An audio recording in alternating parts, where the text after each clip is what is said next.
Ladies and gentlemen, welcome back to HoN OMG Cycle 4. This is the first semifinal. We're going to be having Willowkeeper facing off against Lactose Intolerant, and these bans are going quick. But today I'm joined by Volka, my teammate, and also good friend of mine. Volka, how are you doing? Yeah, I'm doing good, man. And you? I'm doing pretty good. I'm excited to see some closer games than what happened yesterday, as yesterday all of the games were really one-sided. Yeah, pretty much. Yeah. So let's go through some of these bans. So we've got a Draconis, Moira, Wild Soul, Magnus. What do you think? Yeah. Well, I like these bands. I don't know. I'm not sure if they played it on the. Yeah, well, yeah, Legion side. So yeah, they banned every hero that Elbon are confident with there. So Yeah, for sure. Especially the Wild Soul ban stands out to me because I've seen Black Daffy play that quite often. yeah, he's Yeah. And look at this though. I think Hellborn surprised Willowkeeper a bit by them picking Engineer and then instantly picking Flux on the Hellborn side to Yeah. Yeah. make sure that they don't get that Flux Engineer combo. yeah, no combination. Yeah. And on top of that, Magnus and Moira are pretty standard bans. So, yeah. What are they going to turn around with? I think this is too early to pick a Vindicator. Oh, I'm they're not. picking I'm so not a fast. big fan. Like Yeah, they they ban- are. Yeah, they banned very fast, and they are also picking super fast. Yeah, but I think the Vindicator might be a bit of a weak pick, if anything, right now, as it's just not very strong in lane, and it's just if they pick the right heroes now on the Hellborn side to man up with. For example, they can lane Lodestone with a Myrmidon or lane it with an Aluna or any Yeah. other high damage nuker, then Vindicator is going to be in trouble. Yeah, exactly. They know that already they can win one lane at least.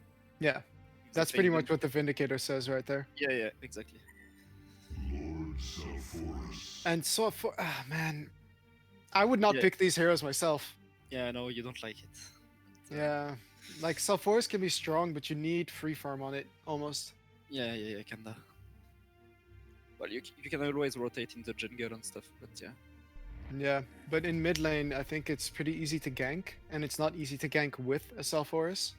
So that's where the weakness comes in. And I think Flux actually does really well versus a Sulfuras in a 1v1 matchup. Yeah, for sure. But yeah, as you said, he can, of course, rotate to the woods, but we're just going to have to wait and see where they lane it. I would actually prefer them laning it bottom or something if it's a 1v1 versus a Lodestone, because I don't think it's going to do too great in mid. Yeah, I saw them running him always middle though, Legion side on screens and stuff. But Yeah. Yeah. I'm not a huge fan of the hero though, as it takes more space than it like gives in a way. It's not a hero that split pushes waves and gives space to the carry by creating more map control, but it's a hero that takes a lot of map control by just there's the bans going quickly again. yeah, They're really pressuring them. Yeah, they know everything what they want to do. Like then. Yeah, and it's also of note that they have Duder, or did they have Duder yesterday? Yeah, they had Duder Yeah. yesterday as well, I but think they had the same Asaf is lineup. still missing. Yeah. But Asaf is not even registered on the lineup. Yeah, I think they're all So- AFK this weekend. I think Yeah. I've heard that Asaf had some religious thing that he had to go to, but Oh, yeah. either way, yeah, we're gonna wait and see what Lactose Intolerant pretty much does. So they still keep banning quickly, and they're actually banning out Hellbringer and Artesia because they have TKB on the team. Yeah, it's Those so- are the two supports he plays. yeah, exactly. He's so annoying with Artesia though. Yeah, that hero is just very strong, and Yeah. why nobody else picks it, I don't know. I think it's a really strong hero, and it's pretty easy to play as well. Yeah. But yeah, But yeah, Malikan is still getting banned, even though he got nerfed a bit. So yeah, you tried it out though, didn't you? Yeah. What did you think of the new Malikan? I think early / middle game it's a lot of weaker than before Yeah, because you heal like not that much anymore. hmm But it's still good late game for sure, man. When you have your stuff and shit. yeah. I think Malikan's strength was when he was around that level 11, level 12 mark though, and with the healing being nerfed, at the early levels, he might have some more difficulty laning now because he used to be able to sustain himself in lane using that sort of the damned. Exactly. Yeah, Yeah. exactly. So that's definitely gonna be. It's actually a huge nerf now that I think about it. Yeah, for sure. And even in 1v1 situation, he was good because he could have like regen heal up Hmm. with his heal. And now he's. I don't think he's that good no in 1v1 matchup. Yeah. But they're taking a very long time on this Legion side to pick anything. It looks like a lot of carries were banned by Snooki here. So they are going to go for the Gladiator, and that does seem more like the mid hero, and it does seem like Lord Sulfuras is then going to. Or are they going to dual lane top with Gladiator? Yeah, it can be Actually, possible. Yeah. I'm not a big fan of that though, as I still feel that Gladiator needs to get a lot of levels to be effective. Yeah. And again, it's another hero that takes a lot of space, and they're gonna want to get an engineer PK at a certain point as well. So Oh. Predator is such a Wow. good hero here. Yeah. Holy crap! Even versus the Sulfuras, it's very strong. I know that he can't heal with Carnivorous, but he'll get rid of all the damage from the ultimate with his Stonehide. The ultimate is only how long? 12 seconds, and Stonehide is 6 seconds. So you mitigate half of the damage already. Or wait, no, it doesn't go through Shrunken. Yeah, Yeah, it yeah. does go through I was Shrunken. about, yeah, I Woo! was yeah, Wow, that was I a was potato reading play. the yeah. I was reading the spell and I was like, what? And then they pick a Rampage. I am very okay. It has to be a Sulfurous short, right? Oh. I'm not sure I like Rampage though as the counter to Predator because there are so many better counters. Yeah, and are they even used to it? Like, Yeah, an Arachna would have been fantastic as well. I feel like that's not the playstyle. Like Willow Keepers never Yeah, like the around Rampage. I find this a very strange draft at the Yeah, moment. yeah, On the Hellborn side, it's a lot more standard. So they have their Lodestone, they have their Flux, and I think Lodestone Chipper can be a dual lane that they can easily win. And yeah, for then sure. Predator, like they have a Luna open. If they pick a Luna right now, they win top lane Man, Aluna is still open and not being picked. or banned. So yeah, so many but so many games he is open. Like, Yeah, and even though that's well for me that's one of the best support in the game. yeah. I mean, this game as well, Andromeda could be very strong versus the Legion team, because if they ever initiate on someone, they don't really have that much follow up, and Andromeda can just swap the Predator out of everything that the Yeah, well, Legion has. when they initiate, they might use a Vendi ultimate, but yeah, you But can still, yeah, I guess. there you Oh have yeah, the Aluna. yeah, there we go. Thank you, Snooki, for picking Aluna right here. Man, Aluna is so good. Yeah, like you win every single lane with it. We played against it today, didn't we? Where Aluna just kept stunning, and we couldn't do Yeah, anything. yeah. Man, you can counter push, you can farm, you can win laning phase, you can do everything with Aluna. Yeah. It's so strong. Only you can't heal. Yeah, yeah. Only you can tell. Yeah, but I mean, I think Monarch was also still available, so if they really wanted to go for that defensive route, they could have. And I Yep. mean, Monarch versus Vindy is actually pretty good because the only item you need to farm then is a Sand Scepter. Yeah, true. And really, Sand Scepter is not that expensive. It's 2,300 gold, but due to it being in two pieces, it makes it a bit easier to obtain. Yep. And once you get it, you can remove Vendi ultimate from everyone. Yeah, So that's huge. but yeah, we're just gonna have to wait and see. So they do run Gladiator middle because BKB is playing it. Koget playing the short lane Sulfuras, and I do like that more than what they were going for. But Yep. I think they're still gonna lose the lane if Lodestone Chipper plays properly. It's gonna be too much damage for the Vindicator. Like Vindicator's not gonna be able to do anything Yeah, he in should bottom. die. Every engagement from Lodestone, he should die, pretty much. Yeah. Chipper just brings so much damage to the table, and we've seen how effective Dude is with it as well. But if Shipper got greedy, he can. I think Sarfaris can get a Rotom kill. Yeah, it's possible, but he might just be choosing to level his focus buffer this game as well, as it's Yeah, true. so good versus the Legion team. Yep. But yeah, we got a pause going on. So, what do you predict is going to be the game right now? We have Glady versus Flux in middle. Who do you think takes that? Mm. Oh, that's tough. I think should be. It depends how. I think it depends about the first round. Like if someone gets DD on stuff, you Hmm. know. But I think without that, I think that's even for me. I don't know. I think Flux can, if Flux just buys a lot of stats and just starts hitting Gladiator from level Yeah, 1, he can get an yeah, advantage. yeah. If he plays really aggressive, he will win it. Yeah, Yeah, like put him into you, slow, hit him. exactly. Because the whip is only effective if Gladiator is able to get to the creeps. Yeah, true. So every time Gladiator went, like go for last hit, just put him. Yeah. I think you should be fine. Yeah. I think BKB and Chill, otherwise known as Gemini, should be picking up a power supply quite early as well. Just looking at the Hellborn team, you've got the Chipper for an easy power supply stack. You've got a Luna with a couple of spells. You've got everybody on the Hellborn side has a lot of spells, pretty much. Yeah.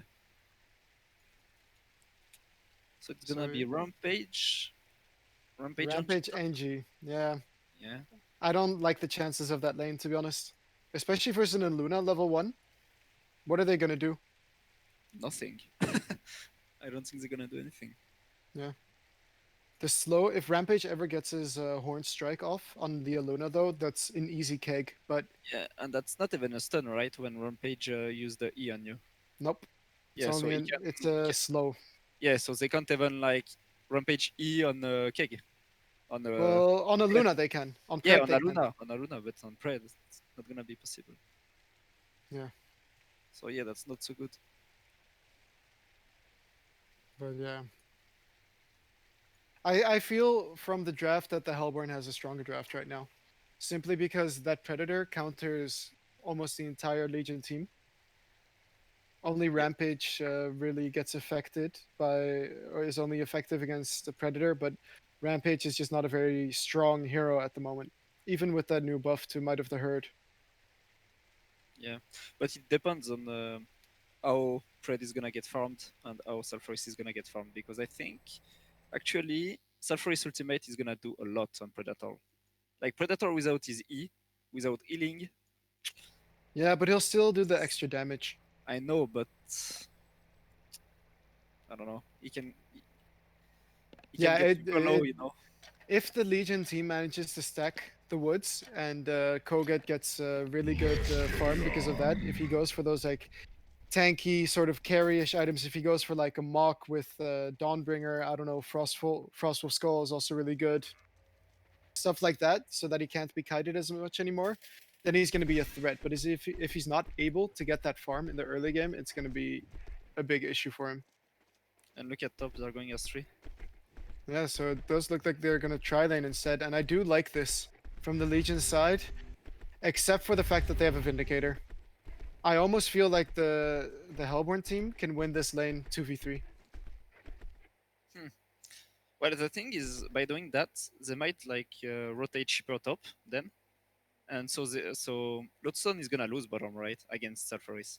Yeah. And Trident top with spread Aluna shipper, no way they're gonna lose. So they might lose 2 lanes by Yeah, forcing Trident. You know? I think yeah, that's true. But I think they might let Chipper get some levels in bottom lane, and then at level 3, when they're over leveled on the Hellborn side, that's when Yeah, they're going to rotate and get some easy kills. yeah, perhaps.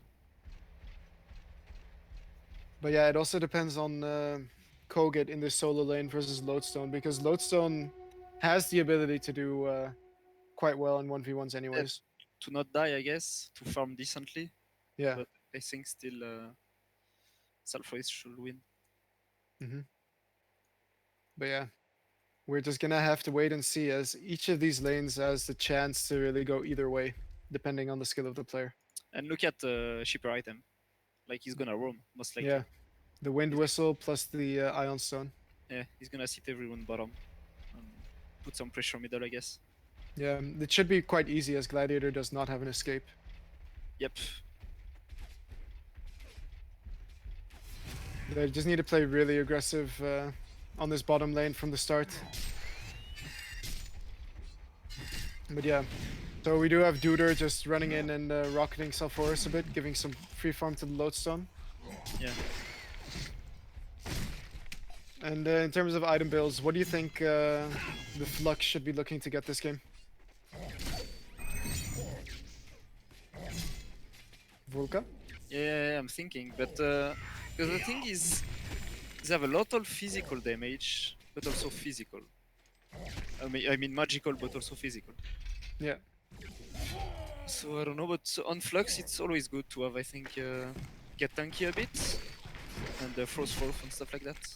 So Mhm. people can't move. Like it's so strong to have a frost wolf on Flux. Yeah. I mean, we can also go for the more Donkey Kong type of build. Actually, in mid lane, he might be in some trouble as he's taking so much harass right here, but he is going to be able to walk away. But this is exactly how Snooki should be playing, but he's been taking a lot of damage from not only the whip, but also Pitfall. In top lane, we do have initiation on the Aluna. Rampage uses charge into the keg, but they don't have the damage right now. Oh. And there they have it with the final horn strike, killing Aluna right there. Yeah. So yeah, tri lane working out. Yeah. For that first blood at least. Yeah. DD top, that's huge. Yeah, if Indy gets this, it's going to be really big for them. Yeah. But TKB does scout it out with that ward right there. But Aluna should be playing a lot more aggressive here, just using a stun to harass. Because they saw Vindicator right there. Oh And yeah. Chipper is now roaming to top lane. So they might be looking to get some kills here. But there you have the double stun. The DD is doing a lot for the Vindicator right now, but he's taking a lot of harass from the Aluna at the same time. Okay, so Chipper is here right now, but he's only level 1. Yeah, so stun is you up see, soon. he came level 1. Yeah, in the end he did, but here's the leap onto the Rampage. They're splitting their targets, and Chipper's in a lot of trouble here from that Vindicator with DD. Keg does end up missing just barely, but it does hit the Aluna. Aluna might be in some trouble again. Nice dodging from the Chipper right here. Engineer in a lot of trouble now himself. He's 1 hit from death. The rocket does hit, but he had power supply. There you have the leap, and that's another kill. Duder with the rockets, doing work. Aluna now as well. Oh. And that's 3 kills for the side of the Hellborn. Yeah, 3 for nothing. Wow. Yeah, so good that he rotated early on the Chipper. Yeah. They But were not focusing the same people though. No. From Legion side, so that was not so good. Yeah, they kept dodging it really well, and the Ion Stone came into good use for Duder right there. Yep. In the mid lane, there's some initiation going on. Flux taking quite some damage, but he's not worried. Oh, but Dude is here right now. They might choose to still go for him, but they can't catch up to him.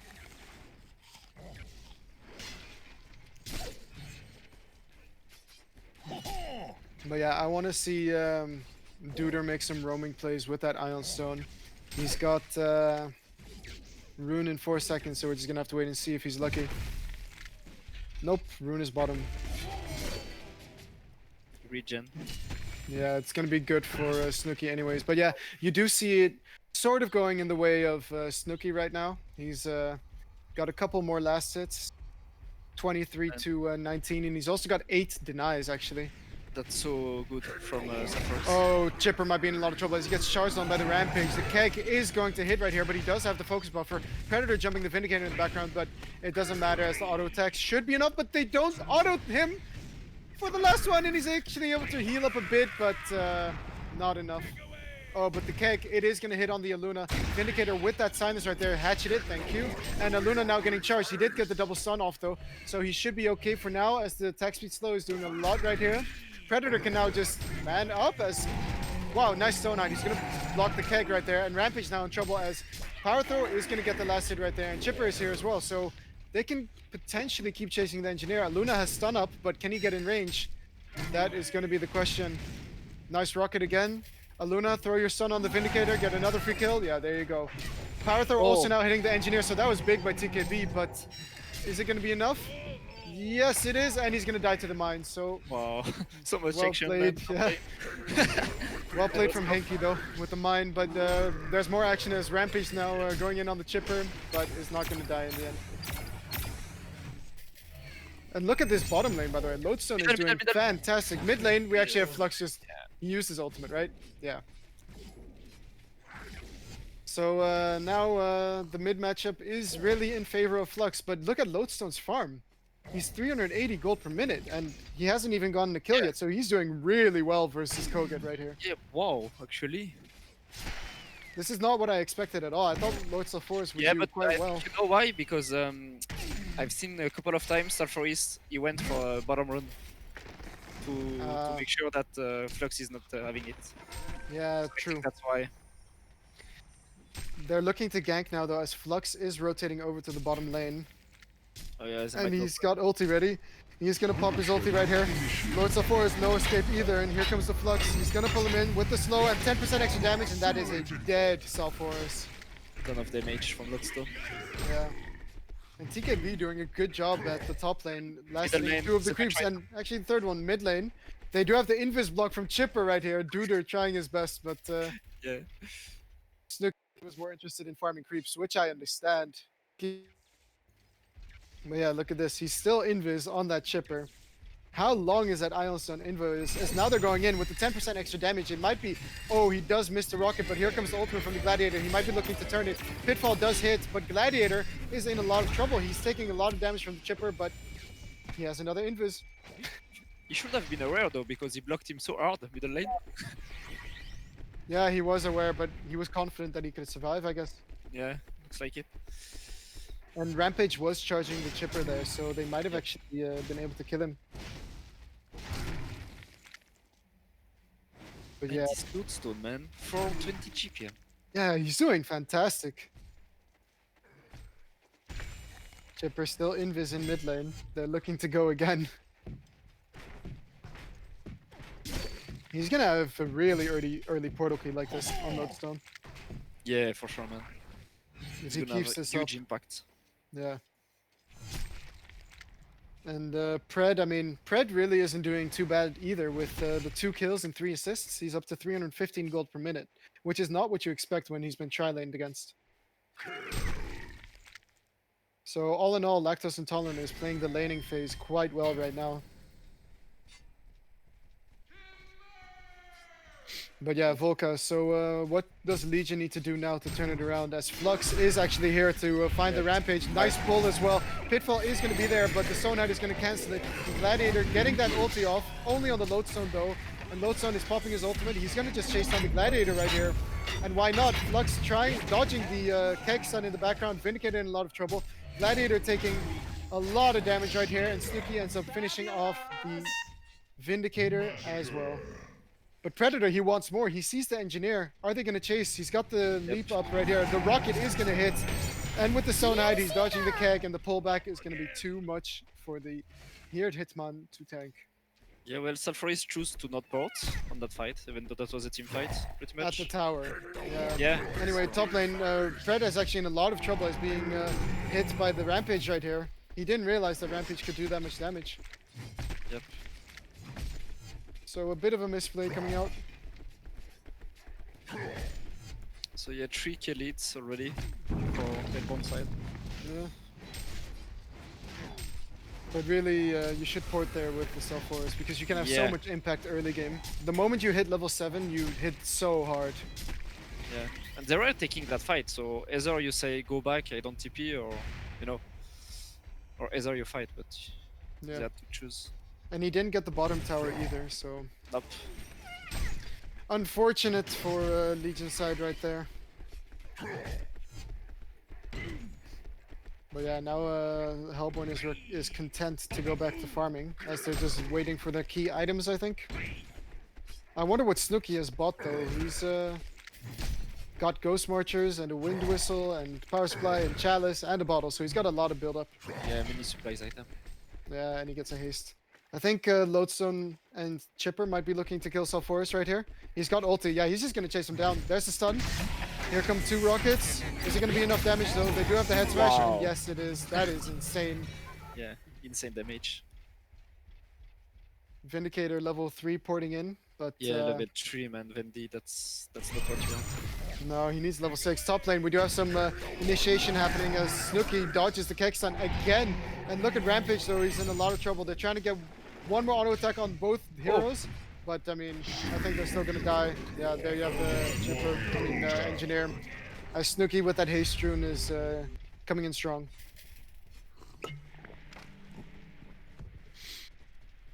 But yeah, the Legion just needs to start setting up plays. So right now it's all the Hellborn. Yeah, pretty much. Whereas Nuki is making a lot of rotation. Yeah, and he's mid now as well, and he's just doing so much damage with those Ghost Marchers. He's not going to be able to catch him, but he puts in half of Gladiator's life. He is going to get charged on Flux. There is an ulti on Rampage, and he has an Excelionis. So he's going to take too much damage, but Focus Buffer almost saved him right there. So really good gank coming out from the Rampage right here. Oh, that might be a Chipper who's dead. Yeah, he's going to get pitfalled, kegged, and that's a dead duder. And they get bottom tower. Yeah. Really good rotations coming out now from the Legion side. They decided to just give up on top lane, and it was the best decision they've made. Wow, that was so huge from them. They got two towers, especially Look at the middle. gold lead. The gold lead is now completely flipped. Yeah, they got 2 kills on 2 towers in like 20 seconds. Yeah, very well played by them. But I don't want to see Sulfuras getting a helm this game. I think that is definitely the wrong item to go, but it does look like he's going for it. Yeah, I don't like it either. There you have the Rampage charge. They are going to be charging in onto the Luna. He does have 100% evasion though with that Emerald Red. He's going to maybe be able to port back if he wants to as well. He does not have the time. But here's the Predator. He's going to jump in on the Rampage, and look at that power throw and the rockets. Engineer eats all of them, and now Luna needs to run, but that Toxin Claws is just doing so much. He's going to dodge Pitfall. Yes, he is. Nice guessing work by BKB and Chill, but it was not to be, as the Hellborn takes another 3 kills. Yep. After doing all that, like middle and bottom. Yeah. And there, Aluna, it's not. I think that was not the best choice. No. And now they've got the 100% evasion from Deja Vu makes the hero so ridiculous. Yeah, so good. It's so good.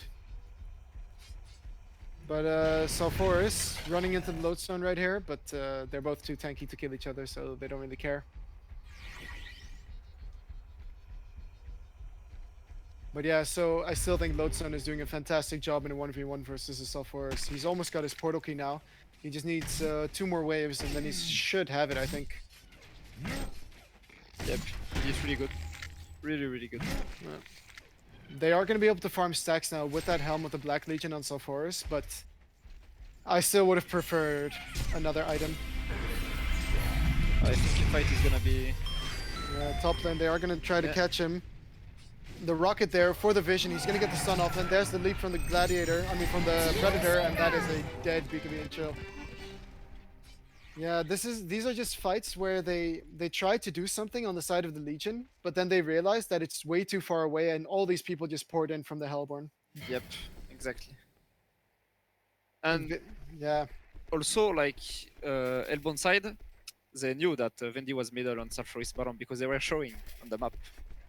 Yeah. So that was like a free engagement for them top lane. Look at this though, the Illusion and the Invis Rune on the Flux right here, so he's gonna have a lot of his spells really quickly. And what a stun from TKB and Lodestone. Are they gonna get that kill? They need to kill the energy field, they're gonna be hitting it. And that's gonna be a free tower for the Legion side right there. But in the meantime, Koget is doing a really good job of pushing the bottom lane. And then did choose to not use ultimate in that fight. I'm not sure if he was level 6 yet. He was before the dove the 2 top. He was. Gnome's Wisdom now picked up on the Sulfuras.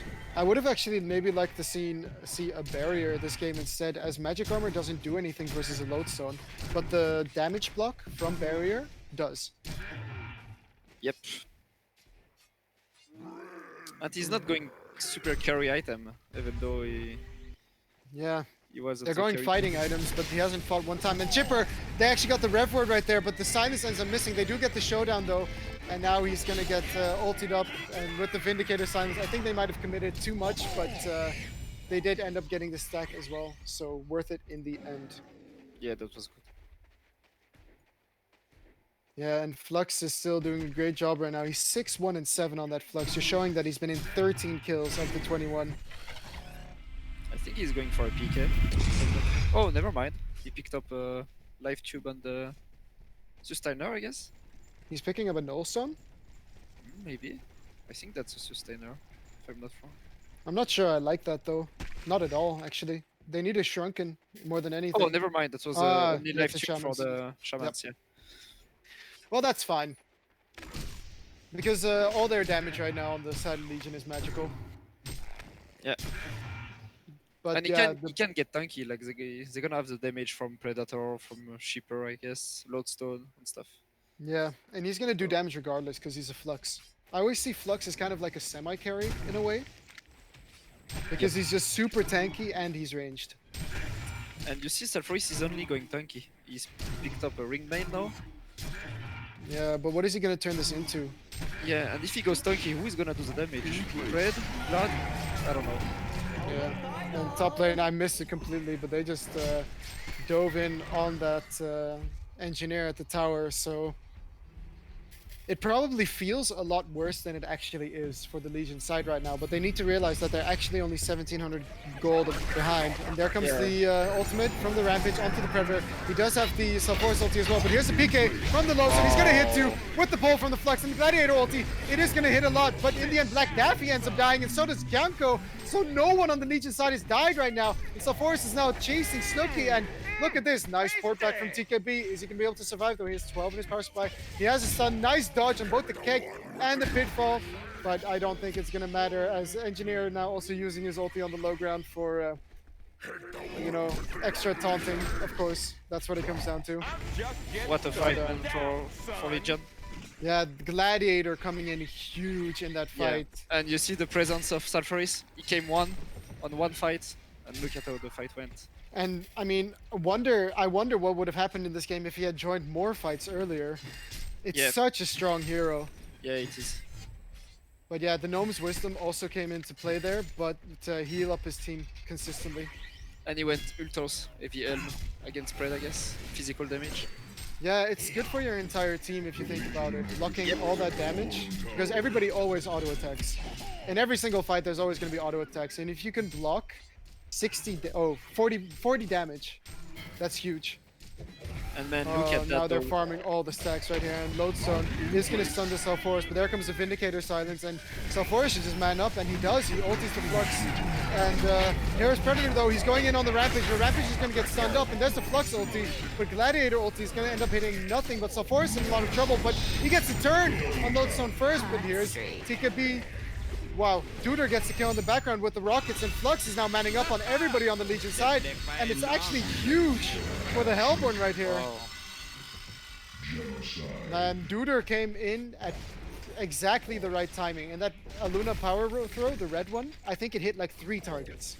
Yeah, it was not looking good because Pred died instantly, pretty much. But wow. Yeah. I'm impressed. So Duder coming in big, and I think TKB and Duder are playing phenomenally this game as the support duo. Man, they're so even this game. It's always going like 3k ahead for someone, and then 3k ahead for the other one. Yeah. The So only thing even. we have to realize though is that Predator does have the late game on Legion's side right here.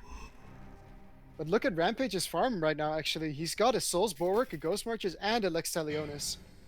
Yeah, it's gonna do a ton of damage by auto-attacking. Yeah. Chipper is going to get hit by the keg in the mid lane. We have Vindicator with a tablet, so that's huge. But here comes the Lodestone. He is going to stun in to the silence, but it's not going to matter as he just melts on that engineer. But, you know, he got showdown. Janko could really not do anything about that. Well played from DB and Chill that he was there. And Rampage actually in on the Chipper right here, and he's just going to die as that focus buffer does not help him at all. And top lane, Elbon is gonna get his first tower, man. Is this Like- only the wow? Okay, so Yeah. that's the reason why Yeah, the Legion have still been doing so well in terms of gold. exactly. Yep, that's why. Man, they got only one tower after 20 minutes. Yeah, but TKB And should really Sinjar be to counter push now. Like they've taken so many towers on the side of Legion. Yep. But yeah, so what do you think Sulfuris should get next? So what? Frostfield, I guess that's good. Mm-hmm. Or Frostwolf even. Like if he goes Frostwolf, he can just run over like Predator, Flux, hit them, Yeah. make them be useless pretty much. Yeah, for sure. He really needs to get an impact item though, as the first two items he got are quite they're like fighting items. But I could also see him picking up a sheep this game, actually. I don't think it would be the worst thing in the world for him to go sheep this game. Yeah, ship is always good anyway. Right. Yeah, look at this. They're just gonna gather up and start doing Kongor. Legion doesn't seem to have any idea about this, so they're pretty safe.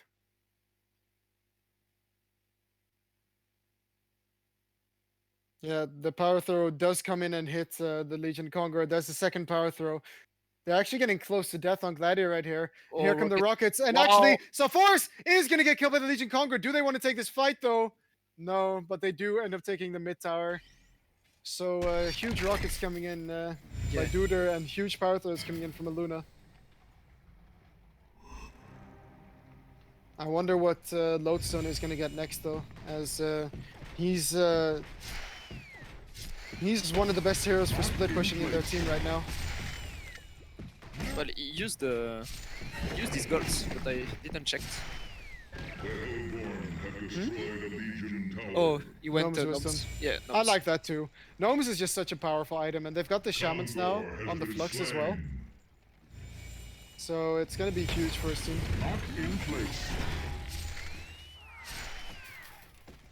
But yeah, Hypercrown now picked up on Predator, so we are gonna see his farm escalate now, and they should realize on Lactose Intolerant right now with those wards that they have that the entire Legion team is just looking to fight in their own woods, in their woods. Yep. Look at this though, they're setting up for bottom lane. There's the Sulfuras. Do they have enough damage though? I think they do with the Lodestone.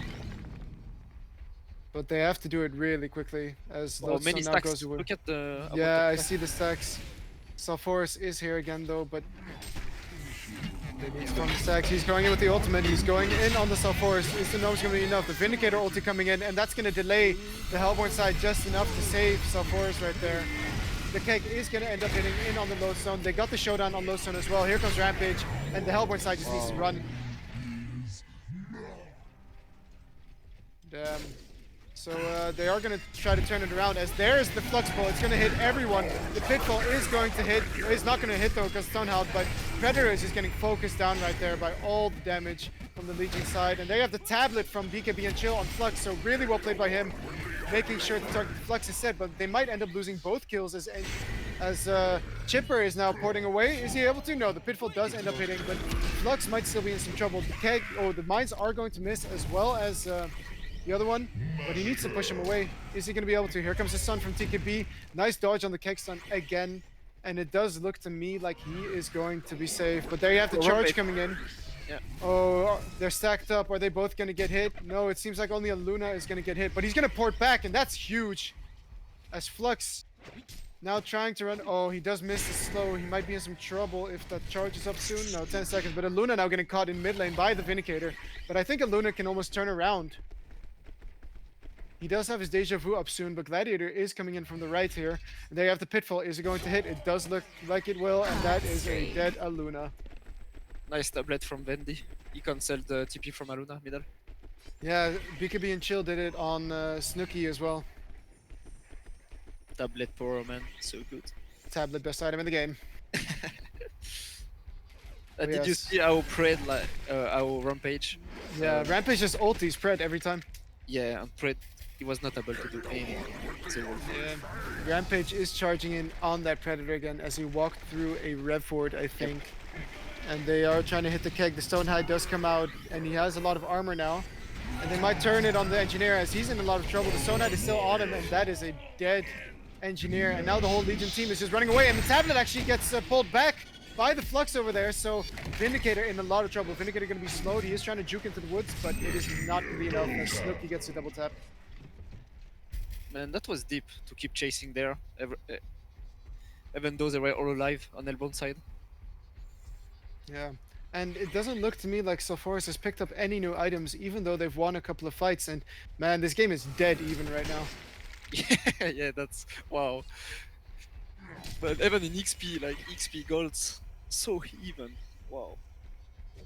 There you have the Aluna and the Gladiator duking it out. He's gonna get the ultimate on Aluna, and that is a dead TKB. Lodestone not able to do anything right there, so it's best for him to just back off. What does Predator want to go though? I feel like he really needs to build more armor versus the Rampage. Yeah, he needs to. I think he's going BKB, no? Yeah, but I'm not sure. I like that. He maybe wants to be able to remove the Vindicator ultimates to fight and then use his stun item. I think a Geometer's Bane would be better in that case. Because Yep. you can sidestep the Rampage charge, you can sidestep the Yeah, ulting you're as right. well. Yeah, for sure, man.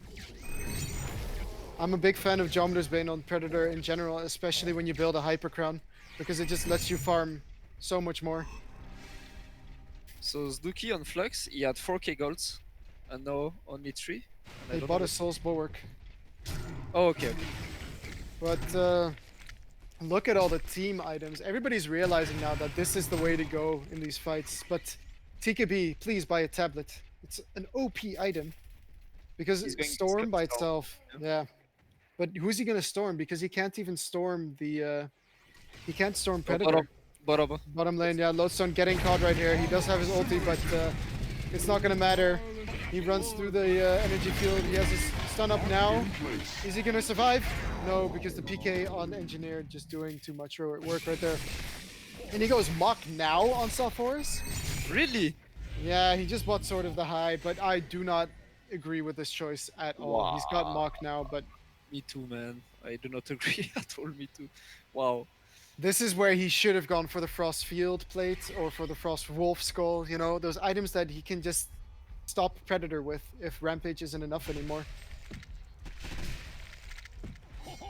Yeah, for me, Frost Wolf or Frost Field Plate was way better. Yeah, Mach, in my opinion, is going to be a farming item. More so than a fighting item. Yeah, and they're fighting a lot this game, so I don't think he just wants to AFK in jungle now. Yeah. You know, like, Yeah, it does make him more of a threat in team fights as they need to target him down. yeah, that's But- gonna be a pain for Shipper or Luna, but that's it pretty much. Yeah. It's just not a very good item versus Predator. Yep, for sure not. Yeah, and it does look like he's going for Frostburn on Predator. But I still would really like to see the Geometer's Bane this game. Because the agi it gives just gives you so much more armor as well. Complete Daemonic on Zduki, on Flex. Yeah. That's really nice. Like, I didn't like the souls, but when you turn it into the demonic, Yeah, then that's it's fine. But my issue with the Souls Bulwark is that it's worse than a Lex Talionis. If you look at its absolute value, and it's more expensive.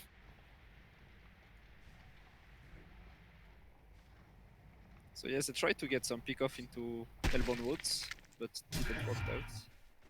No. Hellborn doing a really good job of dodging right now, realizing that their win condition is the Predator in the late game. Yeah, the Legion team also looks to be doing their Kong in about 1 minute. That's why they're all stacked up around there. Yeah. Yeah, they just got a ward for that, so yeah. They're getting ready for that. And also Hellbourne. You see the amount of wards? Yeah. They've got so much protection of their own side, so they're going to Yep. be able to take their own Kong in 1 minute as well. Yeah, they're pretty much both doing the same thing. What Chipper is doing right now in the bottom lane, split pushing, is actually what I would like to see Lodestone doing some more. With Legion doing the Conga right now. Spellstone they just picked up on Chipper. It's a good item versus the tank heavy lineup for the Legion, but at the same time, what do you think about Spellsunder? Yeah, it's good against Sulfuris a little bit, I'd say. Because he's gonna heal less, but yeah, I don't see. I Yeah. don't know. Not the best, I guess, for me.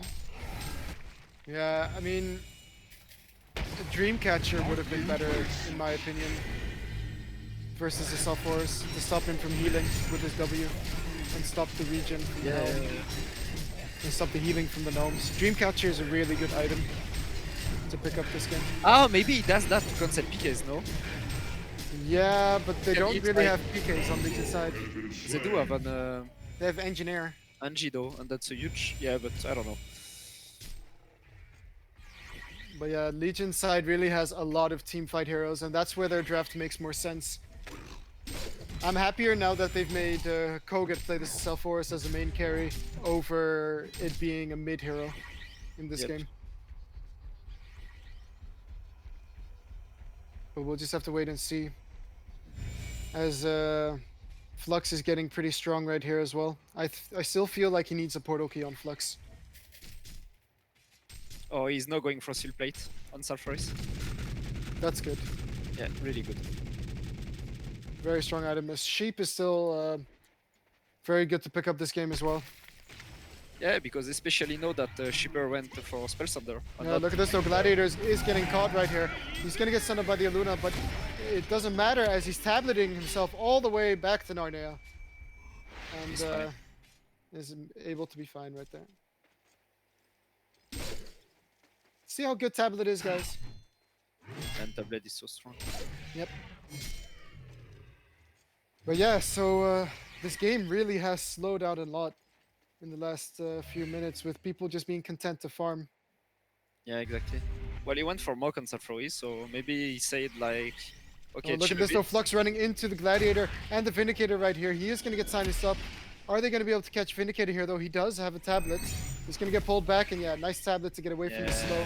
But here you have the load zone. He is going to hit the stun on Vindicator with the head smash. Oh, he almost got tableted downhill, but Snooky's auto attack was in the air.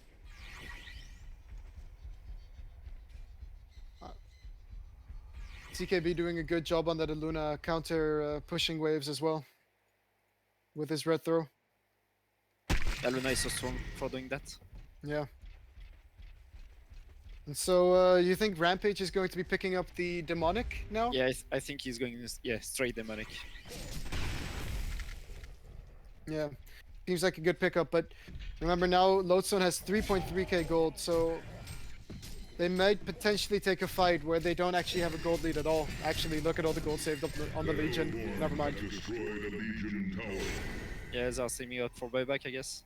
Yeah, they've got more than 10k gold in the bank, it looks like. Ship on Glad and on Lodestone. Say that again, Wait. Foka? I think they're gonna get ship on Glad and maybe on Lodestone too. Yeah, I would like them to get Chiefs now because there's no sand scepters up on anyone in this game. Yeah, I don't think that's necessary for Glad to put his Shroud into Genjuro, you know.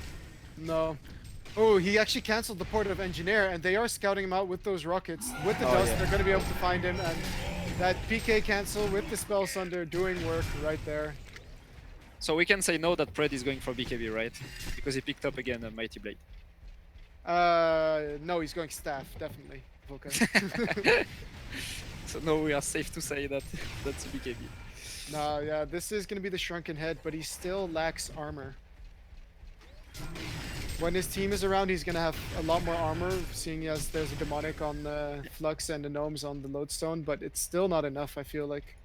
Man, I'm always saying BKB, but yeah, that's Shrunken Head in HoN, right? Yeah, it's Shrunken Head. Wow.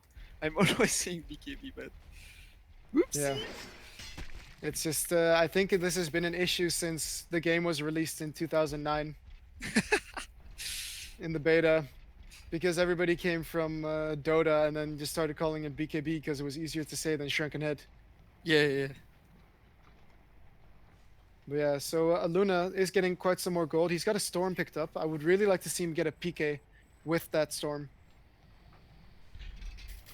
Yeah, PK is super good on Aluna. Yeah. But the Legion side, yeah, if you think about it, they actually have a team of a couple of carries, with Gladiator also being able to do quite some carrying himself. With the Shroud, he's doing so much damage as well. Okay, so he picked up his Frostfield Blade on the Sulfuris. Yeah, they should fight though. Oh, should did be you see? looking- Rampage? That's a Bola. That's really good. That's Yep. a really good pickup. I am very happy that he went for Ebola versus Pred. So even more, Predator should go, Geometers. yeah, Geometers. He can just go Frostwolf Skull and Geometers. Yep. Honestly, it's not the worst thing in the world to be able to kite the Lords of Force some more. Yeah, we just we'll have to wait and see what Black Daffy ends up doing. And I feel like at this point in time, Salforce should also just pick up a Shrunken Head. Because he can still die to the magic damage that the Hellborn has. What do you think? Yeah, I don't know. I feel like that's not necessary though.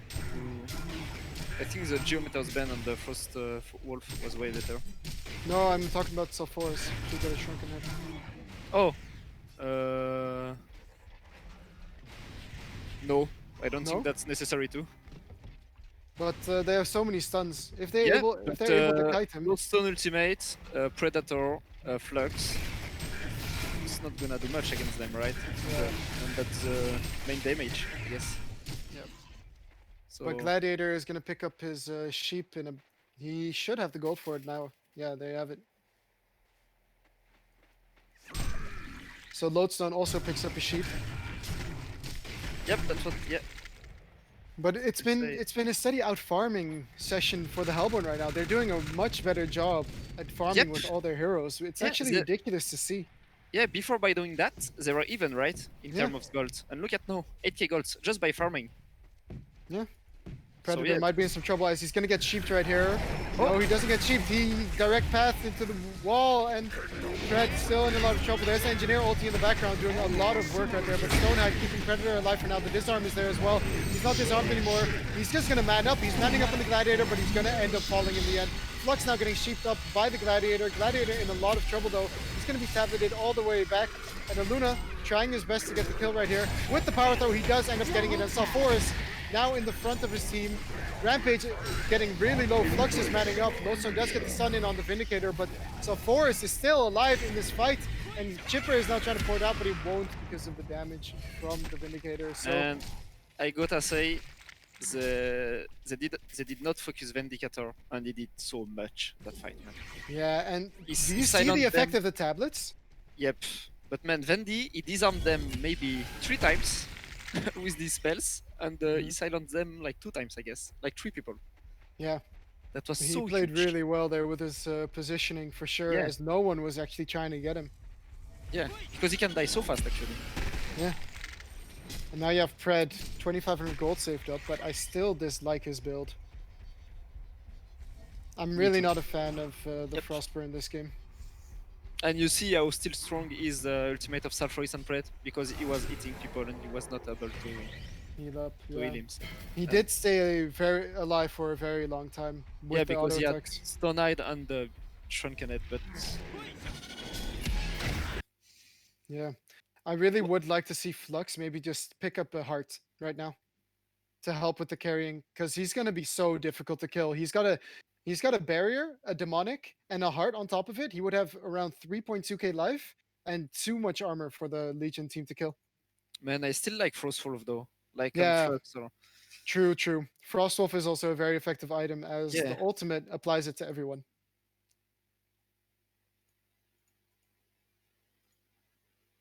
But yeah, maybe he could be looking to get a staff as well to pull people closer. Yep. Also, yeah. But yeah, look at this. They're gonna just man up on Kong right here. Legion team is not interested in contesting it at all. And speaking about Frostwolf, I guess he's going for it on Sulfuris. Yep. He might also choose to go a Dawnbringer now.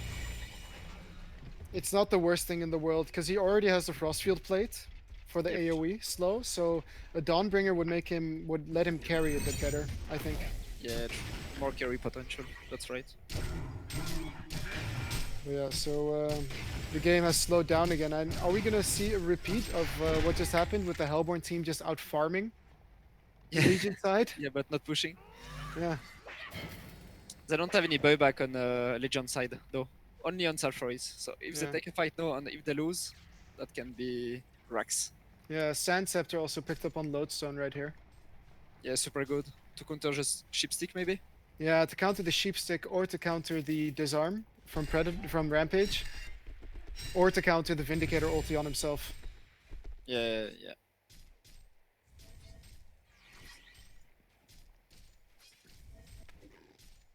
But look at this, the Legion side, the reason they're being so out-farmed is because they're running with 5 Yep. almost everywhere they go. I mean, the Hellborn is doing something similar right now, but Snooki is still keeping his farm but anyway. Oh man, Polka, look at the item he went. Oh. What? Yeah, he did find Rampage right here, but Oh. wow, they actually found the Lodestone instead. He's gonna get pulled back with that Rampage right now, and Lodestone just ends up falling almost immediately, but Flux still has the pull, but he's not gonna use it. Now, Predator nice. is in a lot of trouble. He's being pushed back into the ulti, disarm, and Legion side is just dropping like flies as Shipper now falls. Luna does have a tablet. He's gonna tablet himself the other way. Gonna get the stun off, but it's not gonna matter. And it sucks that they were not together for that because they just got caught completely out of position. And Rampage now charging the Flux, but I think Flux could solo him if he wants to. Yeah, he's gonna try. There comes in the slow. He's got another slow coming up, but there's the disarm. Oh, disarm, yeah. Very But good man, item. I was about to say what a huge Storm Spirit on Gladiator, but look, they don't have Storm Spirit. So that means someone saved That Gladiator. means that it was either Chipper or Luna that saved Yeah, so they saved the Gladiator. charge coming in on the Flux while the Legion team is just pushing the base. But Flux now running away with that Genjuro. They are going to be able to get the tower, and he's going to chase. He's got Dust on Flux right here. He's going to use his ultimate to push back the Rampage, but he needs to get back to base. He's going to get scouted out by the Rampage, but it won't matter as he doesn't have any way to cancel a TP. And that's Rax bottom. Yeah. What a play coming out from the Legion side right there. Making sure to kill that Lodestone before anything else.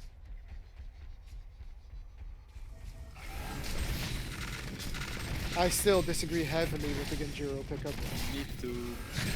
Me too. It feels very useless this game. He could have even chosen to go for a sheep with the amount of gold that he had. Yeah, and that's a Dawnbringer pickup on Koget.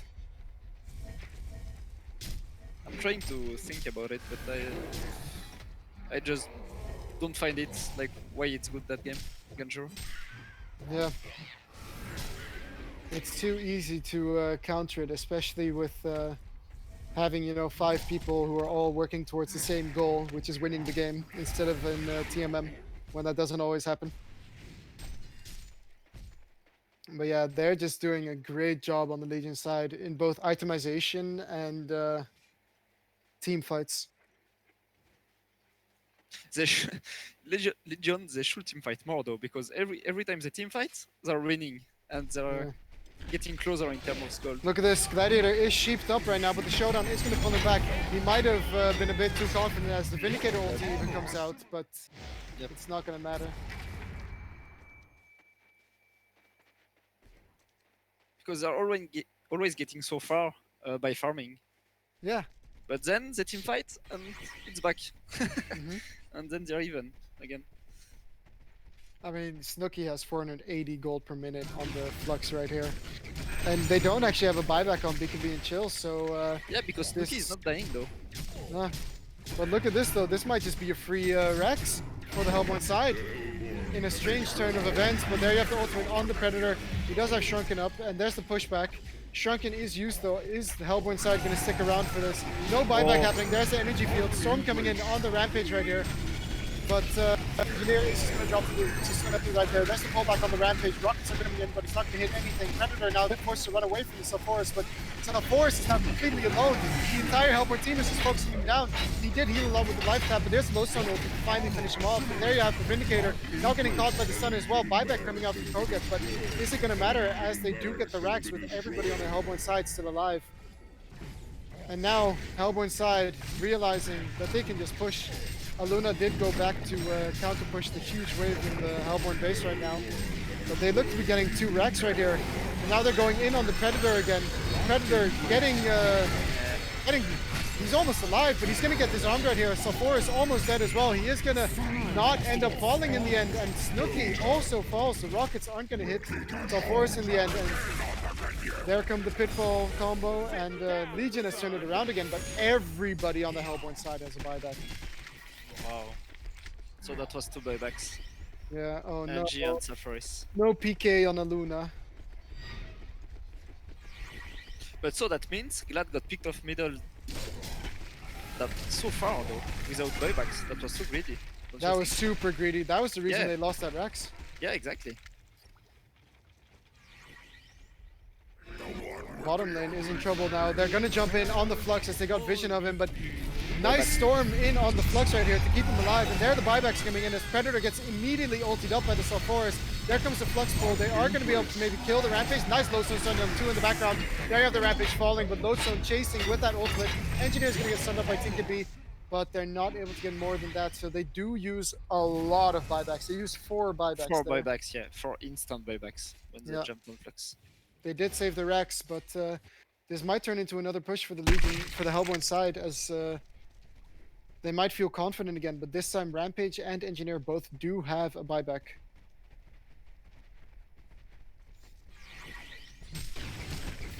So yeah, they're running straight down mid, but they should realize that it's not their requirement to make any moves this game. They do force out 2 buybacks, so they should realize this and just get out. And that's exactly what they're gonna do. Yep. 1 minute until the Congors are up, though. They might be choosing to take a fight over there, but I think it's risky for the Hellborn side to try and do that. Yeah, they try to get some vision control. He's placing some reveal wards. Yeah. I'm really disappointed in Flux going for Genjuro, though. He benefits so much more from getting strength. Yeah, Forceful, Earth, I don't know, but not Genjuro. Yeah.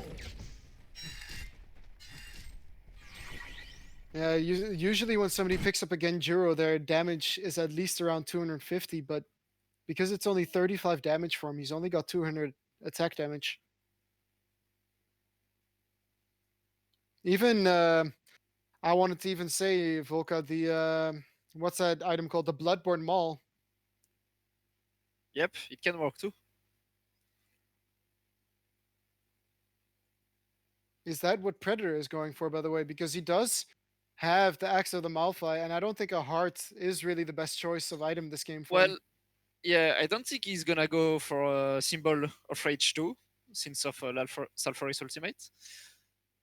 So yeah, might be that, yeah. Yeah, he also has 4 charges in movement speed now, so he can choose to be getting rid of the boot soon. Everybody's getting movement speed, so Forrest as well. But if that's it, he can get it now, so... Yeah, Maybe so he's- Forrest should maybe get a Resto Stone.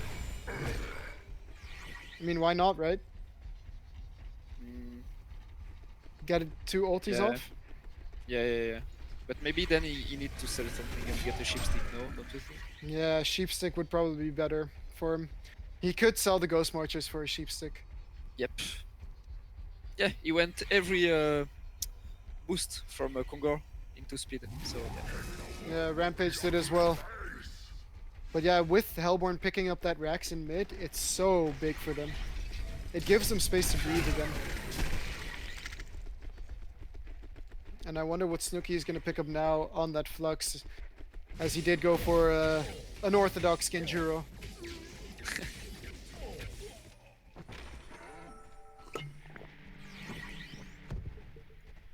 He still hasn't picked up a portal key either, but he's committing to the carry role right now. And I really would like to see TKB pick up a portal key as well. Man, they're all smoking up. Yeah, Look at top. I see it. But 5. there's no There are Kongor. 5. 5 under smoke, man. 4. No, TKB is Aluna not 2. there. Oh, yeah, now he Yeah, is. but yeah. What are they looking for, though? Lodestone at the Oh. forefront with that Sheepstick. Can they get another pick on the Gladiator? Oh, no! The portal key from the Gladiator coming in huge right there. That was so close, man. And the Hellborn side just missing out on that gank opportunity. That was so close.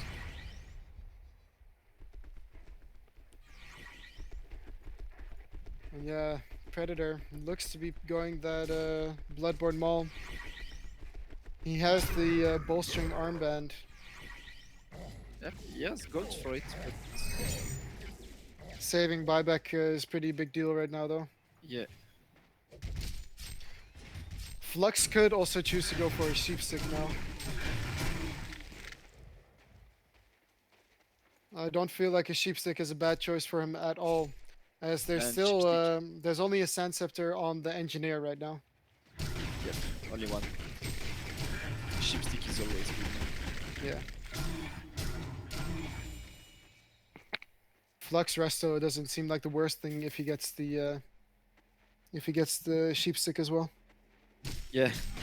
Oh, and you see on the bottle on the Flux? Yeah, DD, man. DD. Double damage. I mean, I think he should be taking that over the Predator in any case, because they're going to be disarming the Predator every time. Yes. Yes, that's right. Yeah, so Hellborn doing a really good job of pushing out lanes using the Aluna power throws and the Chipper ultimates. Chipper can also look to be going for a staff now. Yeah, stuff can be pretty good. Yeah, or Aluna. Both staffs are pretty good. But yeah, Legion, again, just slowing down the game a bit too much, and the Hellborn is just doing a really good job of farming. Yeah. Same as before. Mm-hmm. Yeah, there's the Bloodborne Maul now picked up on the Predator, with another 3k gold on top of that. Yeah, there's soon gonna be 6 slotted on every core's hero. Yeah. Well, Pred still has the ability to sell his boots at a certain point. Yep. Well, Sulfuris too.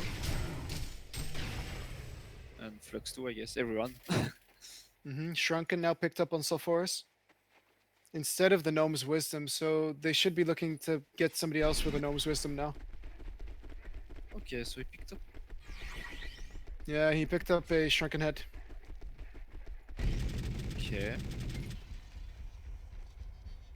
But yeah, that's probably a safe choice.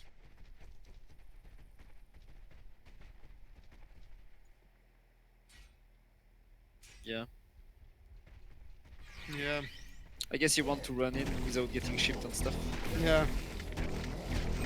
Just go on the back line and Mm-hmm. He also needs to trust his team is going to be there with the storms though, and the barriers and the Lex Yeah. and the. There are so many saving items, so I'm not sure the Shrunken is really the best choice.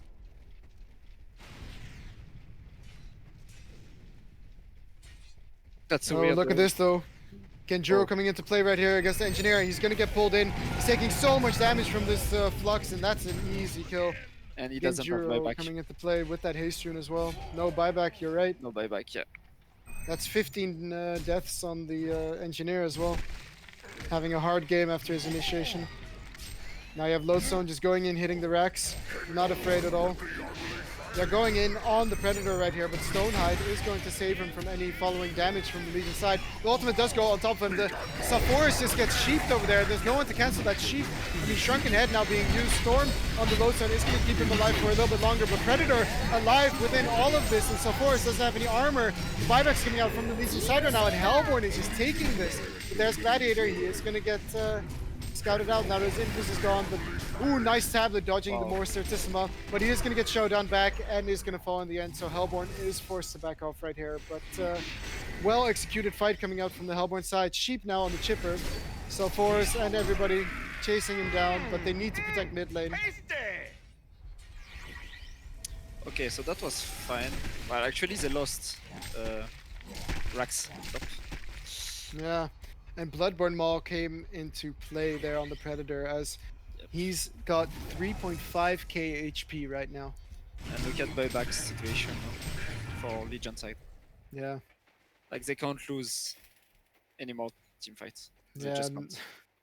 there's a barbed armor now picked up on the Rampage, but I'm not sure that's going to do anything against the Hellborn side, as they're both like tank meta pretty much. Yeah, I think since he doesn't have any more buybacks, he just wants to use his builds. Yeah.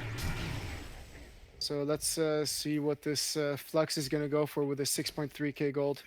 Frostwolf Skull is definitely still a very good option versus the Legion side. Or even Frost Field Plate. But yeah, he's already got 31 armor, so it's probably not the item he's going to go for, as Legion side realizing with those dead on the Hellborn team, maybe they can make some plays right here. Oh, and there's the pull-in actually. Rampage in a lot of trouble right now.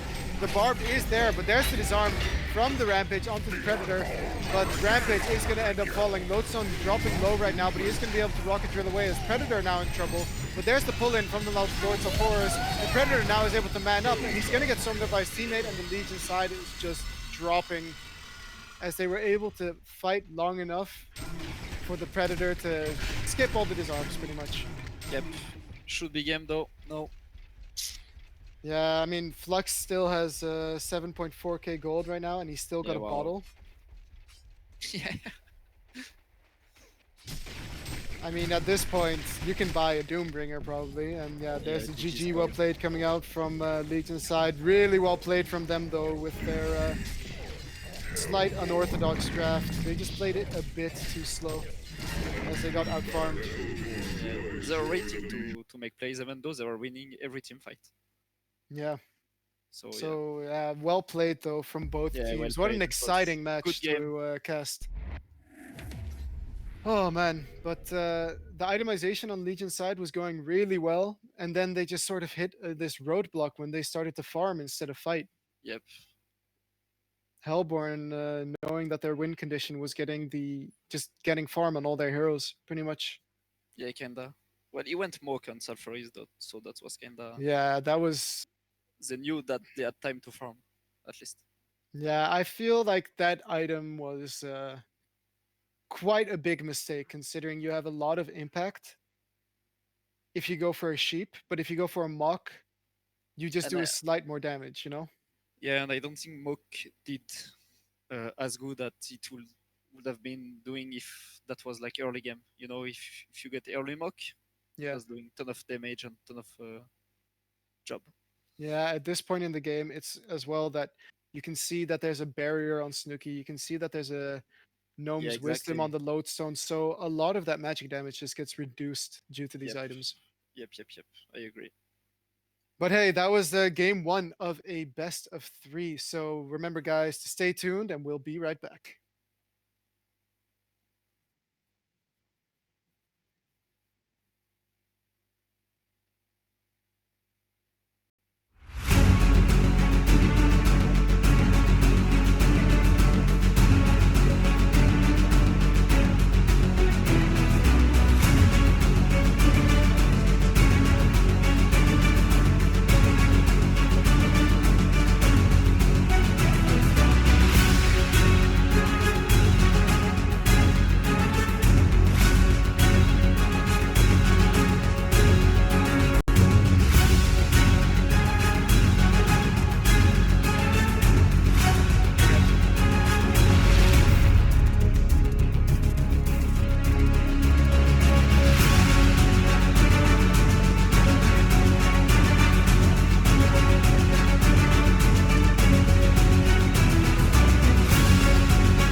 Ladies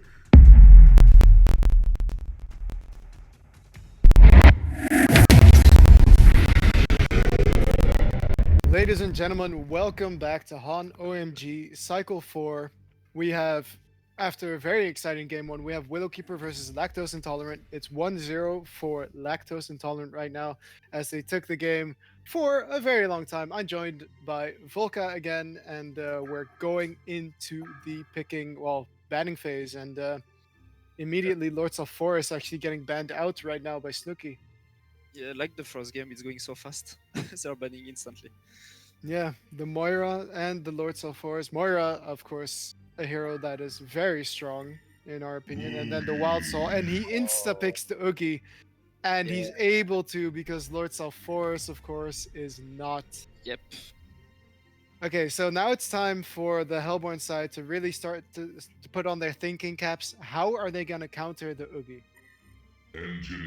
Yeah, that's super hard to counter Uge when he's snowballing. Yeah. So either they need to make sure that his early game is terrible, or they need to make sure that his late game is terrible by getting items like Dreamcatcher, getting items like Spell Sunder, things that stop you from regenning and stuff that stops you from healing up. Yeah. Oh, look at this. Magmus into the Kinesis. That's a classic. I still think Magmus is better than Kinesis as a hero in general, though. But Kinesis definitely makes good use of that Magmus stun. I like this. If he can have Magnus stun with his ultimate and stuff like that, he's so strong. That is for sure true. And he can turn into sort of a semi carry as well if you Yeah. have the farm on him. Yep. But yeah, so they do have the danger of a Mag NG lane right now, which is very strong, even versus a Kinesis. Yeah, well, they can instant burst someone down. Mhm. So. Yeah, I think the Legion side is going to have to be very careful when playing against this Oogie. And the only way to really beat an Oogie is to either get a Mage Bane, but if they don't pick the Mage Bane now, then they're not going to be able to pick it because they're definitely going to ban the Mage Bane, I think. Yeah, but do you think a Mage Bane counters a Ugi? Like for real? I mean, not really. Man, I feel like Ugi can run over people after like 20 minutes, right? Yeah. Even he can have Shipstick already. And Mage Bane, he needs so much time. But Yep. so much time to be and to contest an Ugi. Yeah, so basically what it's going to come down to is the Hellborn side picking heroes that lets them stay in the game should they want to pick the Mage Bane. But they're going to go for the Sandwraith instead, which is also a very strong late game option. Yep, it is. So I do like it, but it's not the best hero versus Oogie at that 20-minute mark. Yeah, for sure. But when he gets a Nullfire, then I think he's going to get really dangerous for Oogie, because Oogie is going to be out of mana really quickly. Yep. And with OG Magnus, they're gonna be able to pressure them a lot with Sunrise farming and using ultimate whenever he needs to get some pickups. I think this is a game for Hellborn side to maybe even think of picking up the Pebbles, because we know that BKB and Chill plays it really well, and this is the perfect game for him to create space on this for the Sandwraith. Yeah, for sure, man. Yeah. Yeah, But we're yeah. We'll pick off.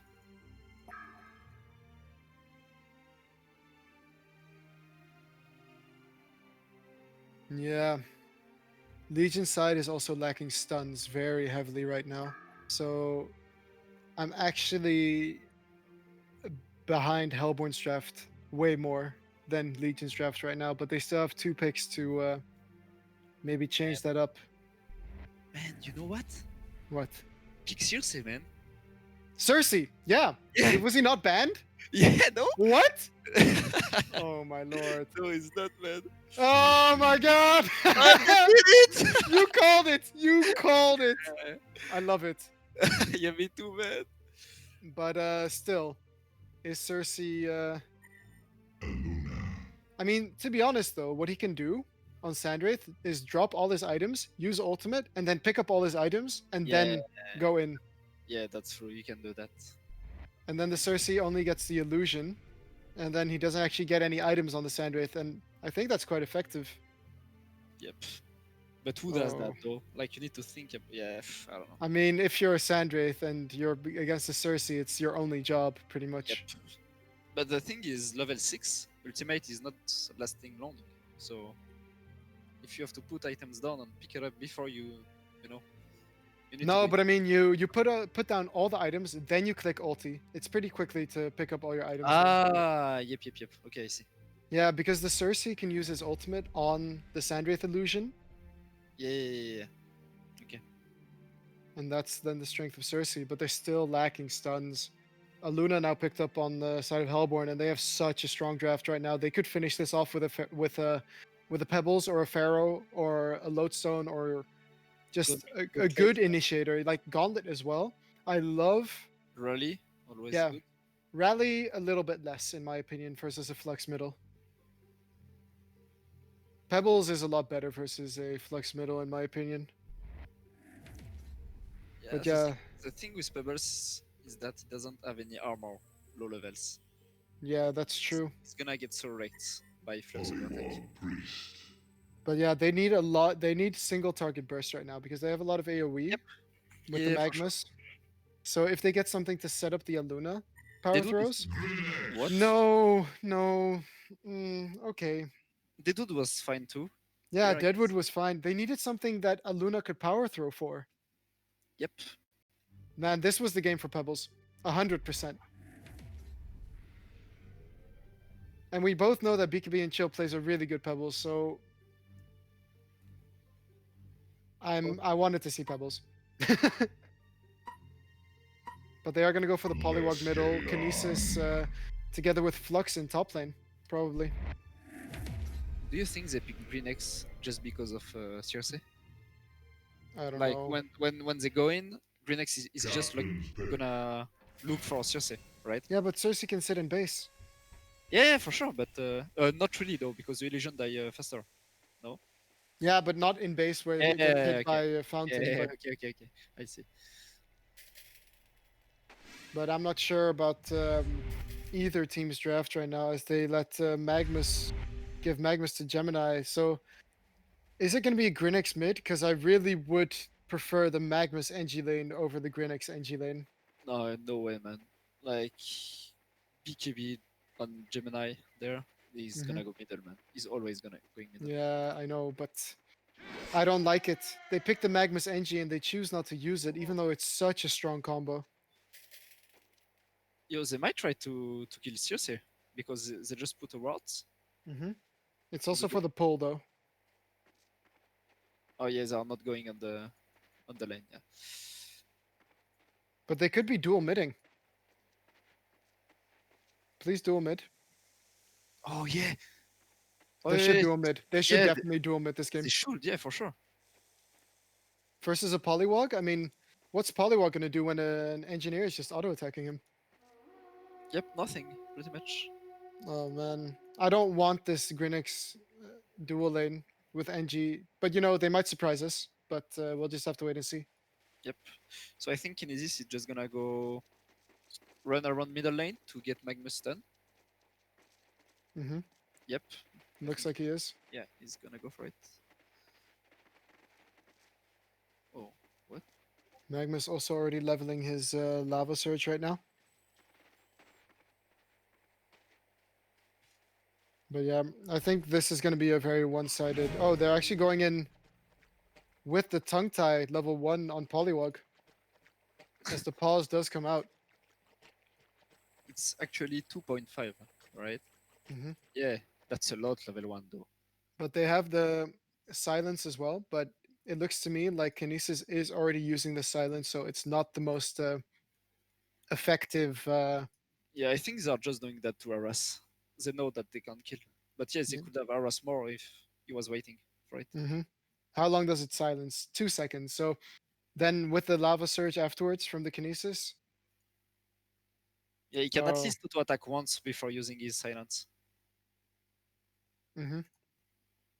But yeah, he's already using it, so But that's all in the name of efficiency, right? So it doesn't matter if there are small plays like this that don't happen because he probably wouldn't die on the Yeah, Magnus he here wouldn't die anyways. for sure. I think he wouldn't die for sure. Yeah. But yeah, that's good harass. But I don't like the fact that Flux is now solo top when Sandraith is just a very dangerous hero in the late game. Yep. Well, Flux against Aluna on Sunrise is not supposed to have anything. Yeah, because Sandraith is a better laner than you expect simply because he Yeah. can throw his Desert's Curse. Yep.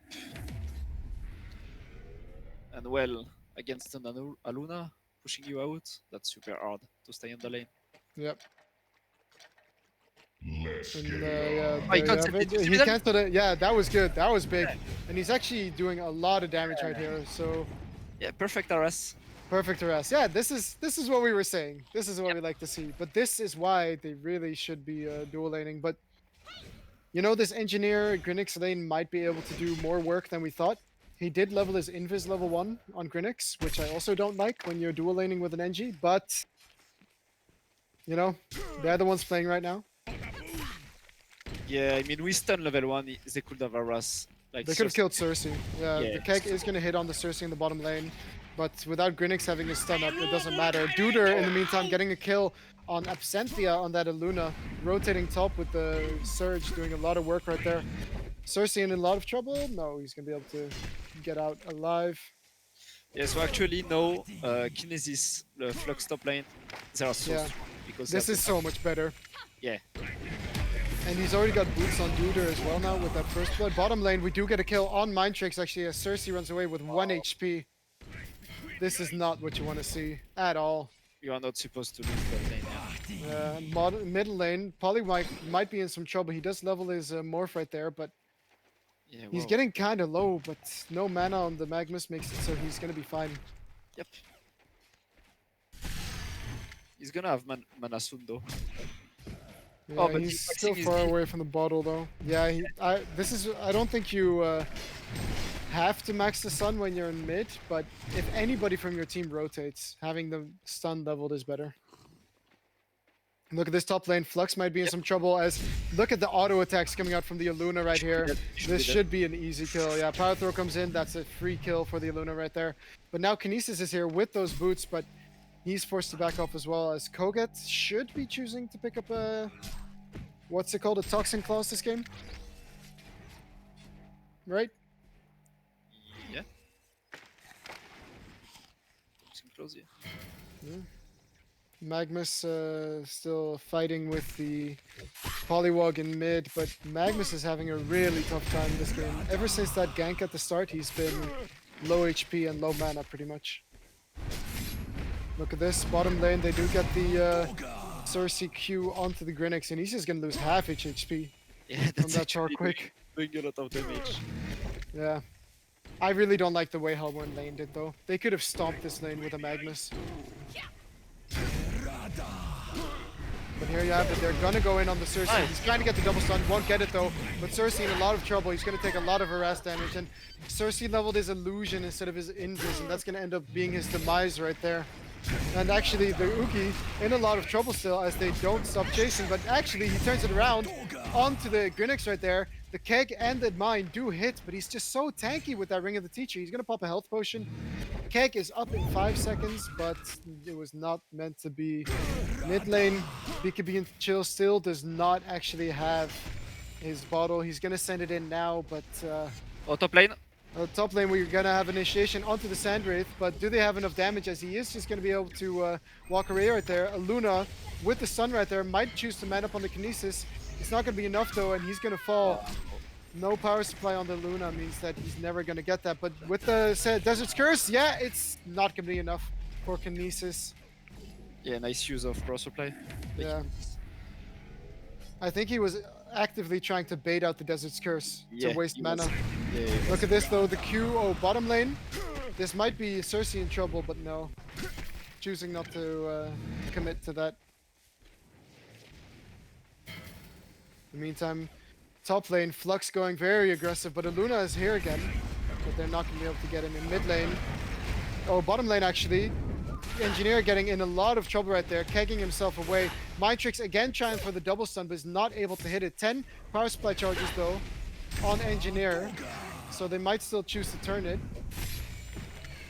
Cersei waiting around with his entrapment. Look at this though. Cersei, they might have seen him. The keg does end up missing, but there's the invis from the Cersei, and it comes in huge as he dodges everything from the Hellborn team. And Engineer, is he going to fall? In the meantime, Absentia does fall to the solo Flux, by the way. And Engineer is going to fall, but Cersei has his entrapment ready. In now, they might choose to get another kill. How can Flux kill Aluna? I don't know. Look at mid lane though. Kinesis has been setting this up for a while. Mindtrix actually gets the turn kill right there on the Cersei, but it's gonna pay for it with his life.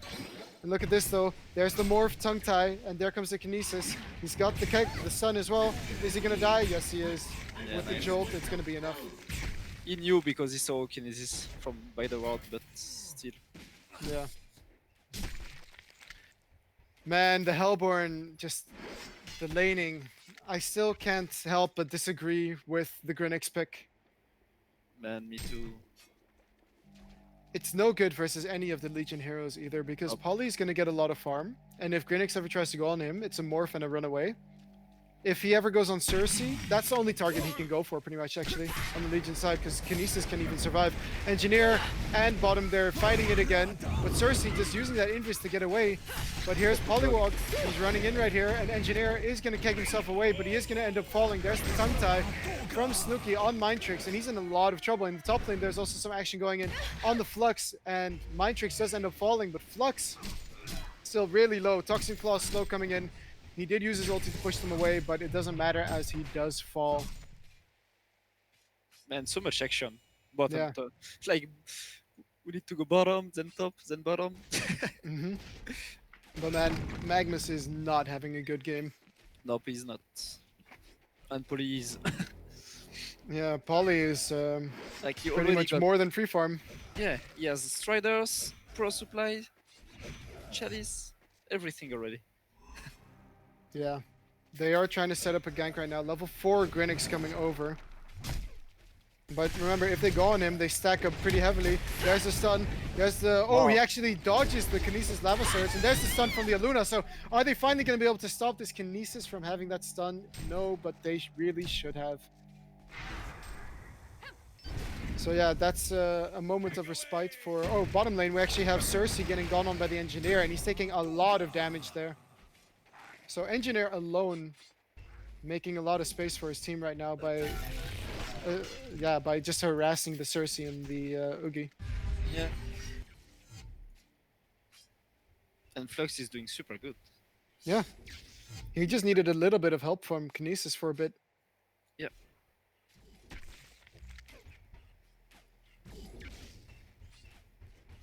He has the same amount of farm of than the Sunrise. Yeah. Magnus securing his Invis rune by stunning the Kinesis there. Even But I more, really... even more quick kills by Flux. Do you like Sandwraith going for Steam Boots this game? Or what do you think?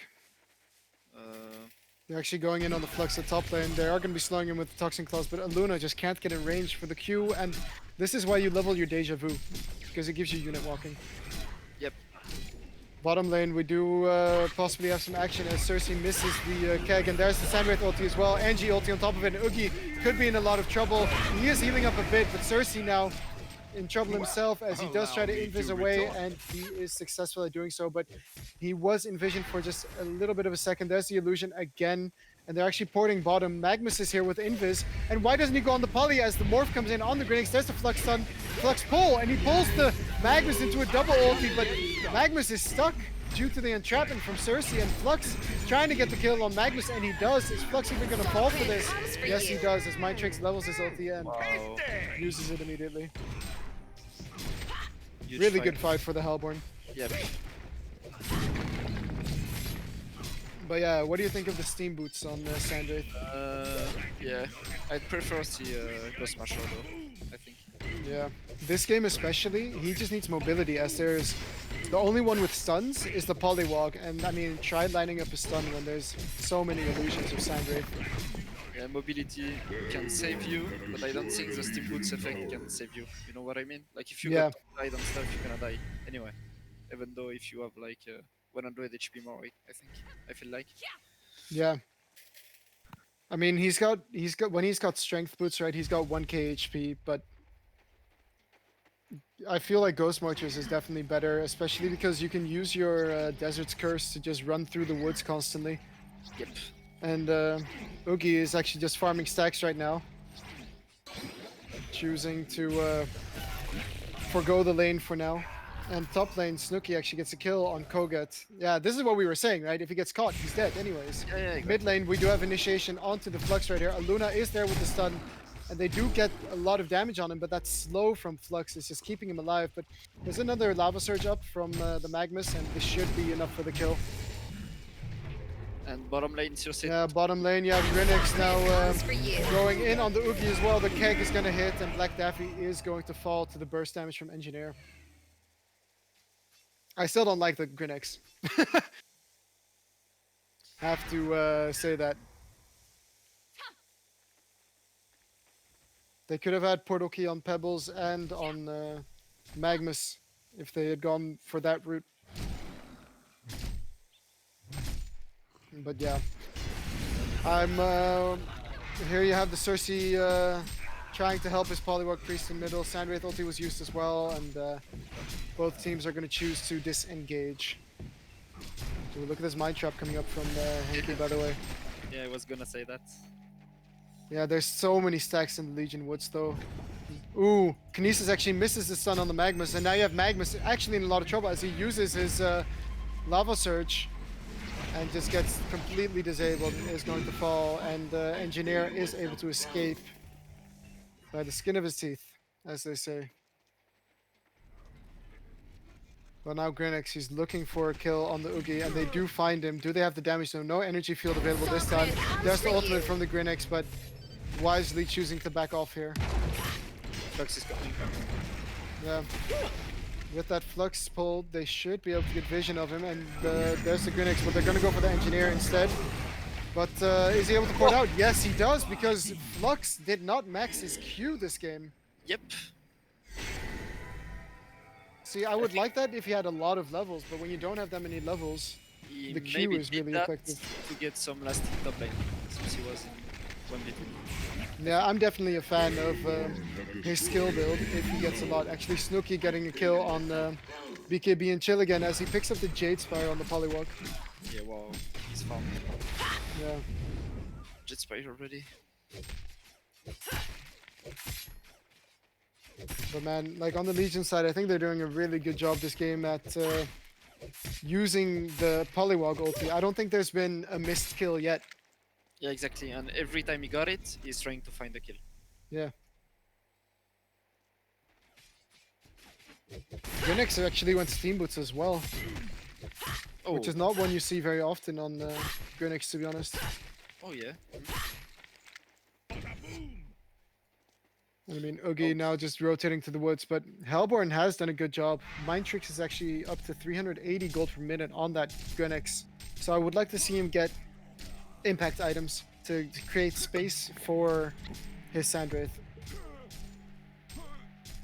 Oh, and it's never a good sign, Volca, when you see the Magnus going for Striders Oh yeah, for sure, man. in mid lane. Look at this bottom lane though. The energy field is there, but it's not going to matter as Henki does end up killing Duder, but they actually took over the Engineer with Cersei right there.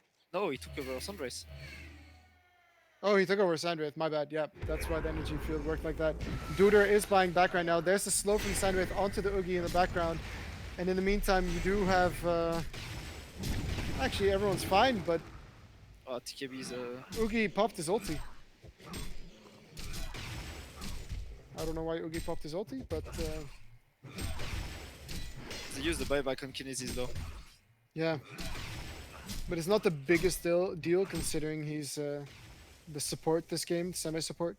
Yeah. But yeah, he really wants to get that Magnus stun back. He's chasing Magnus. Yeah. Look, Yeah, so there you have it. He's gonna take it right there. Boom. And he steals it. In the meantime, though, we have the entire Hellborn team in the Legion Woods, but chasing Ogi Oogie. is just able to dodge this. He's gonna use his ultimate. Is he gonna get the stun off though? They're diving the tower, and Oogie is gonna get power thrown. But Snooki in the meantime getting a kill again on the Magnus. Oh man, but there you have the Cersei. He is going to hit the Grinix. Is it gonna be enough? Does he have dust? He does not have dust, and the Invis does save him right there. Wow, what a dive though! Like, Yeah, oh, and there you have it. Kinesis finds 9 tricks in the woods. Because he was carrying dust. But yeah, again, Snooki just being so effective at using that ultimate, getting another kill on BKB and Chill in the mid lane. yep. Every time he has ultimate, he's finding someone to kill. That's super good. Yeah, but you still can't go for any other item on Magnus. You need that portal key. Oh yeah, for sure. Like he can't go for something else. Ugi now is getting really farmed though, as he's got the Gnome's Wisdom and the Arcane Boots, along with the Yeah. Sacrificial Stone. So they need to pick up a Dreamcatcher soon. Look I at Flux wonder- though. Flux is in a lot of trouble in top lane as Grinix initiates on him. There's the stuns, and that's going to be enough for Koga to actually get the last hit. So good for him to get some more farm. And Magnus trying to dodge the gank from the Polywog. Trying to get the rune actually. Yeah, that's a nice bottom lane. Yeah. Ooh, Magnus might be in some trouble. If he gets morphed up here, he's definitely dead. With Cersei, with that level 4... Oh, he actually didn't level Entrapment. But here's the Sandwraith ulti. And it's going to go on the Kinesis, and they do catch him in the background there. And then there's the power throw. But there's the steal from the Cersei, so they have their own Sandwraith right now. But Yeah. where is he? He's chasing the Aluna. But he might be in a lot of trouble himself, as Sandwraith and Magnus are charging Cersei. But wait, you have a stun in on the illusion, and Grinix. No, Grinix is actually going to get morphed up by Snooki right here. And Snooki is going to get the kill and going to heal up from the Chalice, but he's going to end up falling to the Sandwraith. And another kill for Koget, actually. So he's going to pick up the Thunderclaw really soon. I think he already just picked it up. And man, like all that fight, Oogie was farming, man. Yeah, Ugi should have definitely poured it in. I mean, he had his ultimate up. Yep. It looks to me like he's going to be going for the Icon of the Goddess now. Yeah, PvEs. Yeah, Yeah, he's Magnus for is sure. very close to his portal key, but just 80 gold off. Some guys also Engineer is actually very close to his portal key as well. Should he choose to go for it? I think a tablet would be very good against a Legion team, considering they have few stuns. And it's good versus Poly to cancel it, but oh, look at Flux top lane. He's gonna get stunned up by the Aluna. Grinix still does have his stun, and he's gonna pull him back, but that's gonna make the power throw end up missing. And Flux is gonna end up falling now. Polywog is there with the morph right there. And ooh, there's the entrapment, but it's gonna hit the Aluna and not the Grinix, so Grinix is fine for now. But Uki is here now, and Aluna just explodes, and Koget, not realizing what a beast of a hero Cersei is, gets hit by the entrapment because it jumps from target to target. Yeah, actually, not many people know that. Yeah, and it's gonna get Koget killed right here. Yeah, It's so big of the Legion team to get that kill on Koget, because he was starting to get out of control on Sandwraith. yes. But look at this now, there's a portal key picked up on Magnus, and he has his level 2 ultimate, so if there's ever a time to use it, Grinix is actually going in on the Polywog in the background, and now you have Gemini finally channeling the ultimate, but it took a while. He does get the nice double stun on the Oogie and the Poly, and Poly's gonna end up falling, but Engineer was not there, and there's the mine though. He's gonna end up missing the keg because, oh, actually Cersei now picking that up, but now Sandwraith uses his ultimate, canceling the PK of Cersei, but it's not gonna matter as Magnus is gonna end up falling anyways, but Oogie in a lot of trouble, is super duper tanky with that Gnome's Wisdom of course. The keg is gonna hit though, and Magnus, or I mean Cersei, oh, he just barely does not get the stun, but he does have the invis. Is there any dust on Hellborn's side? No, there is not, so Cersei ends up being fine right here. And they get the tower out of it, so really good fight for the Legion. Yeah, that was a good fight, for sure. Yeah. Like Sandres, he died. He used ultimate to get back in the fight, and he died again. Yeah. Died twice Yeah, twice. in a row now. Yeah. And Oogie with the icon of the goddess. Like, this is the time where the Legion should just gather up and fight, because Exactly, yeah. Cersei does not have a very good target to make an illusion of And in his team. they picked up Arcane Bomb already on Kinesis. Yeah, that's really good from Duder to pick up on that. Yep. Oh, look at this Grinix though. He's going to be in a lot of trouble.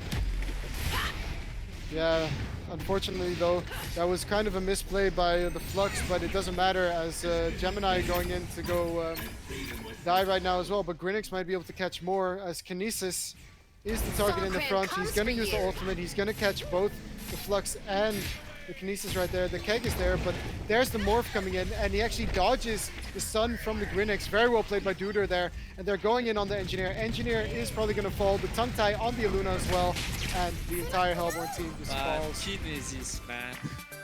He's doing a really good job this He's game. doing so much with Magnus stun. Yeah, So much. and the Arcane Bomb, very good item to pick up as well. So yeah, Legion realizing right now that Oogie is incredibly strong at this moment in time. And he is making illusions of Oogie, but really he should be looking to make illusions of the hardest hitting hero of his team. Yep. Oh, the Sandwraith actually ultis, but why? He ultis in He's onto the diving, Kinesis, but Kinesis is just manning up and gonna kill Koget. Oh my god. Okay, well, there's a stun on the Polywog illusion. Grinix is coming in, but how can they ever kill They Oogie can't, right man. now? I think they just can't. Look at this though, the Rev Ward actually scouts out the Grinix and they're gonna jump in, but what a nice energy field into the Keg, and Oogie is actually dropping really low right now with the damage from the Engineer, but he's just healing up. He's healing up too much, and Magnus, why aren't you auto-attacking? He can't, but Oogie does end up falling. Polywog, the only one alive. Nice portal key right there, but he is gonna end up killing Henke, and Magnus 4 seconds until he's got his stun up. PK is being cancelled, but there's the poly hold, but it's not going to matter as Kongor has no interest in fighting that's so right huge. there. Yeah, but Power Throw is going to finish him off right there. That was so nice from Snooki though. Yeah, if he Try. managed to get the PK off there, that would have been Yeah, huge. he tried to control Magnus the Yeah. whole time, so he can use PK or try to escape. Yeah, did Duder buy back again? Or did he not die? No. No, he never died, of course. No, he killed Sunrise. Yeah. Use your Arcane Bomb. Yeah, thank you. Yeah, That's not what you want, man. man, the Dying Legion to team. spot. This is the problem with Oogie. Yeah, they can't stop it. And finally, someone picks up a Soul Trap on the Hellborn side. But also, why wouldn't a Luna ever go for Steam Boots? Wow, really? Yeah, I don't know, man. Like, he needs mobility, right? And top lane, actually, Kinesis getting a solo kill on Mindtrix as the second support. He's just doing work right now. He went post-haste after his Arcane Bomb. But he's got so many levels as well. And yeah, the entire Legion team is just trading right now. As Aluna, yeah, isn't be able to run away. And that is a dead Aluna. Sandwraith trying to farm top, but I'm not sure if they scouted him here. They might be able to scout him with a Flux ulti. No, he has it on cooldown. he's gonna find him. Well, he's gonna find the illusions. Didn't have mana for the stun on Kinesis. In the mid lane, we have Snooki going in with the portal key, but Sandwraith is there immediately with the ultimate to try and kill Snooki. And there you have the Cersei ulti to respond, and now Sandwraith himself is in trouble as Cersei is just following him. There you have the Magnus stun. It is going to save him for now. With the ultimate from Magnus, it might be enough to kill Cersei. Who knows? Yes, it is. One hit to kill Koget, but he's not going to end up falling. Wow.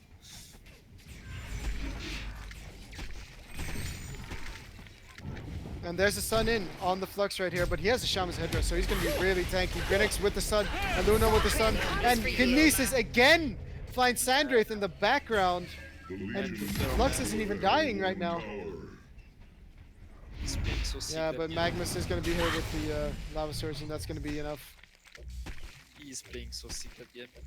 Yeah, Duder is just Wow. taking control of this game. Oh, look at this, actually. He's going to get stunned up by the Kongor, and is going to end up falling. So finally, he loses the Magma stun. Wait, why did he cancel his tip? I am not certain. He was tipping out, then he attacked Timber, and then what? Yeah. But yeah, Oogie now level 16. It's going to be super difficult to kill him as he's almost got a Frostfield plate picked up. Yeah. He just bought the Acolyte staff as well.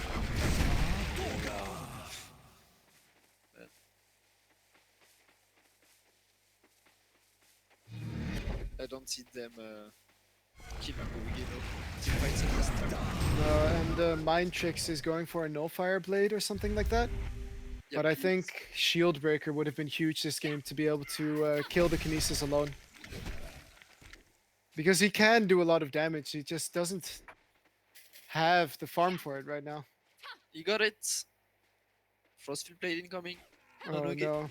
Yeah, now the Legion should just gather up and push. Yeah, pretty much. They have the poly wards, so they really have no issue in pushing base. And man, Snooky is just doing so much work on that poly. He's been in 17 kills Yeah. right now. Yeah. Grinix right here. Cersei's gonna run into him maybe. No. But there's actually initiation happening on the Kinesis as Sandrith was almost killed by the solo Kinesis, but what, is he gonna kill him? Yeah, he is! What? And Duder isn't even dying as the rest of the Legion team is now here and Engineer is getting caught by this Flux. He is gonna end up falling to the Flux, and in the meantime, Grenix is also gonna fall. So dude, level 17 right now. And Dudo P. Yeah, and in the meantime, Koget does, I mean, BKB and Chill does end up falling to Snooki. Oh, GG. Yeah, CC being called right here. Really well played from Duder in this game though. Yeah, well, MVP though for me. There's the CC, and that's a 2-0, ladies and gentlemen, for Lactose Intolerant. And they're going to be going to the finals for the 4th time in a row. Yeah, true. Wow. Yeah, They made it to the final every time. yeah, Every time. Wow. Impressive. every single time. So Yeah. even with some ringers this weekend, they're still a very difficult team to beat. Yep, for sure. Yeah, so final thoughts on that game, Volka? Well, that was not like the first one. I think after the band Sulfuris and showed Oogie, pretty much that was kinda, you know, we gonna run over you. Yeah, Like, and they even like- picked a Cersei. Yeah, just because of the Sunrays, I guess. But even though, man, Cersei is good. Yeah. I mean, they could have gone for a better lane support because it wouldn't have mattered because Sandwraith takes too long to get online compared to an Oogie. Yep. Yeah, exactly. That's the same as we were talking about Mageban. Like, Yeah. they pick Mageban to counter Oogie, but that's just not working like that. If Oogies get out of control, you can't stop him, and you need way too much on like Sunrays or Mageban to counter him. Yeah, I think Magebane still would have been a decent pick considering the rest of the Legion picks though. There weren't a lot of disables. So Yeah, but don't you think that you see how much Sunrays got picked off by Kinesis? yeah, of course, but Yeah, that's Magebane because- is tankier than Sandwraith in that sense. Yeah, probably. But yeah, But yeah. Anyways, it was not meant to be as Willowkeeper is eliminated now from this cycle 4. And ladies and gentlemen, we have the next semifinal coming right up with Team Tim versus Good Clan Rejects. So stay tuned.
Ladies and gentlemen, welcome back to HoN OMG Cycle 4 semifinal number 2, where we have Team Tim versus Good Clan Rejects. I'm joined by Big Wave Dave. Big Wave Dave, how you doing? Man, I'm doing fantastic. I'm stoked to be with you again, Shortcan. No better way to spend my Sunday morning than listening to your beautiful voice. Oh man, you're gonna make me blush, Dave. You're gonna make me I'm just blush. inflating your ego more, so that's what I'm here to do. Hey, Is look, they that- banned Ophelia. Yeah, look, that's a good ban versus what you got, I've heard. It is. What you got, Ophelia, is it's game changing. So I like the ban. That's a big time respect ban too. I mean, the hero is so strong, especially the first like 10 minutes of the game. You're getting ganked by creeps that just kill you, and engineer gets by, and I like them picking the engineer because that hero is very good. Yeah, they banned out the Magnus and the Gladiator actually because they've played quite some semi-sport Gladiator. Yep. Not that I like the hero in that role, but you know, they have been able to make it work recently. But yeah, Engineer is just such a strong hero for fights. But you know, Testy's team is really good at dodging fights, so Engineer's use might just not come out as it should. Yeah, unfortunately, I feel like this first game is going to be kind of slow because both teams are going to play on the safer side. So I'm looking at probably some two very safe drafts, to be completely honest with you. Because to be honest, I believe these two teams probably have the biggest rivalry between each other. Well, I mean, last time in the first round they faced each other, and because it was a best of one, Good Clan Rejects managed to beat out Team Tim quite comfortably, actually. Yeah, and, I think a lot of that as well goes to the transition that a lot of the European players aren't really used to playing on USE servers. So I would say, especially playing a hero like NG, there is some ping factored into that. As you can see, the Swiftblades picked up. This is what I meant by safe draft. I mean, they're going to sit there, they're going to pick comfort heroes and try to counter each other. I mean, Engineer killing Swiftblades is really difficult unless you have a good chain stun. So maybe they're going to throw the Engineer in like a tri lane or something. Because I do know that Team Tim likes to run a tri lane. Yeah, they could also just put it middle though on Huge Soul. That's true. Huge Soul is a known NG spammer, so I mean he's probably NG spammer. one of the best engineer players. I mean he's one of the few guys that actually doesn't hit Q twice on accident to keg himself instead of the enemy, which I've seen that way too many times happen. But yeah, has that ever happened to you? I don't double click keg. I never use that. And they are going to pick the Clanks, and they've been picking this hero a lot, but with the recent changes to Swiftblade, I think Swiftblade actually is quite strong versus the Clanks, because with the counterattack, he can at least get one auto attack extra off on the Clanks. Yep, and I'm curious for Team Good Clan Rejects. They actually are playing with someone that they haven't really been scrimming too much with or practicing with, and that is Momentine. So they have Momentine playing instead of Math Pro. So I'm curious to see kind of the impact that has on the drafting and the way that they lane things, because Testy has been playing the carry role as of late. And earlier last tournament, cycle 3, he was actually playing mid. Yeah, but I will also mention that because it is a US East server, the ping difference is about at 100 milliseconds. And I know this doesn't seem like a whole lot, but believe me, it feels like, if as an EU player, I can say that it feels like playing through mud, pretty much. It's Yeah, a very 74 frustrating MS feeling. versus 157 MS. So definitely a little bit of disparity there, because I do know Math Pro, one of the other players, he's located in Brazil, that's on their team. So that at least balances the ping out a little bit, because even on US East, I think he has like 180 or 170 ping, which is amazing at how well he plays the game, given the high ping. But I mean, I myself can tell you, I play Europe all the time from California, the West Coast, and 200 ping is fine for me. I just got used to it. But Yeah. my brain also has delay shorthand naturally. So. I mean, you are getting up there with, you're what, 30 years old now, Dave? 31, dude. 31. Oh man, that's when everything goes So- downhill, right? That's what they say.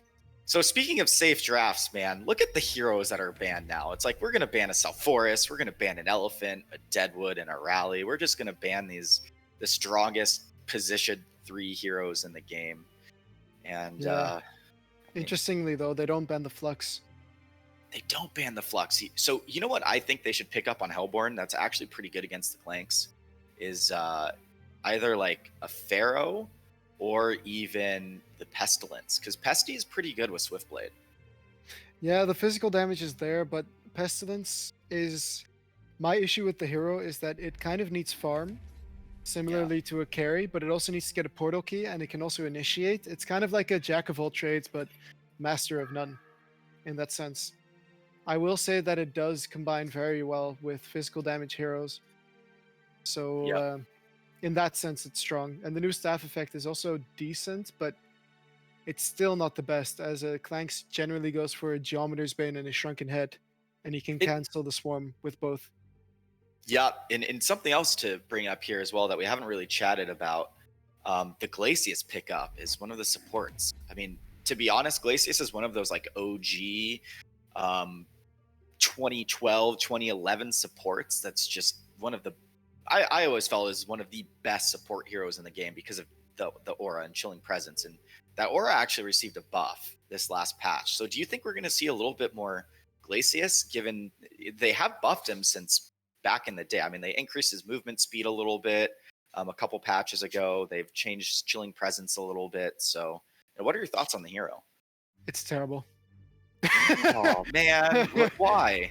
No, Why I do you just think feel he's terrible? I feel there are just better heroes in terms of damage, because what is his role as a Glacius, right? The only thing that he has going for him that no other hero has is the Chilling Presence. Oh my But gosh. if you want to go for more damage, right? A damage oriented support, then there's Myrmidon, who can stun with 2 abilities. Then there's Nymphora, who does more damage than a Glacius, who also heals more, or has a heal compared to no heal at all. There's a Chipper, who has more damage than a Glacius. The only thing is that the Glacius AoE ulti can do a lot of work, but in the way that games are going right now, I haven't really seen an opportunity for a Glacius to really effectively use an ulti. Yeah, the Glacius Swiftblade it's like such an OG combo from way back in the day. So it's nice to see that. And then so this is weird to me. I have never seen, and I've casted a lot of scrims for Imba's team. Legionnaire? I've never seen them pick a jungler, and they picked Legionnaire. So they must have been doing some things behind my back without me knowing, because that's an interesting pick. Is it a jungler though, or is he going to lane with the Legionnaire? I haven't even seen them lane that. I mean, I don't know, man. It just doesn't seem like laning Legionnaire is really that good right now. I mean, with jungle, I mean, yes, they kind of nerfed jungle a little bit, but like I said, I feel like this is going to be a very long game. I'm prepared to sit here for 50 minutes and watch a farm fest, and Lego's great in game situations like that. And a jungler is great in situations like that. As they pick up the Kinesis. So this is basically showing their cards. Like, I think that's a suicide Kinesis, and they're going to have a Lego jungling. And Engineer probably middle then. Yep. But the Hellborn side hasn't picked, or wait, they don't know it yet. I think they're going to wait. They're going to wait and middle. see the mid hero here that's picked. But I mean, I haven't seen Soul jungle ever. So yeah, he's not going to be playing it. Is Legionnaire going to be played by X next though? No, they're just swapping things up just to confuse people. Yeah, Mate, I think they're going to be doing solo bottom with Legionnaire, because they've been running a lot of aggressive tri-lanes.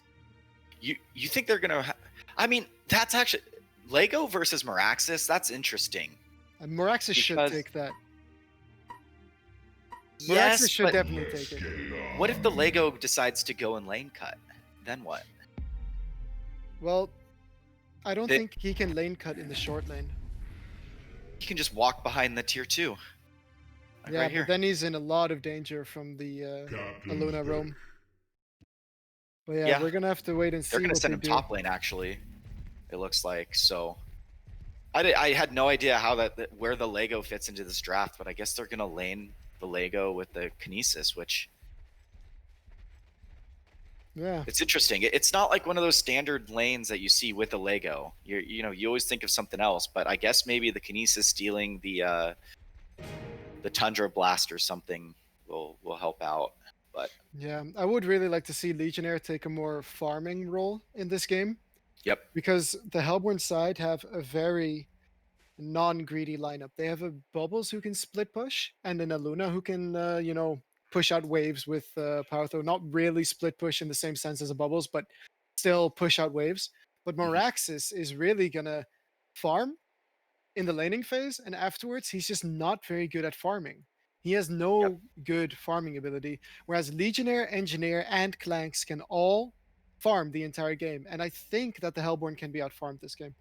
Well, that's what I was telling you. I think that this is going to turn into a farm fest. So it's really going to come down to this aggressive tri lane and what's going to happen, whether Testy is going to rotate to the top lane or they're going to keep it an aggressive tri lane long lane, because it looks like they do think the Lego is going to jungle. So they're actually dedicating grouping up to the bottom, I believe, to maybe block some camps. Yeah, but still, I do not like a Swiftblade versus two ranged heroes in a lane. Oh, I agree with you. I'm 100% agreeing with you on that concept. So I think they're going to rotate the Swiftblade out. Mm-hmm. And he's probably going to go to the top lane because Swiftblade Glacius can do really well against the Tundra and the Lego. Kinesis and Legionnaire, but Yeah, sorry, Kinesis and Lego. I'm not. I think Legionnaire does really well versus Swiftblade. Whenever Swiftblade spins on him, if he just right clicks him and gets the creep aggro, he can do so much versus Swiftblade. Do you think that's why they picked the Legionnaire? It's like, hey, we're gonna pick this hero to kind of counter out that Swiftblade pick. Yeah, for sure. Because- And I'm so curious, Dave, what items he's gonna go, because I don't think rushing a PK is going to be the most effective strategy unless they come out of the laning phase really, really well. Yeah, I'd like to see him build, even a Whispering Helm, or not a Whispering Helm. Oh sorry, no, Clanks might be in some trouble. Oh. He does scout out both the Aluna and the Swiftblade. Andromeda now forced to run away, but oh no. Did Glacius level the Q? Yes, he did. Is it going to be enough to slow the Andromeda? Maybe with the blocks from the bubbles. Oh, This good might be a body first blood. blocks. Aluna almost in range for the stun. But now Glacius, he has a slope in 5 seconds. But I don't think they're actually going to be able to catch Andromeda right here. He's being slowed. There's the shell serve and the spin, and they are in the end going to kill X next as he makes an entire trek across his entire woods. It still falls. What's sad is the Glacius got the first blood there too. I think if they No, gave that's it to the perfect. Swiftblade- No, no, You no, think no. so? Yeah, man, get boots on your support. Let's see if he goes the boots though. Oh, he counters. And he finds a ward. Like he should get boots. That's By all so means, grief. get boots. Yeah, look at the GPM right now from the Glacius, 4,230. That's epic. No, but I really would like to see him pick up a portal key. It's so Yeah. good to get that early. I mean, not portal key, boots. Boots. He actually picks up the boots. So And look, where's he listens to Meraxis? you. Meraxis is porting top now, but they're lane cutting already with the Legionnaire. He's gonna have a rough time now because of that. And think- he's used a ton of mana too. But I think he's just going to get free farm top on Meraxis anyways.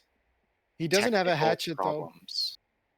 Him not going hatchet is just, again, I think we discussed this yesterday as well. I feel like you always need to get a hatchet on when you're playing Meraxis.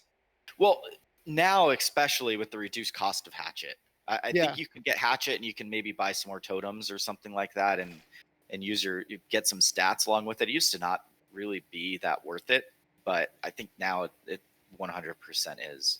So I don't see the Meraxis doing very well against this Lego, because the Lego is going to be getting an early power supply to counter the throw of the axes, as well as he's just going to be able to lane cut right here. I don't Yeah. see the Meraxis being able to stop this because they've shown their cards that they're tri-laning that long lane. Hmm. And I would really like to see Soul on Kinesis either steal the Aluna stun or the Swift spin. With the Swift Oof. spin, he can actually kill. Like Aluna and Glacius are so at risk of dying. Well, look at this as well. So look at how much they dedicated to stopping this Lego, who's not even farming the jungle. Like Yeah, they they used spent all their wards. Like, look at the Aluna. The Aluna has no stat items. So if I'm the Kinesis, I'm rotating bottom now, and I'm killing this Aluna every single time. Yeah, he just needs to steal the Aluna stun. You can take the Glacial Blast too and set up kills using that. So That's true. Yeah, look at this though. There comes the harass, but actually Andromeda might be in some trouble, but no. Nice slow on the Swiftblade right there.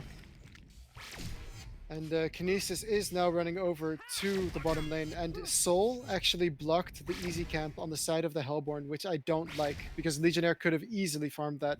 Oh, yeah, I agree with that too. That he could have farmed that. He did end up farming the medium camp already, so he's up Oh, to no. almost 500 GPM. He's Yeah, doing really well here.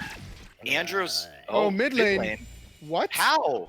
Okay. Level 3 engineer now, due to that Okay, first blood, and Kevin. he's missing quite some creeps because of this. Yeah, that was insane.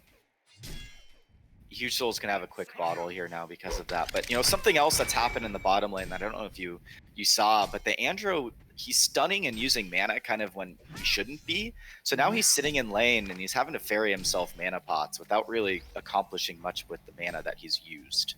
Yeah. I'm not sure which tri-lane I like better though. I think the triple range is going to be the difference, but Soul is now running in with, look at that spin, and Galatius in a lot of trouble due to that spin, but What? one auto attack, and I don't know what they're doing. That was, what? Dave. I feel like they needed one auto attack, and it didn't matter if it was Yeah. from the spinning Kinesis or from the Clanks. I think that they were trying to give the kill to Imba, and he thought the bang might be enough, but he didn't quite. Yeah, wasn't quite there. Yeah. Look at this top lane. The Yeah. Lego's He's doing really well. Yeah, I agree. And he went for an Iron Shield, which I do like because it's 100% damage block versus creeps. So that's going to help him out a lot. In the bottom lane, we have another initiation. Kinesis now spinning on the Illuna and Swiftblade spinning on the flanks, but Andrew just walked into the Swiftblade who's spinning, and he's just going to get auto attacked down by Glacius. And now Kinesis in trouble as well, as the two supports from the Hellborn are just not caring at all. What are they doing on the side of the Legion? They basically let the Swiftblade spin on his tower on Clanks, and they were going on different heroes. Like both supports went on different heroes as their Clanks was getting spun on by the Swift. I think if you're auto attacking the Swiftblade as he's taking tower damage, you can get a top return. lane, the Legionnaire is going to get the taunt on the Meraxis right here, and he's actually going to start to charge him down, but doesn't seem like he wants to dive the tower just yet. Nope. But yeah, Legionnaire is farming very well in this lane. He needs to ferry himself some more regen if he wants to keep farming the medium camp though. And in the mid lane, Huge Soul is having quite a good time versus the Bubbles, but Bubbles is recovering a bit, up to 230 GPM. Yeah, this is now where Kinesis needs to make the decision to pick up the Aluna stun instead of the spin. Yep. The Aluna stun is agree a with lot that. more effective than the spin at this moment. You know, I will say this. The Clanks isn't actually struggling that bad. I mean, oh, Look the at this, stun there's the is spin dodged. coming in on the Kinesis, but he's got a spin for himself. But what is he gonna do with this now? Nothing. I mean, so here's Lanks in Andromeda in quite a lot of trouble as Andromeda hits gets hit by the stun from Aluna, but is gonna end up surviving. Yeah, I mean, both cores in this bottom lane here aren't really farming that well. I mean, Clanks is sitting at 250 and the Swiftblade's sitting at 300. Yeah, not free farm by any means on either hero.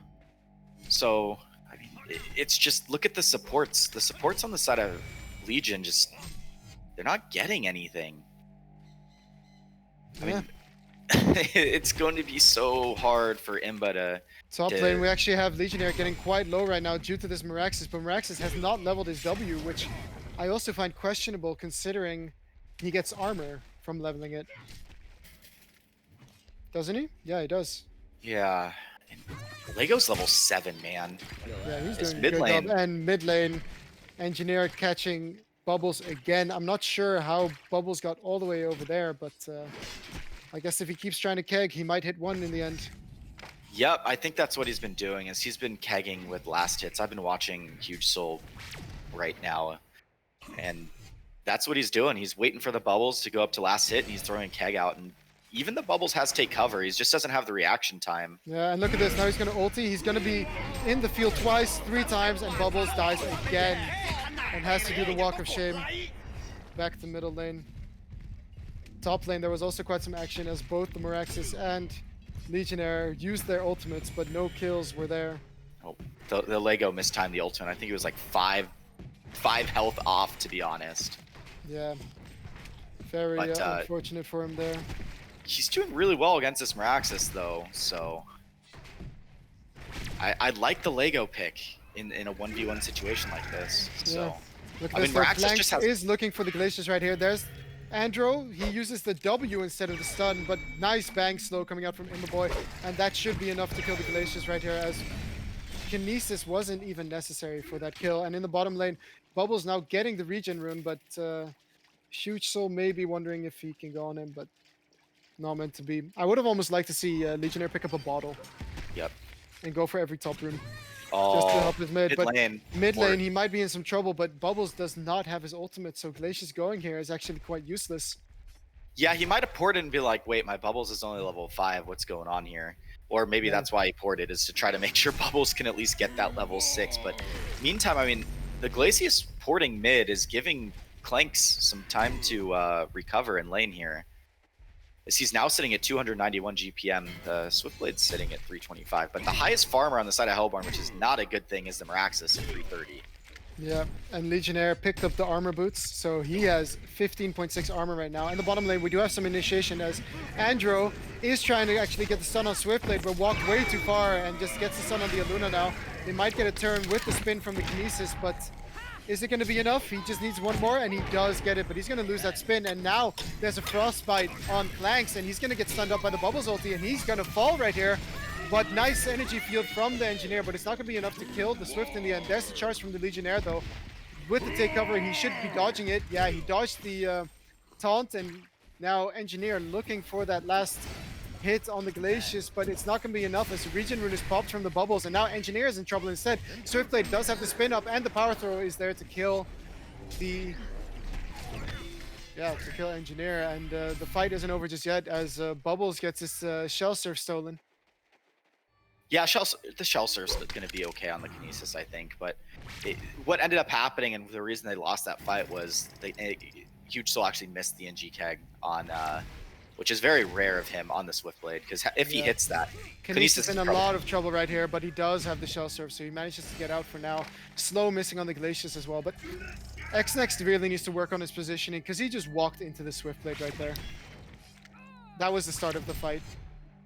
Yeah, I mean, dude, he's playing with 300 ping. Let's throw that in there as well. I mean, that's insane. This lane, look at the heroes on on Hellborn's side though. That's in this lane. I can tell you, having that high ping, but as Lego actually has an invis here. Yeah, Legionnaire is looking to get the bubbles. He does get the bubbles right there, and the keg is going to hit.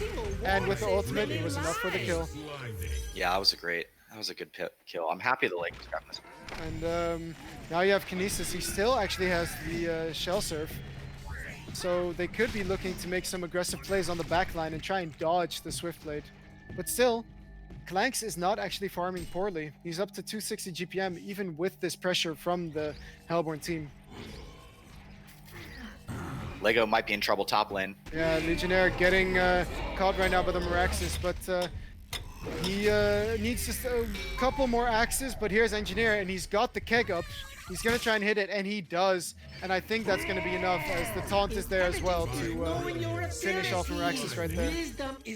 Man, Huge Soul's so good when it comes to understanding when to rotate. He always has a TP on him, always. So yeah, that was a really good he's the rotation. kind of guy you want. He got the ult on the Clanks, but it jumps to one of the creeps nearby, and XX now in trouble. But at the same time, they are getting the turn kill on what you got, and the Shell Surf coming in very useful right there. In the mid lane, we do have initiation onto the bubbles. Energy field popped, but it might have just missed. But actually, Engineer might be in trouble now as Bubbles uses the ultimate. And he has to do something, but he can't because his keg is now... He's out of mana and he does end up falling. In the bottom window, we do have initiation again, but that Shell Surf is doing so much work.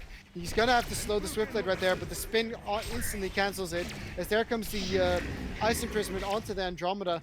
and they don't know who to go for as they're trying to catch the Swiftblade, but the Ghost Marchers are just too quick, and Andromeda needs to use the stun, but he's going to get power thrown, and the stun is up from Illuna, so he's going to get the double stun actually, and Andromeda is just going to fall to the auto attacks, and now Clanks is forced to run away as Illuna has power throw up in 1 second, and he might be able to get the kill on the Clanks as well. Power throw comes in, one more auto attack necessary, but there you have Glacius with the Tundra Blast to get the double tap. Glacius is an ultimate warrior, man. I So think don't you're know. underestimating the power of that hero right now. I think it's more mistakes from Legion. He's rather also than maxing the Ice Imprisonment, which is something I don't normally see that often. It's typically I see people maxing the Q or maxing the aura. I mean, The Q typically is it's a lot aura in better. safe lane, but yeah, I feel like Tundra Blast, since it's AOE, is something that you max over that. But with the Swiftblade, I guess it makes sense. They're actually going Look to at dive. this though. They're going straight in on the Kinesis before he can even steal the spin from the Swiftblade, and that's a free kill on Soul right there. Yeah, the bottom lane is just getting absolutely obliterated at this point in the game for the side of Legion. Top lane, they're trying to gank though, but their port's coming in, and they should This is realize bad. this, and this is too much. They're overcommitting on this right here. And Flanks is able to just run away, but Legionnaire, the top farmer on the Legion side, ends up falling. Is Bubbles gonna be able to catch the Clinks here? Oh, okay, No. he doesn't. He does have Kelp Field, but decides not to use it. As the Andro's still bottom right now. At this point, I think the Andromeda just needs to follow around the Clanks, but the Clanks is probably gonna rotate out of top now and go bottom, given that he saw the ports. So he should get some space in the bottom lane now. Yeah, and Engineer picks up an Invis rune, so he might be looking to gank what you got down here, but X next, he needs to get his level 6 on that Andromeda. Yep. And that's when he's going to be useful. And the same thing goes for the Kinesis. We just saw a game earlier today where Kinesis had a huge impact, but that's only because he was given the space to get levels. Yeah, and look at the XPM from the tri lane on Legion. I mean, Imba's sitting at 190, 191. Look at his XPM. initiation in the mid lane, though. He manages to dodge the Keg stun with the take cover, and Yeah, port's going to come mid. Unfortunately, they're not going to be able to get this tower. This tower is going to be denied. yeah, unless they... Nope, they don't screw up. So good that they denied it, but it still does open up the map for the Legion side to take some more control.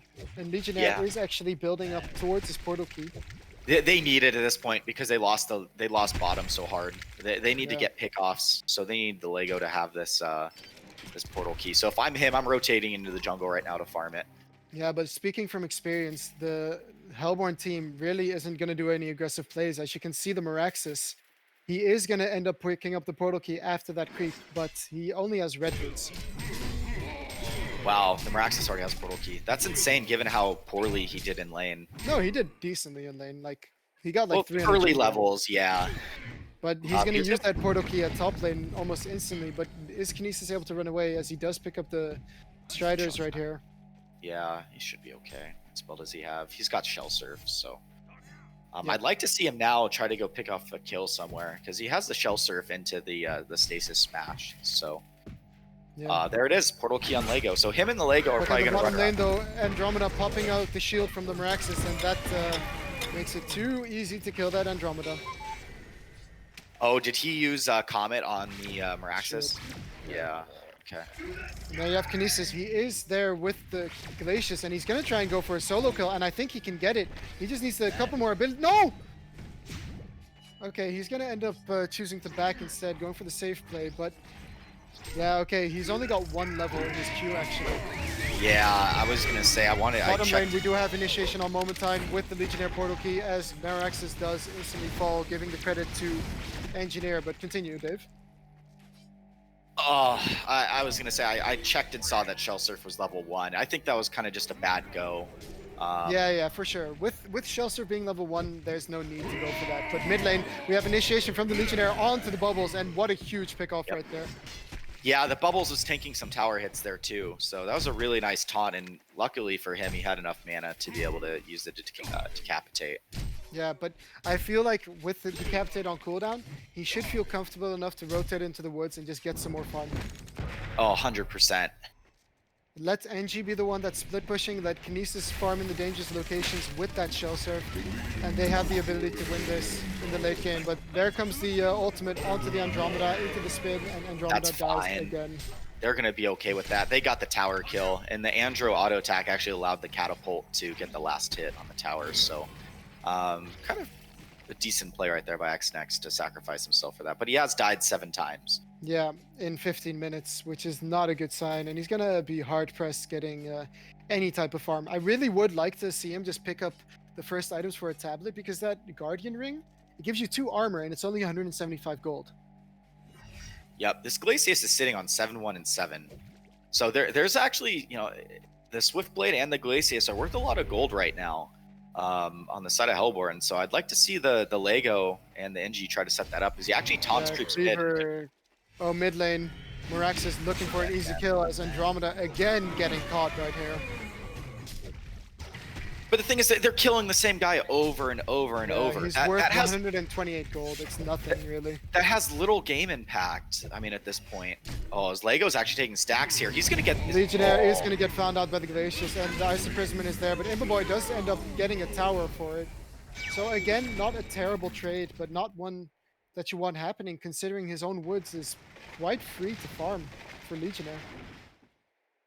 Yeah, and Swiftblade actually has the cleaver now, so... Look at this, though, in the mid lane. They're going to try and get the Stasis Smash off, and they do not get it as the take cover was just in time. And now, Kinesis and... Oh, but they're going to get the good energy field, and they're silencing everyone. And look at this damage coming out. Morax is actually in a lot of trouble, taking a lot of damage right there, and the Legion side almost coming away with a kill, and staying alive. This is really nice for Imba. He's getting space. He needs to farm and get that T-Claw. Yep. So, they committed a lot mid. They did 3 teleports. So those TPs are going to be on cooldown. I think Imba's going to be safe to farm here for a little bit.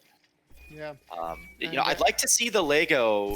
What do you think the Lego needs to build next? He needs items to survive, so I would actually like to see him pick up a Shaman's, as all the damage from the Hellborn is magical until Swiftblade gets online. They actually might catch the Swiftblade here. Yeah, but there is a Glacius nearby. Vision? Oh, the ward gives vision. They see this. He could get a nice yeah. double taunt right here. He needs to go for it, though. Oh, they're going to back up. They don't see where the bubbles is. They need to make some risky plays, though, as the Hellborn team is having a good time with Testy picking up that Root Cleaver. He's going to be farming so quickly if he's not pressured. Yeah, it was a really nice timing for the Cleaver, too, given that he was up against a tri-lane. And he actually has... Whispering on top of it. Yeah, he has Whispering on top of it. So he has both his farming items at 18 minutes, and the Clanks just picks up his T-Claw, so he's quite a bit ahead. He's sitting at 486 GPM, and the Clanks is at 354. Yeah, so Clanks is pretty strong late game, though, still. Especially versus the Swiftblade with, by being able to... he's going in on mid, but Bubbles again with the portal key away. What I wanted to say is Swiftblade, when he ulties a Clanks and Clanks flies into fog, it's very likely that it's going to get cancelled. Yep, and especially once the Clanks has the geometers as well. It's going to be really hard for the Swiftblade to kill him. Yeah, and again, he's not leveling counterattack. Not even once. And I can't help but feel like this is a mistake with how the hero has been buffed with it. Well, given he was up against a tri-lane too. 3 ranged heroes. He can, counter any one of their attacks. It's not even about the added damage that he gets. It's about the fact that he can then be invulnerable to auto attacks for 1.5 seconds. Yeah, so this is what I mentioned. Right now we're kind of at that farm fest mid game where both teams don't really know what they want to do. Is we're actually going to get some... Oh, the Meraxis walks into the field. Meraxis getting caught right here. Yep. Yeah. Good kill for the Legion side. As I mentioned, that Meraxis really doesn't have an ability to farm.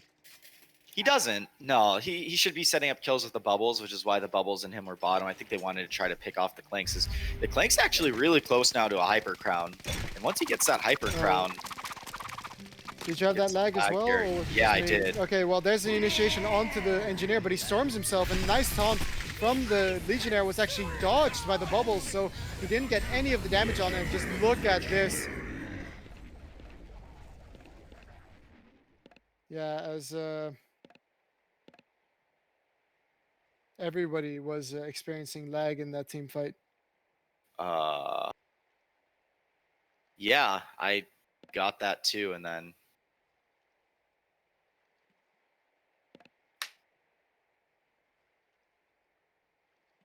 Yeah, so a really good fight coming up from the Hellborn right there. yeah, that was unfortunate. I think what ended up happening was I was watching that, and Huge Soul wanted to try to blink away, and unfortunately, with that lag spike, he got caught. He can't So I could see. blink away because he has no portal Yeah. key. Sorry, not blink away, but keg himself away. Yeah, I could see the frustration there, but that was 100% a server spike.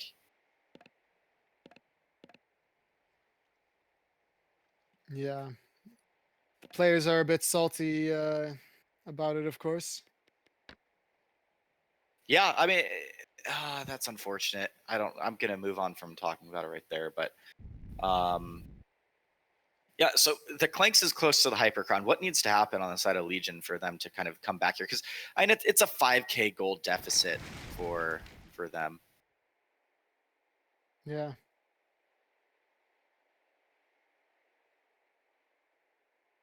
I think they just need to be a little bit more respectful towards each other and just stop all chatting and leave it to the captains to talk about this stuff because there's no point. There's no point in speculating, anyways. Nope. But yeah, so I don't know. Clanks with the Hypercon is going to do a lot of work, but I'm afraid that Swiftblade is just so farmed, and so is the Bubbles right there with the 400 GPM. So they might not even need Swiftblade. Yeah, Bubbles recovered really well given how hard he lost mid. But as I mentioned, it's the first game of the game. Yep. Oh man, the as I mentioned, I think people need to act their age, but I agree. This is getting a little too out of hand, guys. yeah.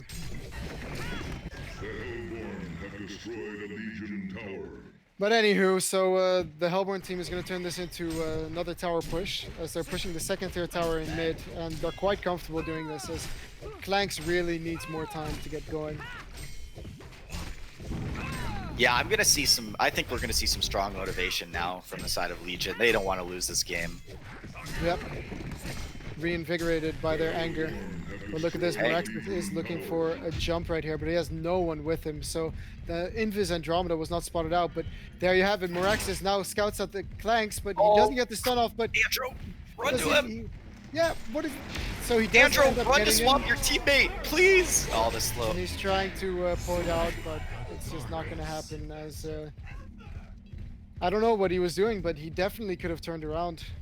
Yeah, the movement from the Andro, as soon as there was like about 5 seconds of delay there where the Andromeda could have walked down and at least swapped the Clanks out to save him. That's unfortunate.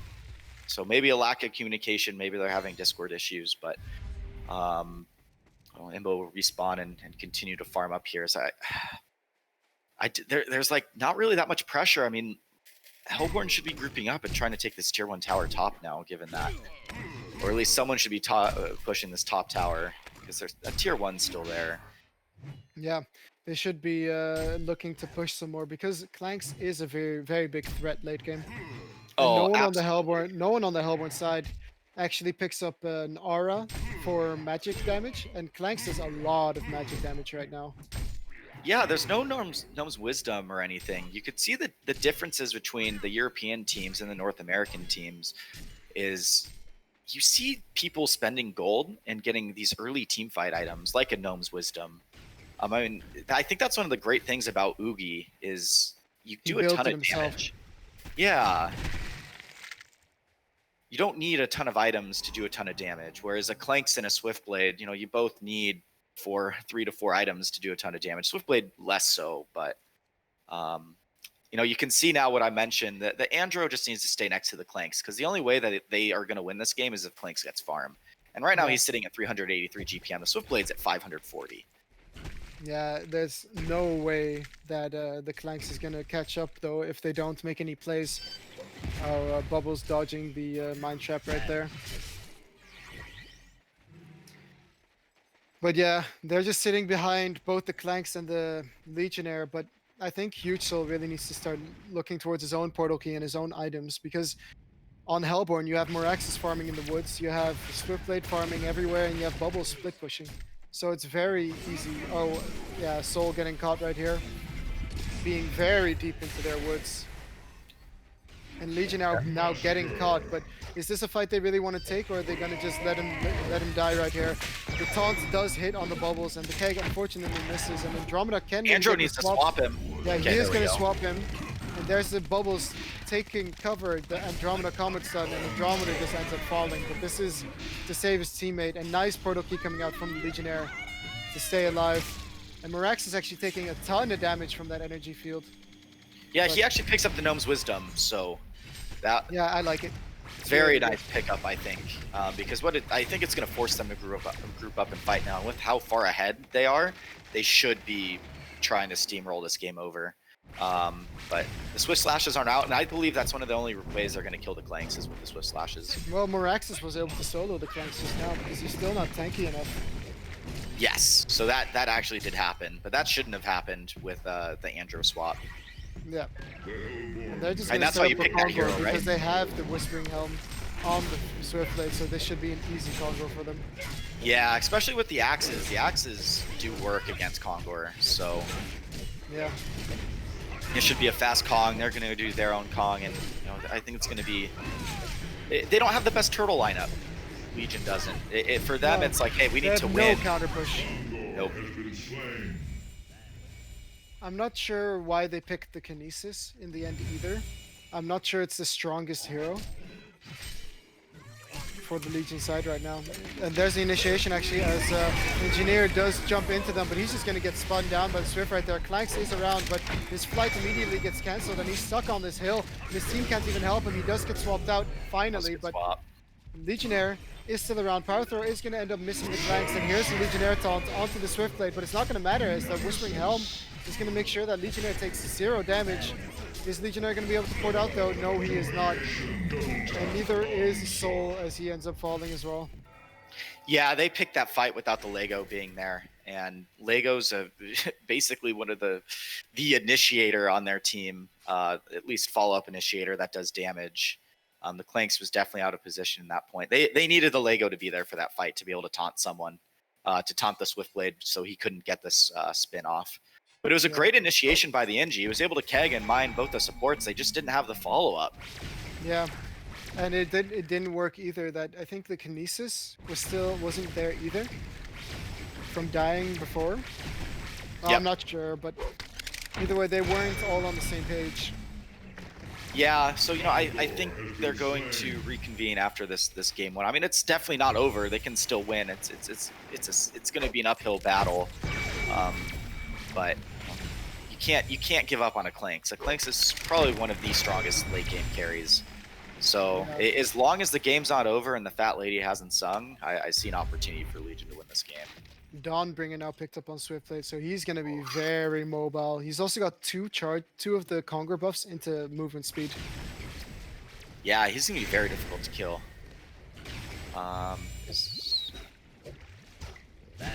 Clanks is picking up the Firebrand right here. I remember Imbaboy from a long time ago saying that Firebrand is one of the best items. And look at this though, Bubbles in a lot of trouble. The keg is going to end up missing.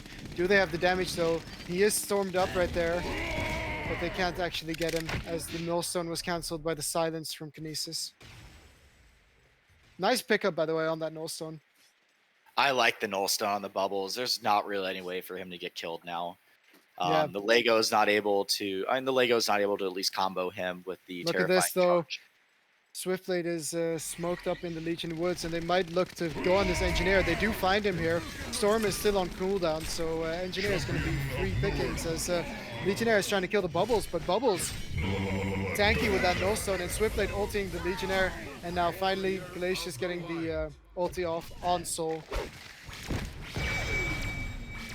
So yeah, really great plays coming up from the Hellborn side right now. Man, Glacius is 9-1 and 17. When you look at a support player and you see those stats, that's impressive. Rosaru's Nope. doing really well. I still don't like the Glacius. Other heroes could have done the exact same and would have been better in lane. But yeah, he has credit fully to Rosaru to being that farmed on his glaciers. I still think he should have gone for a portal key, as that's the perfect item to set up your own ultimate with. What do you think? He went for a Storm Spirit instead.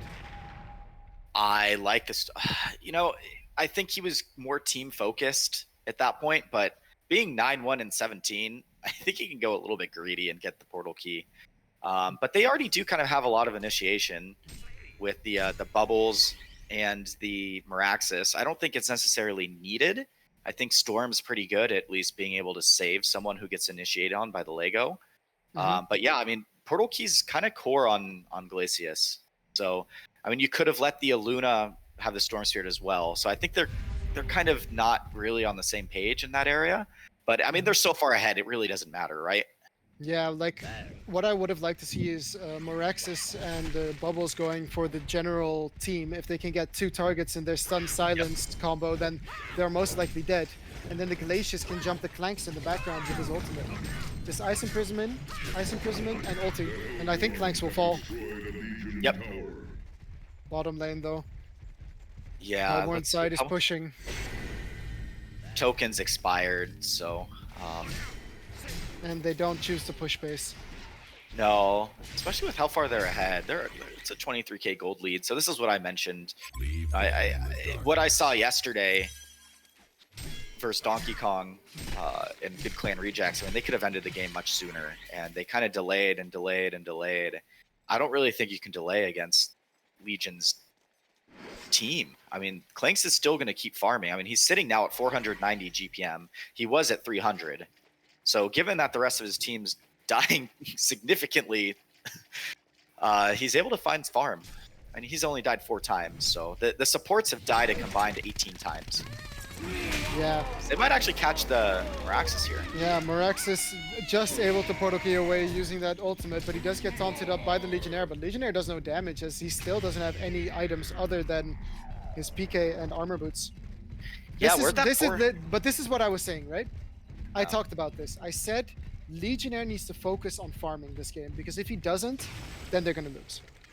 Yeah, it's back to one of the big issues that they have, whereas Imba is the only one with farm on their team. Yeah, look at this though. There's the initiation onto the Meraxis. The keg is going to hit, but do they have the damage? There's the ultimate. And finally, they managed to get a pick off with that. Yeah, he had the Matrix down, and they knew that, so he could jump. And Andromeda getting caught right here as What You Got picks up a portal key on Aluna, and I love it. Thank you, What You Got, for picking up that portal key. It's such a good item on Aluna because you can do so many fancy plays with Deja Vu. Top lane, we have Kinesis in trouble as Swiftblade just goes and spins on his face. Okay, he dies to the damage of Lightbrand. Yeah. But look at the supports, the GPM from the supports on the side of Hellborn. They're all above, like they've started out GPMing Meraxis. Yeah. You know, I think Rosaru found his calling, which is a support player, because he's doing a really good job. But they usually say that carry players can play a decent support as well because they're surrounded by them all the time. Oh, nice attempt from What You Got trying to catch Engineer there. But he does get the 1 power throw. The 2nd power throw, does it scout it out? Not enough. It cut down the trees, that power throw. I think it gave vision of him. He didn't have Kelp Field. So Bubbles has a sheep stick now, man. That's huge. If he jumps on the Clanks, there's no way he survives. Meraxis is trying to look for the Clanks here as well with that smoke. He's got a Soul's Bulwark, but I would almost like to see him go for a Hellflower on Meraxis. Versus both the NG and the Clanks. And there you have the initiation onto the Clanks. He finds him, but remember, Clanks now has a sheep stick. I mean, a Geometer's Bane, so he's able to Gyros away. But Bubbles is nearby. Still no... Yeah, he's gonna get swapped out. Beautiful swap coming out from XX right there. And actually Bubbles is in a lot of trouble as he's taking so much damage from the illusions. And does Momentine not understand that that was an illusion all along? Good port. What a port coming out from XNext. Really well played. Hey, they're delaying, man. I'm telling you, Legion not grouping up, or Hellborn not grouping up and pushing that bottom tower when they had the chance might actually come back and themselves in the butt a little bit. Could this be an MSI comeback? It could be. It could be. We'll just have to wait and see. But Clanks is getting close to that Shrunken. He Of gets that course. shrunken head. It's going to be very difficult for Hellborn to deal with him. Yeah. I think he needs to go for a Wingbow next, simply to attack from further away. Yeah. Look at this though, Oh. initiation onto the Illuna, but he unfortunately storms an illusion as What You Got manages to escape. Yeah, space created for What You Got there. Unfortunately, we just see no real utility Mid lane, item. we have some. Oh, Glacius picks up the portal key actually, and Legionnaire now just gonna fall to the Glacius. See, that's Oh. where Glacius is strong, when he gets a portal key. And there's a sheep on the Engineer now, and here come the power throws as well as the silence, and that is a dead Engineer. Yeah, now they pick up the portal key on the Glacius. So they're pushing mid lane now. Are they just going to go for game? No, they're No, gonna go for okay. top lane. He's got the counterattack max now as well, so he can use that to tank some tower hits. Ha buys back, but still has no farm other than armor boots and portal key. Yeah, he's sitting at 254 GPM. That's, I feel like he should have taken over the jungle a little bit earlier. Yeah, he did for a short while, but then Well, he was at 400 GPM during laning phase, and then it transitioned into like nothing. he had all the tools to take over this game. Yep.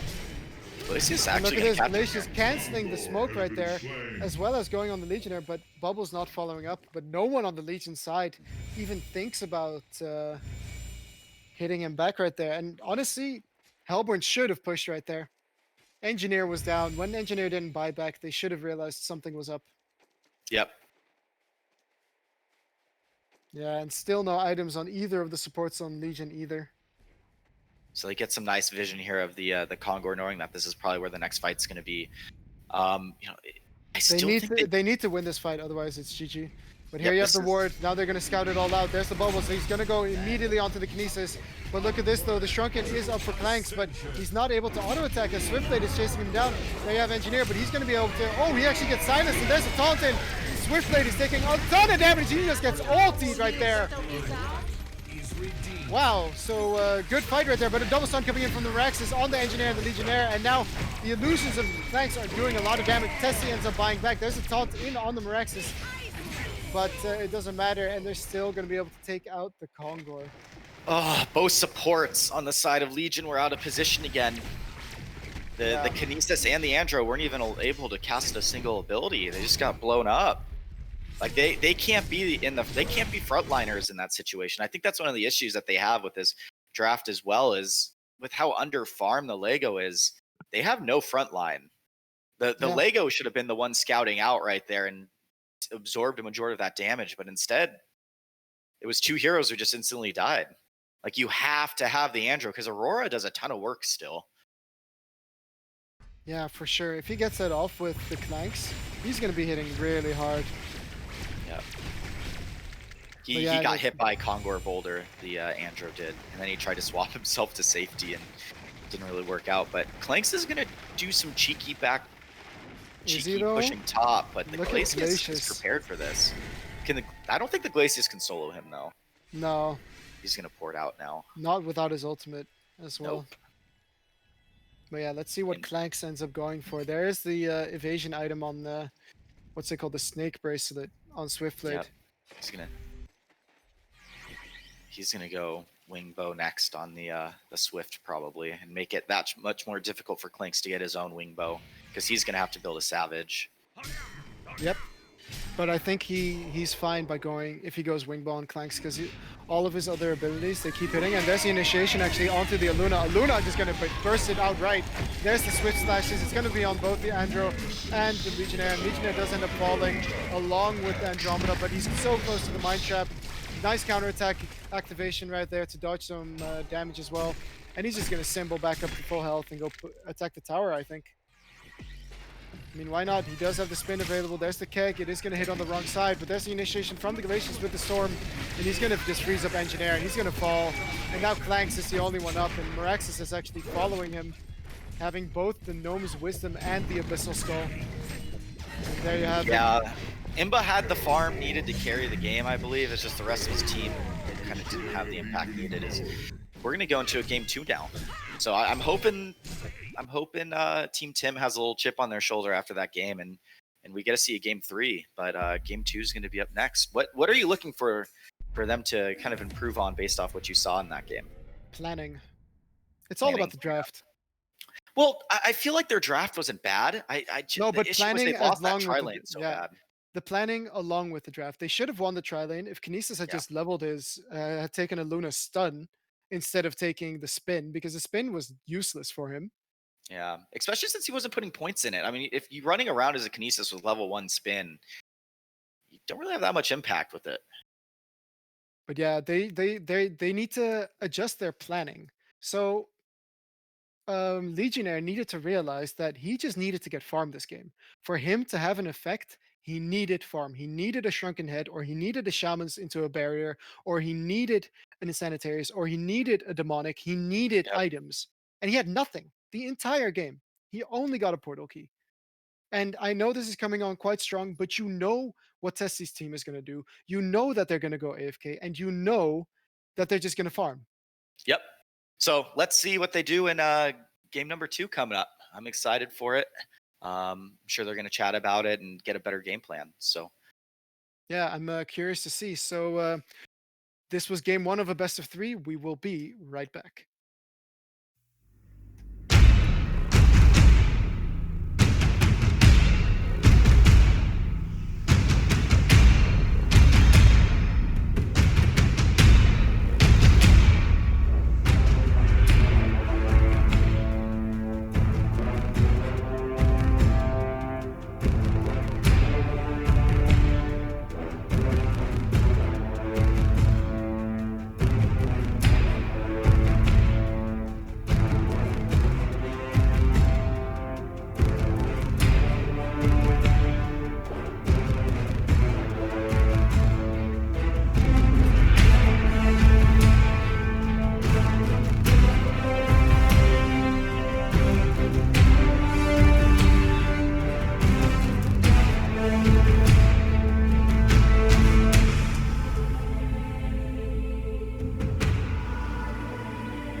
ladies and gentlemen, welcome back to this semifinals 2 of the HoN OMG Cycle 4. We have Team Tim versus Good Clan Rejects, and Good Clan Rejects just took the game 1 in quite a, I would say, Dominating fashion. Yeah, dominating fashion almost. They knew what their plan was from the get-go, and they executed it quite well, even with their troubles in the mid lane.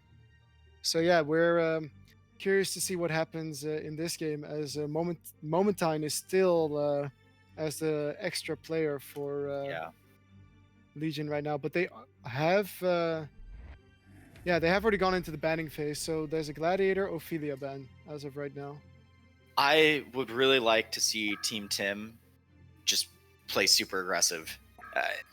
They can't let Testy get comfortable in lane. Yeah, for sure. And there's the engineer. Yeah, they're not going to give. Testy. They're not going to give huge soul the engineer again. Yeah, he did a very good job in the mid lane, even versus a Bubbles, who you would expect to do quite well. Oh, the electrician. Okay, I like the electrician a lot. I think that this is the kind of hero that needed to be picked to at least help win the lane and slow down Testy from having a better laning phase. And yeah, they're almost swapping their draft right now, with Testy also picking the Andromeda. But yeah, do you see how much work What You Got does with the Aluna, though, with all the power throws and stuff? Yeah, man, I'm gonna be honest. Wig's Aluna was phenomenal. Yeah, as was he played that Rosarue's. So well. I think Rosaru died once that entire game. Yeah, he did insane. So support is so underrated, and I think it just goes to show you how well. Yeah, and it's just insane, actually, if you think about it, that in a game where he's playing Glacius, who should be easy pickings for a Gladiator, he's got 1 death, he's got 9 kills, and he's got 25 assists. He was in 34 kills that game, and it's just unbelievable. But yeah, a lot on top of that, What You Got was also part of 22 kills, also above 300 GPM, which is of course easier as a support if all the towers from the Legion are done. Yeah. Yeah. And so they pick up the Myrmidon. So, we mentioned that hero in the last picking phase. I'm happy they're picking up now, because it's a really aggressive kind of secondary support. The Myrmidon, yeah, I love playing Myrmidon, especially when you know that What You Got is going to hate it. No, I remember picking it against Testy's team myself, and then Myrmidon works out really well on when you feel really confident with it, because you can make so many ballsy plays and you can always escape using your waveform. Yeah, the hero's fan. I mean, especially with an electrician in lane, if they do actually do a dual lane, which I would like to see them do that. I'd like to see them do 2-1-2. However, given that there's now an engineer and a Cthulhu font, if they do an engineer Cthulhu font lane, that's a pretty scary lane. Yeah, definitely. Cthulhu font is just such a strong hero, and Legion team actually not picking their carry yet, so they're a little bit more patient this time.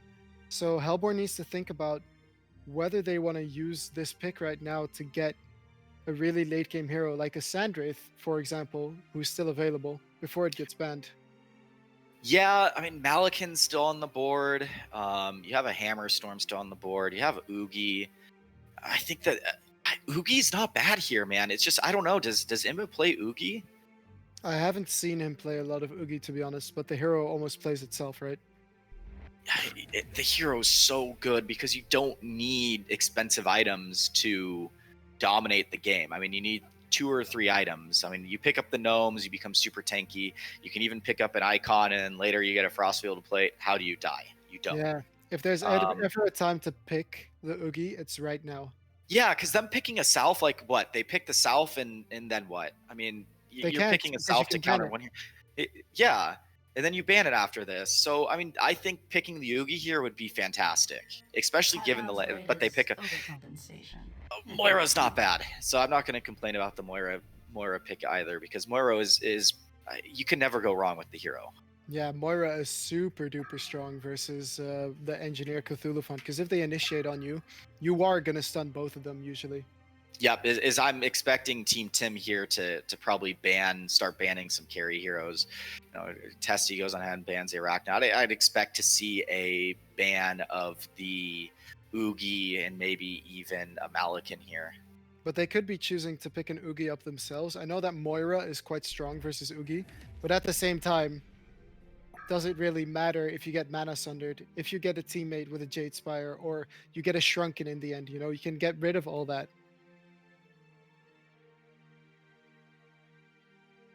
Agreed. So they banned Predator now too. So yeah, Testy's completely focused on banning the farming heroes. I think he wants to make sure that they pick someone like out of Imba's hero pool. I mean, what's left here? So I know he likes to play the TDL. He likes to play the Gemini. To be honest, Gemini is not that bad of a pick. Gemini really is not a bad pick, especially with the Moira, but neither is Sandwraith. Again, with the Moira, you put your stun on the Sandwraith right before he ulties, then he jumps in and gets an easy stun. It's the poor man's they Son need of the to Master. pick. They need to pick a carry here that does as Testy now bans the Oogie, and they need to pick a carry that has some kind of escape. He actually bans a Sandwraith, so I really think that it's going to come down to which teams. I mean, is Malakin still good given No, the recent nerfs? no, Or it's not. you It really don't isn't. think?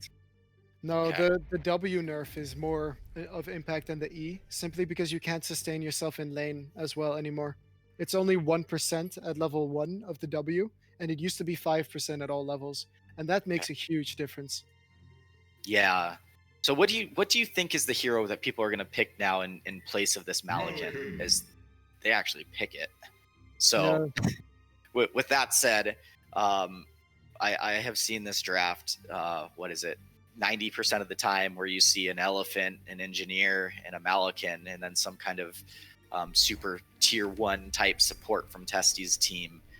What do you pick now on the side of Hellborn is the core, because there is a Hammer Storm. There's a Hammerstorm and there's a TDL. I'm not a big fan of the hero myself, but I know other people still value it very much. Oogie is also banned. They could try to go for a Dr. Repulsor this game in the mid lane. They could. They actually don't have. Okay, so they pick up Bensington. They can still pick up the Doctor here. I mean, Doctor with the Doctor with Bensington, very strong. Doctor with the Bensington is very strong. However, they become a very kind of squishy team, if that's the right word, if they pick the Doctor. I mean, because you're going to have a Merm, a Moira, a Bensington, and a Doctor. That's 4 heroes that are going to be under 1k HP for a majority of the game until mid game, and then but you're Doctor going to have pick up an icon generally and gets pretty like Doctor is generally built tanky because they do damage regardless of their stats. So yeah, they pick up the bubbles again. So we are going to see the elephant NG lane. We're going to probably see a bubbles mid, Malakin with the Andro. I think we're sitting on the mid hero right now, unless Huge Soul's playing mid Bensington. Which how often do you see mid Bensington? I mean, it's not weak, especially not versus a bubbles, because you can fake your joust, and if he takes cover, well, then you got a free kill almost. But yeah, we're gonna just have to wait and see what they pick for mid, because I don't think Flux? No. They do go for the Gunblade. I'm not sure I like Gunblade versus Bubbles. Bubbles. Yeah, it's good to stop people from TPing away using the Shell Surf, but the ulti, like, you can dodge most of it with take cover, and if you get a storm, like, his priority on Bubbles right now should be buying a storm. He can storm himself, take cover instantly afterwards, and if he has a PK, he can PK. He can storm his teammates too when they get ulted by Gunblade. But they do have an Andromeda swap for the Gunblade as well, so I'm really curious as to why they would pick this. Yeah, I think we're gonna have to play out and see. I know it's one of Huge Soul's favorite heroes, so he was probably begging Imba to give him the chance to play it as. No, I think we're going to see a tri lane, and we all know how strong Bensington is in a tri lane. Imba Boy is playing Electrician. So they're actually switching up roles here, and they're going to put Mate, on the Bensington, and Imba's going to play the farming Electrician. Yeah. Okay. And I think they're going to try to dodge this this tri lane, to be honest. I think the the Malakin's probably going to rotate into the top lane, as he actually already has the recipe for power supply. Yeah, he's done purchased. this in every single game so far. And it's actually really strong. Because you can buy the duck boots on the side, and they also combine to make the power supply.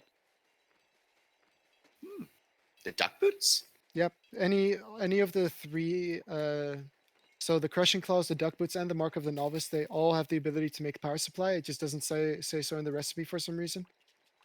Wow. Okay, chat. You heard it here first. I So, I yeah. got to be honest with you. I didn't know that. I thought it was always crushing claw. But I Nope. mean, they're all 150 gold. So They're but all yeah, you can buy 150 the duck gold. boots. Yeah. It's just the difference is you can buy the duck boots at the side shop, and you can't buy the crushing claw. Yeah, exactly. But look at this though. It's gonna be an aggressive tri lane against nothing. And if they switch it up, I think that Malakin's just gonna keep on dodging the aggressive lane from the Hellborn. But Gunblade, I will say, is very powerful versus Malakin. Because Malakin has no armor. Look at his armor, starting armor right now, Dave. 0.8. Isn't that just terrible? Like, And it, they have no kind of Arma Aura type hero too until the coach. It forces the Cthulhu font to get the bulwark pretty early. yeah. And I would really like to see Mate with the Bensington and the tri lane there. They need to just, leave Bensington with Moira, stop leeching XP, move the Myrmidon to top, but instead they move the Moira to top, which I guess also works, but Myrmidon is just more capable of escaping than a Moira. I want them to go super aggressive and just start to push the tower Oh, in top lane in for bottom lane. bottom lane, yeah, I agree. I mean, Bensington isn't going to outfarm a Malakin anyway, so I think the timing of this game is going to be mid game. Yep. And they're gonna want to start pushing early and trying to snowball. So Yeah, and Huge Soul in mid is already playing super aggressively versus this Bubbles, as Bubbles does not have the armor to actually go up against his Gunblade. no, and I think that's one of the things Huge Soul really likes is picking these heroes that in 1v1 situations just dominate. Yeah, And Bubbles doesn't have very much. I mean, he has more armor than the Malakin does. He has 2.9 armor, but it's not like the Bubbles wants to build like a Shield of the 5 or something, you know? yeah. I would like to see Huge Soul go for something like a Hellflower this game, simply because he's against against the Bubbles. It's Shield of the 5. And there you. This laning phase is very different compared to last one. I don't think we're okay. When do you think Yeah. we see a kill? What would you say the timing is for first blood? I don't know, because I don't think Cthulhu Font is ever gonna die. And look at this, Myrmidon is now moving after leeching XP from the Bensington for too long. So basically, Bensington is under leveled now. It's a level 4 Cthulhu. I want him to just go right now. I want him to just use all those creeps and just go on the Bensington. He should. Just put pressure on him, because Well, they have no vision okay, but bottom. they're ganking middle instead. But how are you gonna gank a Bubbles with a Myrmidon? Yeah, I'm surprised the Cthulhu font didn't. There's the he's actually initiation gonna stun it on the now. Bensington, That's a lot but- of damage. Yeah, it's not enough though. He should just be No. auto-attacking the Cthulhu. But yeah, this doesn't make any sense to me. The rotations from the Hellborn side. Yeah, he's missing a lot of last hits under tower too. Oh no. Yeah. Cthulhu Fun doing a fantastic job, and just as he's about to get all this XP, Myrmidon comes back to leech. Top lane, we have initiation though onto the electrician as well as the Moira, but the Moira is actually fine right here, as he stuns both the engineer and the Andromeda, and Andromeda is out of mana, but he is going to use a mana pot. Yup. And then let's see how mid lane's going. When Gunblade's sitting at him and the Bubbles are super even. I think that's how that matchup should be right now, at least. I think with that rune, Gunblade is TT. definitely going to do a lot of work. I mean, look at that damage. I think Yeah. it's all due to the rune control right here. Bottom lane, we do have Cthulhu taking Summer Raz. In top lane, we have the Electrician getting the sword throw, but nice stuns from the Moira to stun the entirety of the Legion team. Yeah, if the keg hits from what you got, Moira ends up dying. So, luckily, Moira kind of that spell missed because that spell hits the Moira's dead. Yep.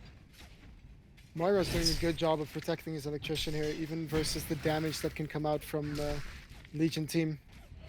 As Gunblade does not get the rune right here, and Soul trying to protect the rune for Gunblade is going to get stunned up instead, and Bubbles is going to end up falling to the Gunblade.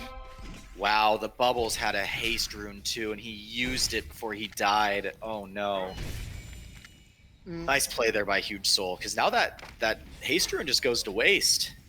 Yeah, and Myrmidon again rotating over. They're looking to maybe set up the kill here when he ports back in on the Bubbles, similar to what happened last time. Yeah, he's going to port behind the tower though, but here he goes with the ultimate. There's the stun, but XX needs to use his there. Nice wheat field. Is Gunblade going to die though? He's got 1 HP, and he is going to survive. If anyone from the Legion team were to rotate over, maybe. I think he's dead here. Yeah, Aurora is going to kill him. This is going to be death by Aurora. Oh no, by your items. Shield, though. Yeah, he didn't have a port on him, and that's just oh, he gives it to Legion. Oh, but thank God. Okay. That's fine. Can definitely kill bottom right now, though, with Myrmidon. There's no way Cthulhu can tank all that. And here's the interesting thing about that. Malakin actually ported to the tier 2. So Malakin wastes 50 gold trying to get that kill, and the kill just goes to Legion. Yeah. So it ends up being a wash, but farm. Yeah, and he's missing creeps. So that was actually kind of well played by Huge Soul, knowing that he was going to die. But yeah, now I think the top lane, played by Imboboy and Soul, has been going phenomenally. Really credits to them for never dying versus that tri lane. And Malakin's the only one farming on the side of Legion right now. He's sitting at 300 GPM. The rest of the team, Cthulhufont's at number 2 at 170 GPM. So. And with those 2 deaths, I mean, Bubbles is down to 160 GPM. Yeah, that was a really nice call out by Huge Soul to say, hey, sit mid, Myrm, let's kill the Bubbles when he comes back. Because he had to walk back mid. So it looks to be going quite well for the Hellborn side right now. I would like to see them use the Bensington ulti now that he's level 6, and just kill the Malakin over and over again.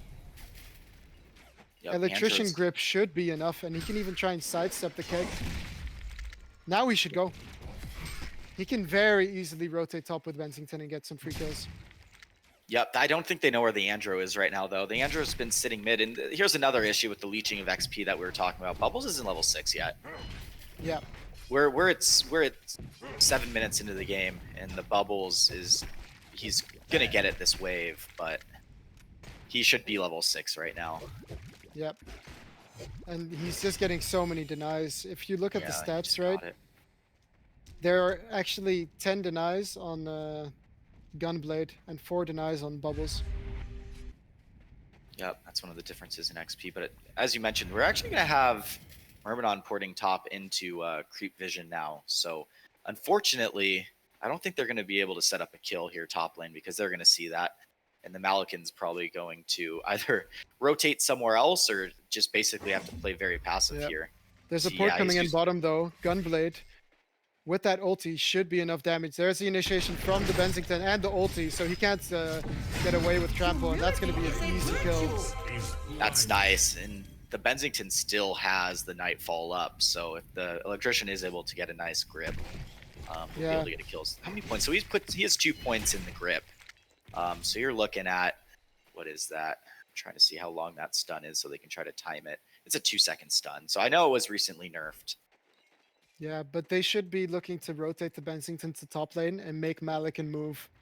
Because Malakin is still doing too well in this top lane with 375 gold per minute, actually. So the moment they can get the grip, Bensington should be ulting. Yeah, and the Moira, as soon as the grip comes out, the Moira can mana sunder, so he's not able to sword throw away after that happens. Is the Andrew actually rotates bottom now, and they're gonna have another port, so the Bensington needs to be careful here. I think they have to set is rotating now, but Engineer might be in some trouble. Myrmidon does not have his E leveled, which I find to be quite a mistake, but they're gonna run into the mines. And look at that. Oh, he almost dies. Keck is not going to hit, but now you have Gunblade. He doesn't have his ulti right yet, but he does have a haste rune, and there's the Purge coming in on the Andromeda. That should be an easy kill. And Bensington in the bottom lane getting caught right here by the Trample and the Malakin, but Malakin did not use his ultimate, and he's not going to fall. No, he wasn't able to get, the Elephant wasn't able to get the rest of the obliterate off to kill. And I was curious why Haha Mate didn't port top, because Oh, but he he put needs to be himself in a careful really now. bad situation bottom right now. Oh, he does Okay, manage good to dodge the stun. trample stun, but Bubbles, is he going to be there with the cancel? Yes, he is. This is almost when I would say, yeah, use your ultimate, but then he gets silenced and he's going to get it canceled. So is he going to be fine? He has another stun in 1 second to get away. Joust to the left. He's fine for now, but one more auto attack is going to do it, and they're not going to get him. Is he gonna get the surf off? He's not. Okay. Wrong hero to be creating space, but at least he lives, right? Yeah, that's the most important thing. But now Malikan is just taking advantage of the space that his team has made for him. Yeah, he's sitting at the highest GPM in the game right now at 373 GPM. But we have to remember they did kind of dedicate I guess you could call it a pseudo tri lane. I mean, it's really changed now. Both supports on the Oh, side look of. at this Myrmidon. He's walking into the mine trap again, and he's going to take a lot of damage there. And going to fall immediately in Bubbles now, trying to get away. He is going to be able to shell surf even with the ultimate on him because he canceled it. And now look at Huge Soul. He's confident here, but he's getting bursted down right now. Look at the damage from the spells, and that's not going to be enough to kill the engineer. Yeah, I think he could have ulted one of the supports and lived, to be honest. He could have bursted down one of the supports with the ultimate and walked away, but I think he was going for the bubbles, the little bit of the greedier play. Yeah, and I really want Bensington to start rotating to top lane and start working on that lightning because he's going to need to get some more farm this game if he wants to compete with the Malikan. Appreciation onto the Cthulhu font. Yeah, he's going to get stunned up. He also has a mana sunder on him, but Trample is going to be online. There's the power throw or the sword throw from the Malikan, and he's actually porting for no reason here. Okay, well, there's that space you wanted from the Bensington now as the Malikan ports top. Yeah, and bottom lane, there are 2 ports coming in. Might be looking to set something up on Bensington. Yep, Third 3 port ports actually. Oh, Bensington needs to be careful. Bensington is taking a lot of damage there. The keg is going to miss, but Myrmidon is here with a nice 2-man line stun. And Bensington is trying to get out, and Myrmidon, still not having leveled his waveform, is going to fall right here. Yeah, I think you want to put a point in waveform because he lives right there with the waveform. Is we have a pause coming out again. Lots of pauses in this series. Yeah, I think there was lag as they were standing all still, but who knows, right? No idea. But yeah, Gunblade needs to just work on that mid tower right now. Look how low it is. Yeah. Oh, that's gonna be so nice with it because they also have the catapult there as well. So he should go and get this.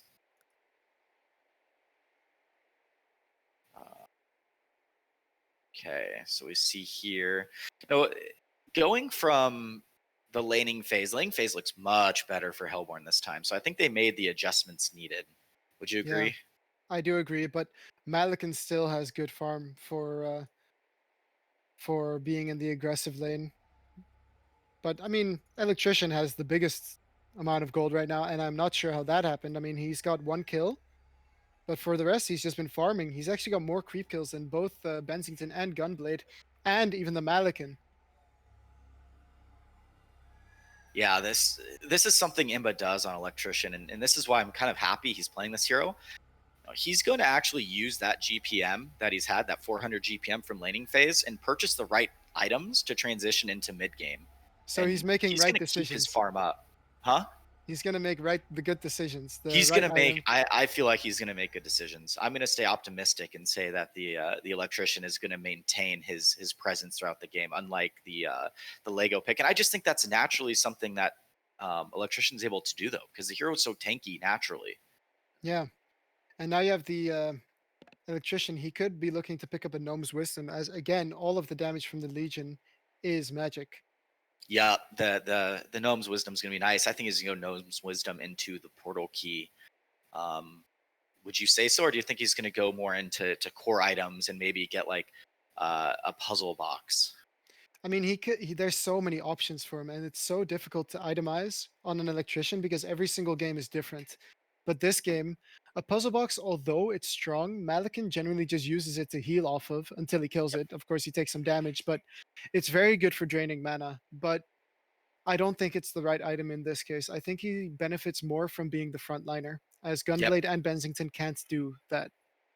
he needs the portal key, I believe, because look at the lineup from Hellborn. They don't really have. I mean, yes, Moira is going to get a portal key, but at what point in the game is he going to get a portal key?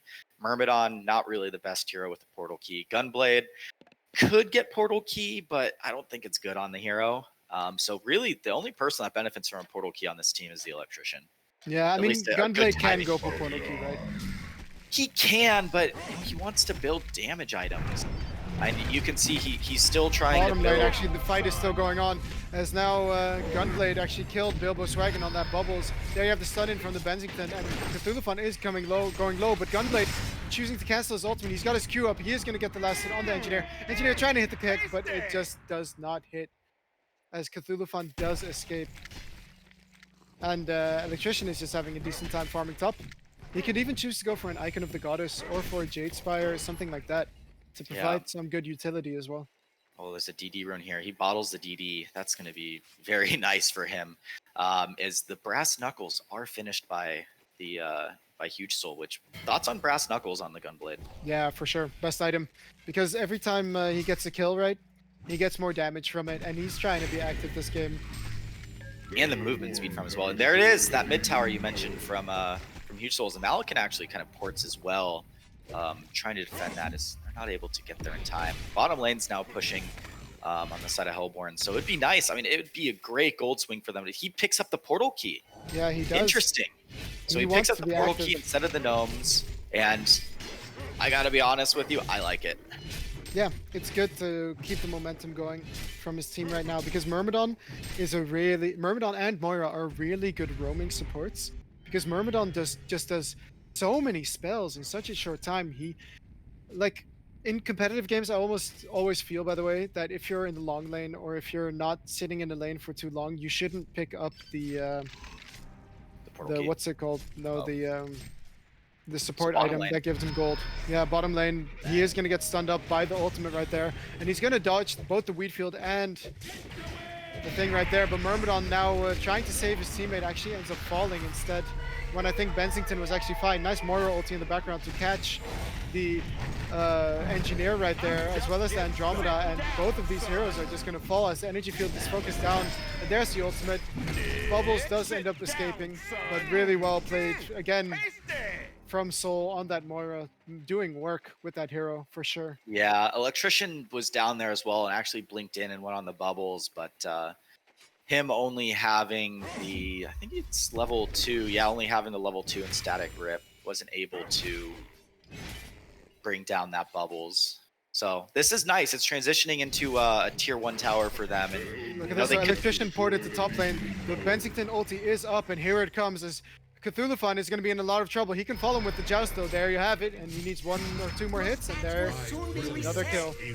Well played, and he's going to go run top lane as well and take that Invis rune away from the bubbles so the bubbles can't get it. Yeah. You can see here, X-Nex put some nice wards in the Hellborn jungle. I look for them to kind of take that over. Look at Bensington with his Invis. He's trying to scout them out, but Bubbles is just kind of standing on the hill there. Well, he has no mana for Joust yet.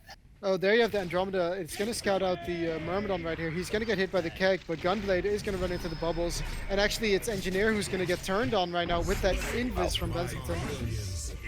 There it is. The NG is going to fall.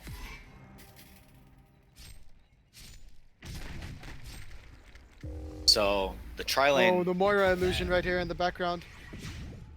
Fortunately, it's not going to catch anyone. So, you know, what are your thoughts on the, you know, one of the biggest nerfs to Moira, which I think was actually kind of needed. The hero was so strong, was Ephemeral Forge and the nerf to the cooldown. I mean, the cooldown, you can't really spam it anymore. You used to be able to spam it at level 4. Now, you know, it being still a, how long is the cooldown here? And it's like a 75 or a 50-second cooldown at level 4. He's only put 2 points in it right now. It's a 90-second cooldown. You think that nerf was necessary? Yeah, I think it was, because the hero, as you can see, it's just still very, very strong. Yeah, I think what it does is it makes players like, you have to use that spell wisely. Now, Yeah, you can't just exactly. continually spam it over and over, and I think it was great, because a lot of people actually used to think that him being an Agi hero, that he was kind of more someone who could actually carry a game. And I think that's why the cooldown timer was so low on it. Yeah, but there's no, like, his kit is just perfect for supporting. There's no better support in the game. I Yeah. gotta be honest. There's Bubbles might actually trouble here. They're gonna couch. Electrician has his portal key up right now. He's gonna jump in, but he's jumping into a mine trap, and he's silenced, so he can't use his shield. He's taking a lot of damage right here, but Moira is there. The shield does end up taking some of the damage, and Electrician isn't falling yet. He's actually surviving for longer than he should have. And in the background, Benzington and Myrmidon and Moira are just, wow, what a stun coming out from Benzington as he gets the quad kill, almost gets a quad kill. Yeah, Wow. this is what a turnaround type of game. And did you see how much work the Gnome's Wisdom did there for the Electrician? He just kept healing up. That was it. He almost died from the Malakin, and he gripped the Malakin and was like, nope, not today. And he was able to use the energy absorb, reapply the electric shield after the mana boots, and it gave him the life necessary to survive. I mean, that was, or he didn't live through the fight, but enough time to prolong it so that the Malakin died. And Yeah. the stun by Matei. Matei's playing really well this game on the Benzington. He's hit. I haven't seen him miss a stun yet. Yeah, it's also that he survived just now when he was running through his entire woods, when his ulti got cancelled, when he got ultied by bubbles, when all of this stuff happened. Like, Because it was a it's great insane that he kelp stayed field. alive. That was a kelp field onto 3 heroes, and Benzington was able to come in and stun up the. I believe he got the stun on the elephant and the Mali, correct? In It's the end, actually- he got the bubbles, but look at this Electrician looking to get the Malakin right here. He's got the PK and the ultimate. Instead, they're going to go for the Andromeda, as Andromeda instantly falls. And there you have Moira. He's catching Malakin in the background. Mana drain there as well. And there comes the ultimate from the Gunblade. So he's going to lose some of that armor. But what an ultimate from Soul. He's setting it up perfectly. All they need now is Benzington, but he doesn't actually have the ultimate as the energy field is then used. But what a beautiful play by Moira. Yeah, Soul's playing really well this game. I was a little worried last game that the communication. Oh, with look at him- this though. Sword throw in on the Malakin. The Malakin still has his ultimate, so he's going to turn it on the Benzington, and Benzington is actually going to fall. Yeah, you can't man fight the Malakin as a Benzington. Not under the tier hero 3 does too much tower. magic damage. Yeah, he took 3 tier 3 tower hits there as well. Yeah. So that was good man up from the Malakin and a ballsy play from the Benzington. Mid lane, Bubbles might be in some trouble as Gunblade is there, but Shell Surf there now. He's got to take cover in another 2 seconds, but he's going to get slowed up by the Myrmidon, and Myrmidon is just going to auto attack him down. Yeah, I think he spammed the shell surf and he activated it again kind of early. I think he could have gotten away and shell surfed kind of a little bit further. Yeah, he was trying to dodge as many auto attacks as possible. Yeah. Look at this though. Legion team is gathering up right now, but they're This not is what I losing hope. mentioned. This is what they needed to do. They Gunblade needed to. completely alone. Oh, almost gets caught by the keg. Sorry, He's got the continue. shrunken head too. That's a huge item pickup for him because now he can use the grappling shot and activate the shrunken head, and there's nothing to interrupt him. Yep. Except for the Andromeda. Yeah, the Andro swap, but that's why Yeah. they picked that hero. Andromeda should be. He's sitting. Main targets too. Yeah, he's sitting well on Malakin right now. So instead of going on Malakin, they're just deciding to kill the Andromeda every time instead. Benzington Which might be in is- some trouble top lane though. Look at this setup right here. Trample could hit with the creeps, and instead Oh, it just just barely misses. misses. Initiation onto the bubbles. Yeah, Bubbles in bottom Bubbles lane is is going to be able to shell surf away, but Huge Soul was there waiting for him. Good positioning by Huge Soul to know that that's the way he's going to shell surf. His Yeah. tier 2 bottom is going to now go, and there's only one tier tower, tier 2 left. And my You're boy, looking at last hitting towers. Did you know that Yes. if you lasted every single tower, your team loses Okay, out on you said 20k this gold? last time, sure I know, I know. Top lane, Benzington in a lot of trouble though, as he's getting focused down by the Cthulhu, as well as the Malakin, and Andromeda is there for the They could last get some hit. return kills here. Nah, PK is on cooldown for the Electrician, so he's having some trouble catching up to them, and Malakin is just going to end up porting out. They can't see him, so he's going to be fine. And the Andromeda also going to be fine, actually. Yeah, good ports. Heads up play there as the Benzington's going to end up falling again. So that's two kind of. Those are two Quicker really attacks. important kills. Yeah, I mean, They really It's all- are, because Benzington is the carry. we've changed roles completely this game. Look at the graph. Maybe it's Legion side is cursed or something, but Hellborn sitting Mid lane, we have a Sure. Shrunken being activated by Gunblade, as he does end up killing the Bubbles solo. Gonna be real Continue. I was going to say the graph looks completely similar to what we saw from Legion's side last time, Team Tim, where there was one hero on their team that had all farm, and then everyone else was sub 200 GPM. And it's pretty funny when you look at it, to be honest. Yeah, I mean, it's the fact that Imbaboy has 520 GPM after that pretty difficult early game versus that trail lane. I find that ridiculous. He's doing so well farming on that hero right now. Yeah, he's highest farmer in the game right now. 515 GPM as an electrician. So that's what I mentioned before. I don't think it's anything against HoN as a player. I just think Imba is a little bit better when it comes from playing this suicide role and transitioning the farm that he gets in lane to mid game. Yeah, like he's doing a great job of getting farm where other people maybe would not see there being free farm, because he's farmed a couple of waves now in bottom lane, and now he's making sure to play a little bit more carefully, going a little bit into the woods. He went shrunken. I'm not sure I like that actually. How do they kill him like now? that. But that's the question: is how do they kill the electrician now that he has a shrunken head? He can just go in, grass the Malikan, activate shrunken head, and Gunblade can ulti him. Benzington can go in on that. I mean, Andromeda swap. Andro swap, but he's only level 9. Yeah, but I still don't like the shrunken pickup. I want him to be tankier, and shrunken doesn't necessarily make him tankier. He has the 500 GPM. So what next? Like a sheep stick or something, or a Frostfield. Frostfield. End the game with a Frostfield, because you get so much more maximum mana, which makes your shield even more effective. So we're gonna see some initiation here top lane. Yeah, top lane. He is gonna. Oh, the shell surf was just used, so I'm not even sure Benzington was necessary there. No, he wasn't, but he had his kill secured, right? Yeah.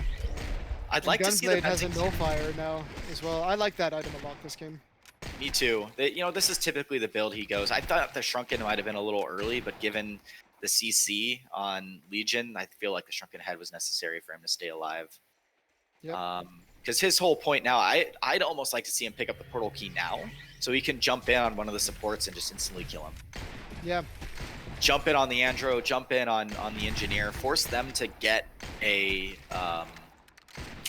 Void Talisman instead of, let's say, like a push book or a tablet.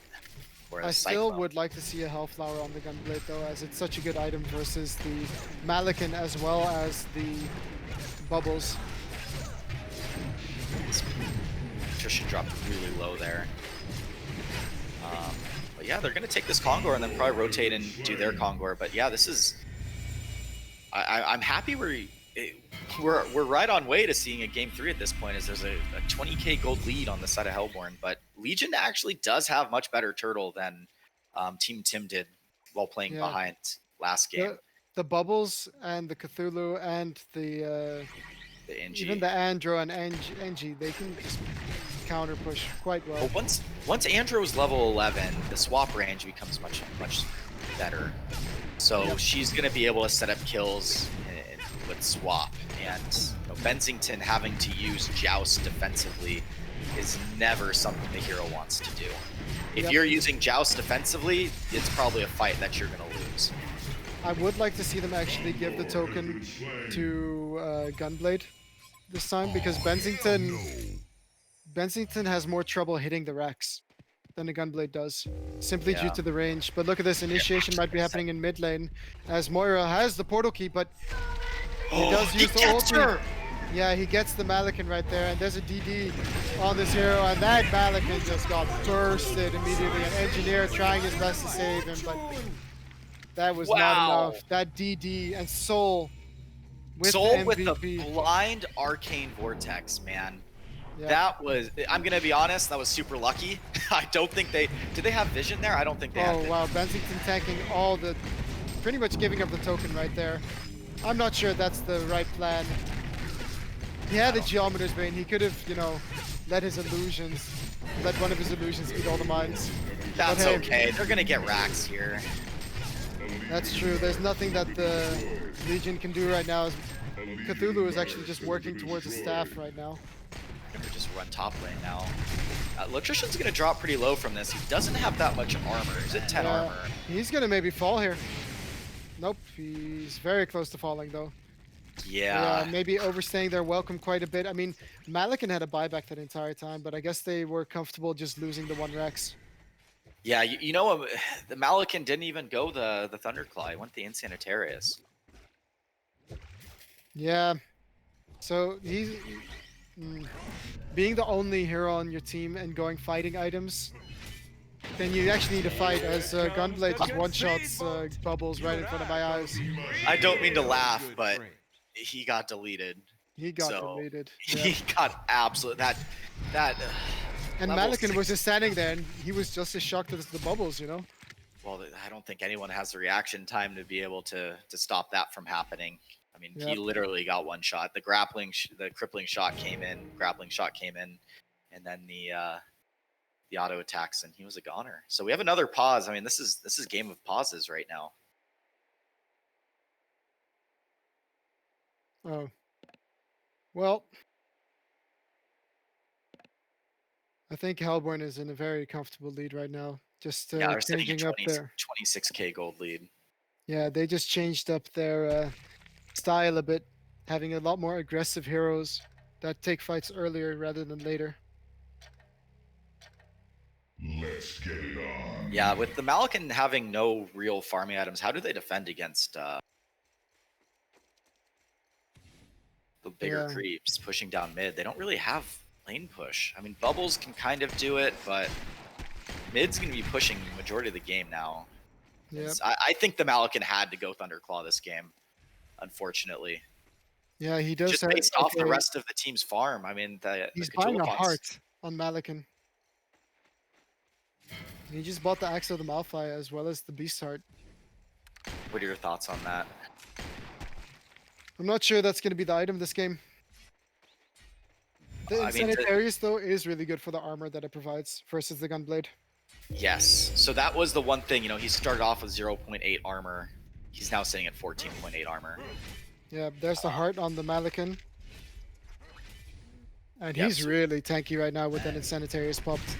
He is. And there you have the initiation, almost soul catching someone, but... Yeah, now Informal Forge is going to be on cooldown for 60 seconds. Let's see. Yeah, it's a 80-second cooldown at level 4. Of course, there's also now a Frostfield plate picked up on the Electrician, so Malikan is really going to do very little damage. You said let them get the Frostfield plate and then go in the games. This is cheeky by Gunblade. Gunblade actually goes in, wraps behind. Yeah, he does pop the Shrunken. Is he going to get swapped back? No. It doesn't seem like he can get a range on Rosaru. Yeah, they can't fight right now. The Shrunken head's down on the Gunblade. I think they have to back. Yeah, but I think they're fine to do so. They secured the whole Legion team in their own base. Yeah, they're going to farm this side of the map and then just keep putting pressure on bottom. Mid's constantly going to be pushing, so... Yeah, Abyssal Skull on Myrmidon, by the way. I don't know why people don't have this like aversion to tablets, but it's probably just because I'm casting. The Abyssal, is it just because, hey, we're just going to group up and push now? Is that the reasoning behind the Abyssal, you think? That's a good armor item, and it's a good item for the Bensington to give him some lifesteal. Yeah, because he didn't go with Whispering Helm or anything, so I guess it works out. Bensington should be pushing out top lane, though, as he's he's up there right now. Yeah, I like it. So the Moira, the timing on the portal key was actually so good on the Moira. Soul played so well this game. He's sitting at 0-0 and 8. He hasn't died. That's Max style stats right there. Yeah, he hasn't died on Moira at all, and that just goes to show how well Soul is Imba's doing. only died once. So the key cores, I mean, there's only 7 kills on the side of Legion. Look at the swap though, in on the Gunblade, but he's got the Shrunken. He ports back down and kills Andromeda. What a play coming out right there from Gunblade, staying alive right there. That was sick. The grappling shot from the high ground onto the Andro swap. He's able to dodge the Comet by activating the Shrunken Head. That was sick. But yeah, they need to maybe go for a jump. And wow, look at that. Electrician jumping in with the Shrunken Head onto the Malikan. No follow-up stuns though, as Malikan now finally getting stunned by the Myrmidon. But Myrmidon might have bit off more than he can chew as he dies. And Andromeda taking a lot of damage from Bennington there. Bennington going in with the joust. He is going to hit the Engineer there. And so is that guy going to die. And there is a buyback coming out from the Engineer right here. But Bubbles is also going to fall to the Hellborn side right now. Gunblade did end up dying, but Malikan without that buyback is hard pressed. Well, Legion is hard pressed to win this fight right here. As Bubbles just ports down, he might get a kill on the Bennington, but the damage was just too much for the He Bubbles has to tank. now. Yeah, We get a game 3, man. We do get a game 3. That was very well played by Team Tim. Yeah, very well played. They had a better plan in mind and they executed it. I liked it. They had a much more aggressive lineup, and that goes back to what I was saying, how Lego versus how the Electrician transitioned into that mid game, where it was like, hey, your job now is to lock down the enemy cores and transition that great GPM you had. Instead of, the Lego went from 400 GPM to 200 GPM. This time the Electrician went from 400 GPM exiting laning phase to 550. Kind of like what I meant. I feel like the Electrician pick was definitely one of the reasons they won that game. It created the space for them to get farm on the Gunblade and the Bensington. And that last Nightfall, I don't know if you saw that, but it hit the Nightfall everyone from the Bensington hit everyone. And all the supports from the side of Legion were like 100 HP after that. Yeah, it was a really sick play from otherwise known as Mate. But I mean, just looking at the stats afterwards, right? Imba Boy has 586 gold per minute. 0.5. Like, that's probably one of the highest I've seen on Electrician in a competitive game, to be honest. He's almost 600 GPM. He's got 250 creep kills. He just did his job, and he was even in 17 kills. So it's not like he was AFK either. But really, props to Huge Soul as well, with being in 22 kills and me managing to keep up 500 GPM when he went for a Shrunken Nullfire. He stressed me out, man, with the Gunblade pick. I had some stress behind that pick because it's so hit or miss. And all the scrims, all of the tournaments I see him playing on the Gunblade, it either goes really well or it goes really poorly. And he absolutely dominated mid lane, and it carried into mid lane and carried into mid game. So I'm excited for game number 3. This is going to be a good one. Yeah. But anyways, we've got a game 3 coming right up, so stay tuned.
Ladies and gentlemen, welcome back to HoN OMG Cycle 4. After a bit of a delay, we do get a Game 3 coming out from Team Tim versus Good Clan Rejects. And from the coin toss, the server ended up being an EU server. There was... it doesn't matter. Anyways, I'm joined by Big Wave Dave. How are you doing? Engineer. I'm good, man. Hey, I wanted to say thanks for everyone for staying positive and being engaging in chat while all this was happening. I know delays like this suck, but I'm happy we have a game and it's getting underway. Yeah, for sure. And we've got bans coming out already. Pretty obvious Ophelia ban, as well as the Gladiator again. So the Magnus and the Electrician now banned from Hellborn, realizing that they do not want to play against Imbaboy's Electrician. No, the Electrician's too strong. It's such a good hero, and it's one of Imba's comfort heroes. So, I mean, they picked the Engineer now, so I expect there to be another good setup. And I hope they just run dual lanes again, man. It was so Yeah. successful for them. Yeah, for sure. Soul played such an incredible Moira in the last game, defending his defending the Electrician versus the tri lane, that they ended up getting out on top in every single lane. Yep. It was they played flawlessly, man. I think that's what they really wanted in the first game. So I'm happy they came together as a team and were able to overcome that, because sometimes losing the first game is difficult. But you know, I think Imba has good leadership qualities and was able to kind of rally people. So, you know, Meraxis is picked up now as well, and that's another Imba comfort hero. So I think that they're going to transition and have Mate Haha play the core. What do you think? I'm not sure. I think Mate also plays the Meraxis, but I really just want them. Like, the problem I have with Meraxis is that it already it makes it so easy to predict your laning. So either they're going to be tri-laning, like short lane, or they're going to be tri-laning long lane, because Meraxis can't really dual lane. And if he does, that's an easy win. Yeah, I think they're going to try lane as well. I think they're going to put Huge Soul mid on the NG. They're going to put the Meraxis Suicide, and they're going to have a really nice tri lane. I would like them to take a page out of your book and pick like a Hammer Storm with like an Aluna or an Andro or something, but the Aluna's actually picked up. And Lodestone. So I'm going to be honest here. They get the Moira. I'm surprised they let them get the Moira, especially because Soul play. I mean, he showed us last game that he's an amazing Moira player. So, you know, going back to this Lodestone pick, the hero is really strong, man, after the recent buff. So I think his laning presence great with Lodestone plates. And a question, have you seen Staff yet on the hero? No, but I still don't think the hero is that effective, to be honest. It's really good at being a nuisance in the laning phase, but it's so much more difficult setting up a good rocket drill than it is setting up a Rally Compel or a Magnus Compel or Meraxis stun. And usually it takes too long, and the stun isn't even as effective as those other abilities I mentioned, because it's only a 1.5 second stun. So Yep. I don't think it's the best initiator anymore. I think it's a better follow-up more than anything. Yeah, and you know, Meraxis is pretty good against Lodestone in a 1v1 situation as well, because he can just throw the axes on the Lodestone after the Lodestone goes in, and he has great counters to the Lodestone linking in, especially once he's level 6 and has the Matrax. But, you know, Sandwraith picked here now. What are your thoughts on the Sandwraith pick so early? It secures the late game, if they can get there, but that's also what the Meraxis does. Like, it gives them the freedom to pick this Sandwraith right here. Yeah. Because Meraxis really isn't going to contest the Sandwraith very much. So there's 2 hero picks left. What do you think is going to be picked up now by Hellborns, knowing that they've already picked the main farmer core for Good Clan Rejects? Well, they could pick up a Vindicator to combine with the Sandwraith, and it's a beautiful counter to Moira. So Legion should really pick up on that and ban the Vindicator this game. I think so too, but going back to that, Vindy in a tri-lane, kind of not the best, would you say?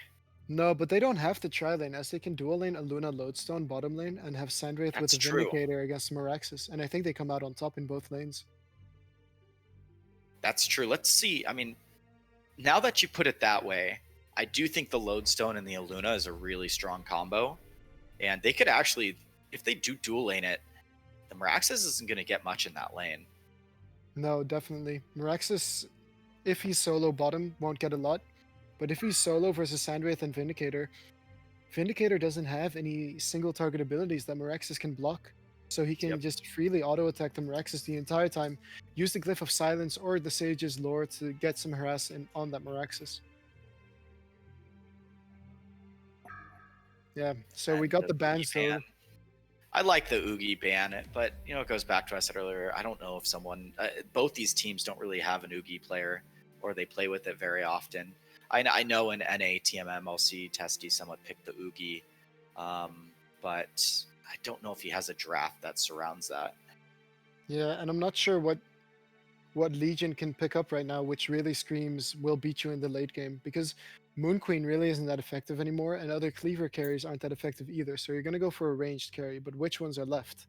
I mean, you could go hyper aggressive and try to go for something more like a Calamity, something we've seen Lactose Intolerant do, or you can go for something like a Silhouette and try to just dodge the Sandwraith and just try and snowball with that Silhouette. Yep. Silhouette's a great pick. I don't know. I haven't seen Imba play too much Sil or even Mate on Ha. I think Silhouette would be a great pickup here. As they actually pick up the Bensington, which Bensington's not bad, but they don't really have the best ways with dealing with the illusions from the Sandwraith. Yeah, they just have to hope that that an arcane bomb is going to deal with them, but it's just it feels like they really need something to deal with the Sandwraith, because if they do not take a commanding lead at the start of the game, then Testy's team has really shown that they can always come back. Yep, absolutely. I mean, but it goes down to this: if you shut down the Sandwraith early, which they can do, okay. So they're gonna do a jungler here. They're gonna put what you got on Warbeast. So this, But isn't this now too greedy now? It is an extremely greedy draft. I mean, extremely greedy. Warbeast isn't really gonna have any presence. And here's the thing: it's not like Bensington's because one of the things Wig likes to do on Warbeast is use his dogs to block the hard camps in the enemy jungle, and they don't really have, like, by picking a Bensington, they don't really have a hero that's going to go fall back into the jungle and like be AFK farming, right? They're going to want to be constantly fighting. And now with the Riptide pick, that is a great pick. That is a really good pick versus the Hellborn team right now, and it does look like they might be dual laning the engineer with the. Actually, no. I think Meraxis is going to solo bottom. It's an aggressive tri lane. Yep. It's an aggressive tri lane, which. Wow. Wow. Okay. I love the Riptide pick, and I think the last pick here is really going to determine how this game goes, because they now need a strong mid lane versus the Riptide. Yeah, and they should go for something like a Gauntlet or something that doesn't take a lot of farm. Yeah. They have 1 second, and they're going to random a Blacksmith. Okay, that's karma. I guess it's a no. Can we have Midas? What? Okay, now I'm really confused. Okay. All right. Well. Okay, guys. Yeah, it looks like it's a random Blacksmith, but they are going to be playing right now, putting the Blacksmith in the mid lane. And it might not even be the worst thing against a Riptide. What am I saying? It's probably not going to do very well in a 1v1 matchup. But they it seemed like they wanted to pick Midas, but even a Midas gets destroyed by a Riptide middle, I think. Yeah, okay. Yeah, I mean, this isn't a scrim. I don't think this is the way it works. Every team is given ample amount of time. Wait, what? Okay, the game was remade. Okay. So I think it is part of this. Oh, didn't know that. Okay. So well, we just got told that, but anywho, so we're gonna be joining the game quite quickly again, I think. So what do you think about the graphics so far, Dave? I mean, I guess I don't know. I'm still trying to figure this out. Yeah, Blacksmith or the Midas instead of the Blacksmith. I mean, obviously Midas is much better. Yeah, but he still gets destroyed by a Riptide in middle. He absolutely does. So Especially now with him being an int hero, he's not as tanky. So he's still Well, tanky-ish for he an has int hero. slightly less, but it's not really that big of a difference. Yeah. So I still think that Riptide's going to do really well in this lane. Okay, so I guess we're going to wait for the next server to be made. Mhm. What do you want And to what talk about what about the Warby Sandwraith? I mean, It's greedy, man. But as I said, it all comes down to the way Legion plays this game, and with them having an aggressive, tri lane, that they're not going to have any rotation or anything to help. Like No. I don't know how the Sandwraith is going to get farmed. I don't. I mean, they can keep rotating the Sandwraith kind of around the map, but even then, I mean, they can just rotate one support to wherever the Sandwraith goes, and they can dedicate one hero to following the Sandwraith. I And don't see that happening, or I don't see Warbeast having any impact until he goes, until he gets the hell, or not the hell. He might go Whispering Helm build, but Wig likes to go Bones on Warbeast. And unfortunately, Warbeast isn't very good against a Riptide, no. because Riptide can just disjoin and run away from him, or even pop the ultimate and get the bonus movement speed. Mm-hmm. But really, that Riptide pick, very strong. I liked it. I mean, that goes back to Imba's drafting abilities and him, how long he's been in competitive. He's always been a very good drafter, so I'm a fan. And I can imagine that just hitting the Midas combo is going to be very difficult on the Riptide. And if he jumps on you, you're silenced with Yeah. Midas. Like, I think that's possibly one of the worst matchups you can have for a Midas. Whereas Midas usually does quite decent versus a lot of heroes, versus a Riptide, I think Midas is going to get stomped. But one thing I do want to mention, I did say that Meraxis was not good in dual lanes, but it doesn't really matter if you have a strong laner with you. So Meraxis doesn't benefit very much from having someone in his lane with him leeching his No. speed, but having an engineer there, engineer can almost hit the Aluna with the keg. Like if they get the chance to hit the keg and he just simply hits it because they don't have boots yet, then they have the ability to kill the Aluna, for example.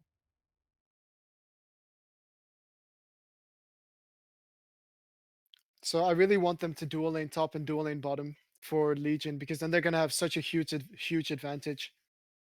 Yep, I agree with you, and I don't think Sandwraith's going to do that well farming versus a Meraxis and an NG anyway. Mm-hmm. I mean, engineer can play super aggressive and just use his mines to harass. Okay, let's hope everyone picks the heroes correctly, right? Oh, it's banning pick again. Okay. Yeah, so it is going to take a little bit longer, but they're going to go for the same heroes as before. As you can see, they're banning heroes that weren't. That's okay. I don't think that matters, as long as they pick the same heroes. Yeah, so now he should be picking the Midas for Bilbo's Wagon.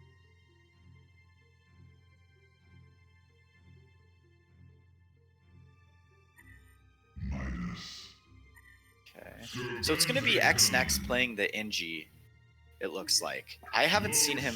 He's typically played the position 5, but from last game, it looks like they might have rotated out and put X next as the position 4 and Soul is the position 5, and it looks like he's going to be playing the Moira. So I'm excited to see how this. Good. Yeah, his Moira is fantastic. So I'm kind of curious to see how this is going to play out with the swapping of the roles here, because the skill shot ability of Keg, we've seen people miss kegs and lose fights because of it. I mean, I have seen in that last the first match actually, Huge Soul missed a very important keg on the Swiftblade, and he was able to just walk out of the NG ult.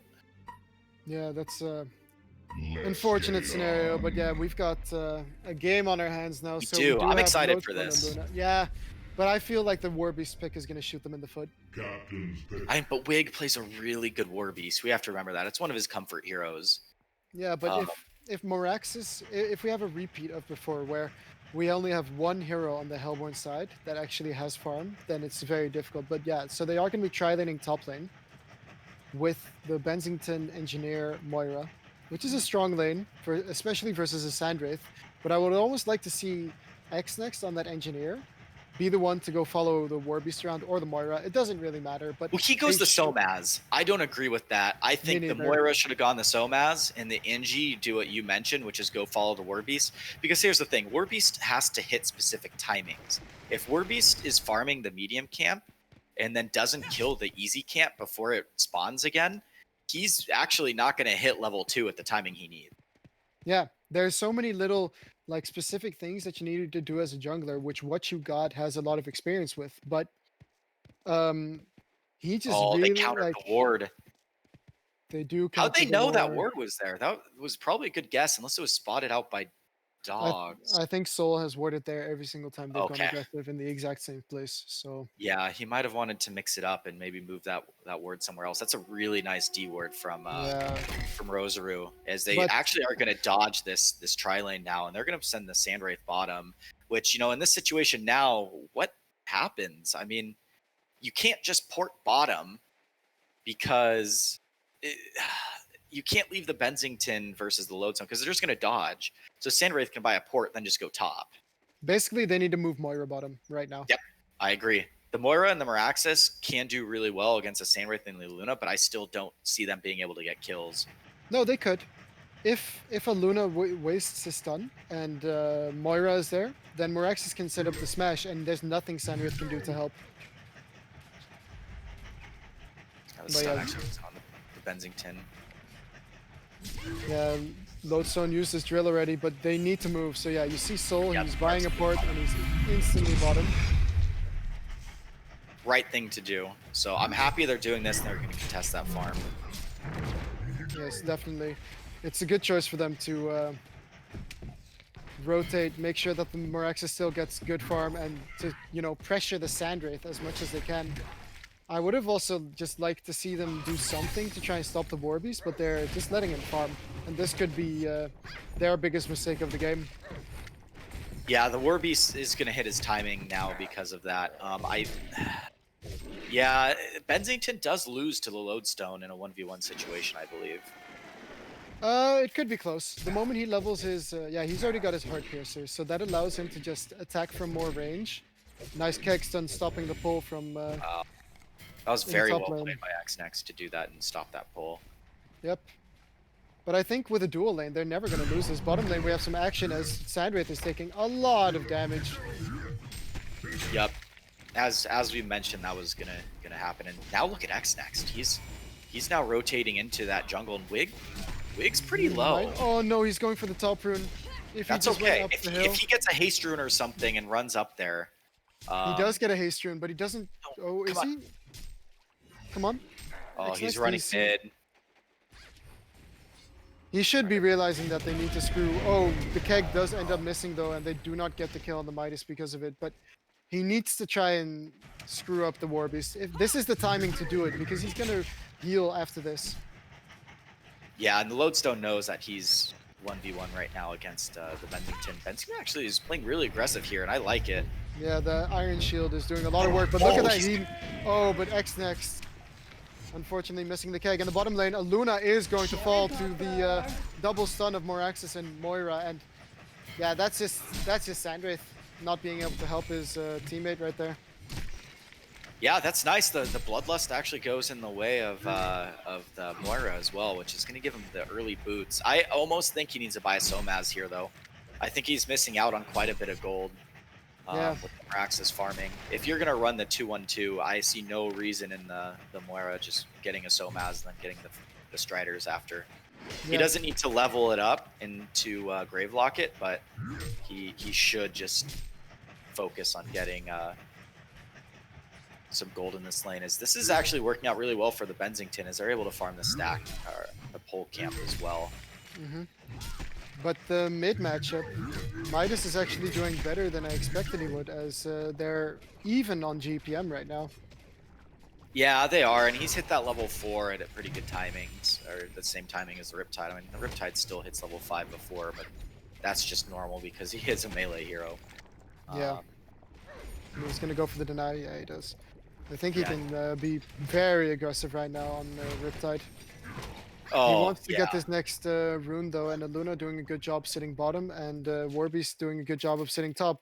But Xnex is there with a nice keg, but he needs to get the rune, and he does He's not not. gonna get Instead, there is initiation in the bottom lane as Midas gets stunned up, and as well as Luna and Yeah, Luna's Riptide dead. in there with the silence. He's gonna silence both of them. Are they gonna be able to get the last hit? No, they are. Yeah, they are. As Soul gets the last hit right there. He's got to slow on Riptide soon, and 9 is power supply, so he could choose to maybe dive the Midas. As Engineer is rotating over as well. The XP is actually highly favored right now on Hellborn, and I think a lot of that has to do with the Warbeast farming the jungle really uncontested.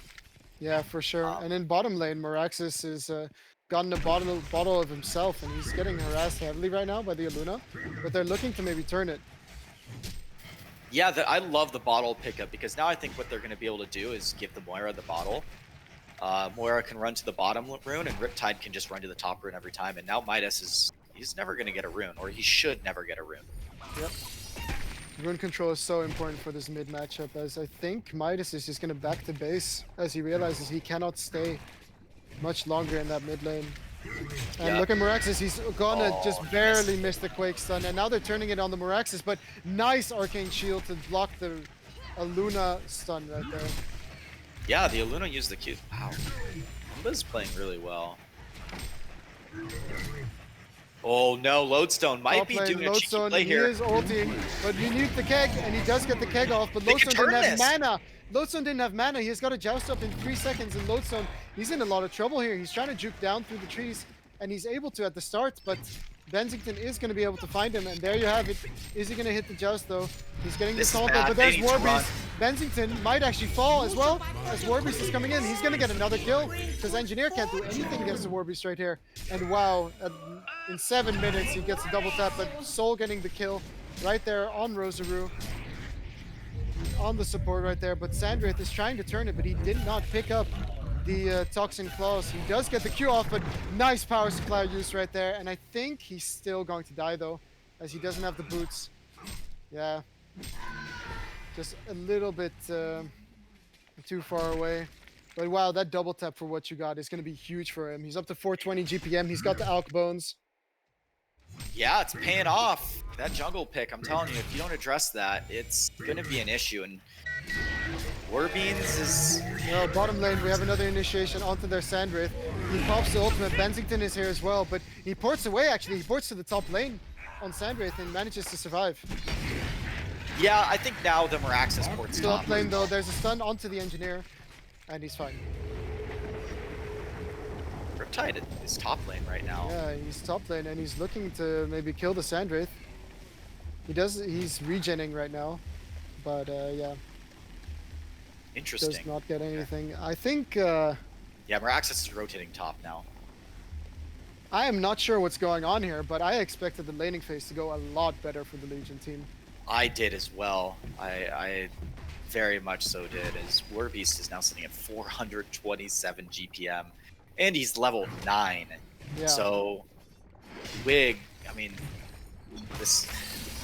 he was a competitive jungler for complexity, so, I mean, this was a really nice draft by them to kind of at least put Wig back in another comfort zone.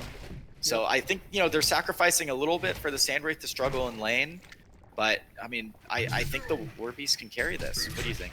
Yeah, I think so too, especially seeing as Xnex on that Engineer is still only level 4. He's pretty much going to be free food for that Warbeast. Yeah. I'm kind of curious to see the build that they went on. Okay. So he's put 2 points in Watery Grave and 2 points in My Element, and then he's leveled the ulti. Is that typically the way you like to see Riptide skilled mid? I'm not sure. I never play that hero, but I feel like he should be maxing the E and the Q just for the most bursts possible. And here they go, top lane, initiation. The dogs are there as well, and they're doing a lot of damage to Soul right here. Yep, and they're gonna see via the creeps that Warbeast is there, and he's gonna have a pretty nicely timed puzzle box here. Yeah, Unless they need to he's probably remember gonna go Bensington Steam has ulti Boots. though. Yeah, they need to fight. The Bensington has an ulti. They actually trigger the Meraxis. The stun. It wasn't the stun. What triggered that? Yeah.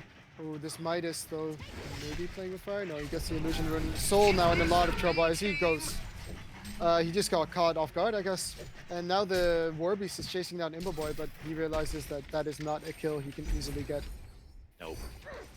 They need to set up more right now with the Bensington. The Sandwraith has kind of had a slightly little bit more impact in the game. But to be honest, this gold and this XP, it's really the big differences are the jungler. That's why we're seeing the discrepancy of 1k gold. Yeah, bottom lane, Lodestone almost killing the Bensington solo with that ultimate again. I think this is where they set up a kill. They need to set something up. The Bensington actually ported back to base. So Yeah. he needs to use his ultimate to get back into a lane and fight ASAP. However, every lane's pushed. The only real Maybe option he they can have go for for kill mid. is on the Midas.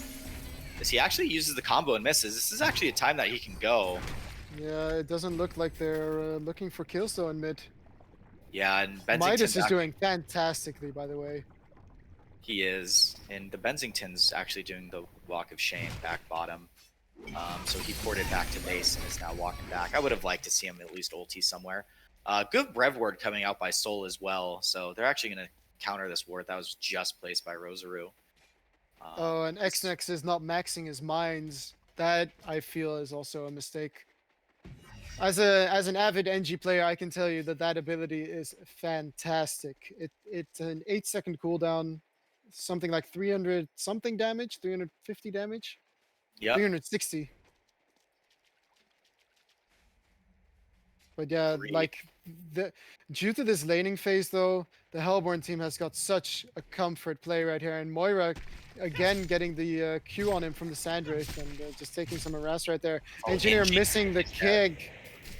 I don't Oh but man. confused. Yeah, he missed the keg again. This goes back to what I was saying. I don't know how often XNX has played the hero, but you have to be able to hit the keg to have impact. Yep. And I have seen a couple missed kegs, so I'm curious to see how that played into the laning phase, because they did actually miss a kill with that earlier on. Look at bottom lane, by the way. They're setting up for a gank with the Midas and the Lodestone. Lodestone is popping his ulti right now. He's dead. And the stun isn't going to end Oh. up hitting, and he's able to dodge it. Miscommunication. Yeah, I think Midas needed to stun from Fog first, Yep. and then the Lodestone go in. So a little bit of miscommunication there. Yeah, for sure. But Warbeast Actually is now have going to put top top lane. lane. We have the initiation, but Sandwraith again ports away. He's going to port to the Engineer, and Engineer again. Oh man, it's not working out. They are trying to gank the Aluna right now. Moraxis pops the ultimate. He's got Yeah, they're gonna get damage. something out of it at least. And they, There's the Oh. port coming in top lane. I wonder who it is. It's probably just Sandwraith. Yep, he's yeah, it back is to lane. Sandwraith again.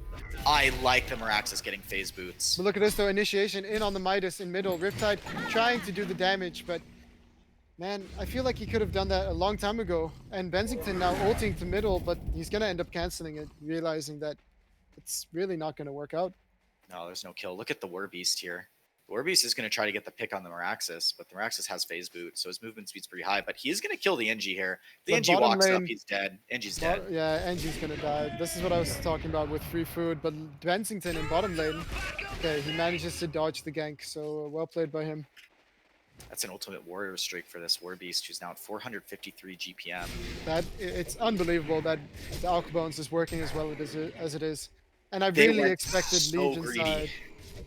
I really expected Legion side to get more out of the laning phase. And yeah. That's the name of the game right now. Yeah, and Warbeast is playing incredibly well. So actually, we have initiation on mid now. Mid lane, Midas is getting jumped in by the Riptide, but he's just barely surviving, and he actually has a regen rune. Portal key already picked up at 13 minutes for the Midas right here. Wow, he's sitting at 330 GPM. Doing really well against this Riptide. Unfortunately, Moira wasn't in range for the Mana Sunder, but he did put the Shards of Harkon on the Riptide, and the Riptide blinked in. So, pretty nice little cheeky combo there. But if he's not in range for the Mana Sunder, the Midas is going to be able to live through that. Since Undertow... Yeah, top lane, we do have an initiation on the Sandwraith right here. He's in a lot of trouble, but actually, he's not. As the Luna is there to stun up the Meraxis, and it's Meraxis who's going to fall instead. He does a nice job of sidestepping, but he is going to end up getting transmuted, and Warbeast could look to go for a kill here. No, he doesn't have his ultimate.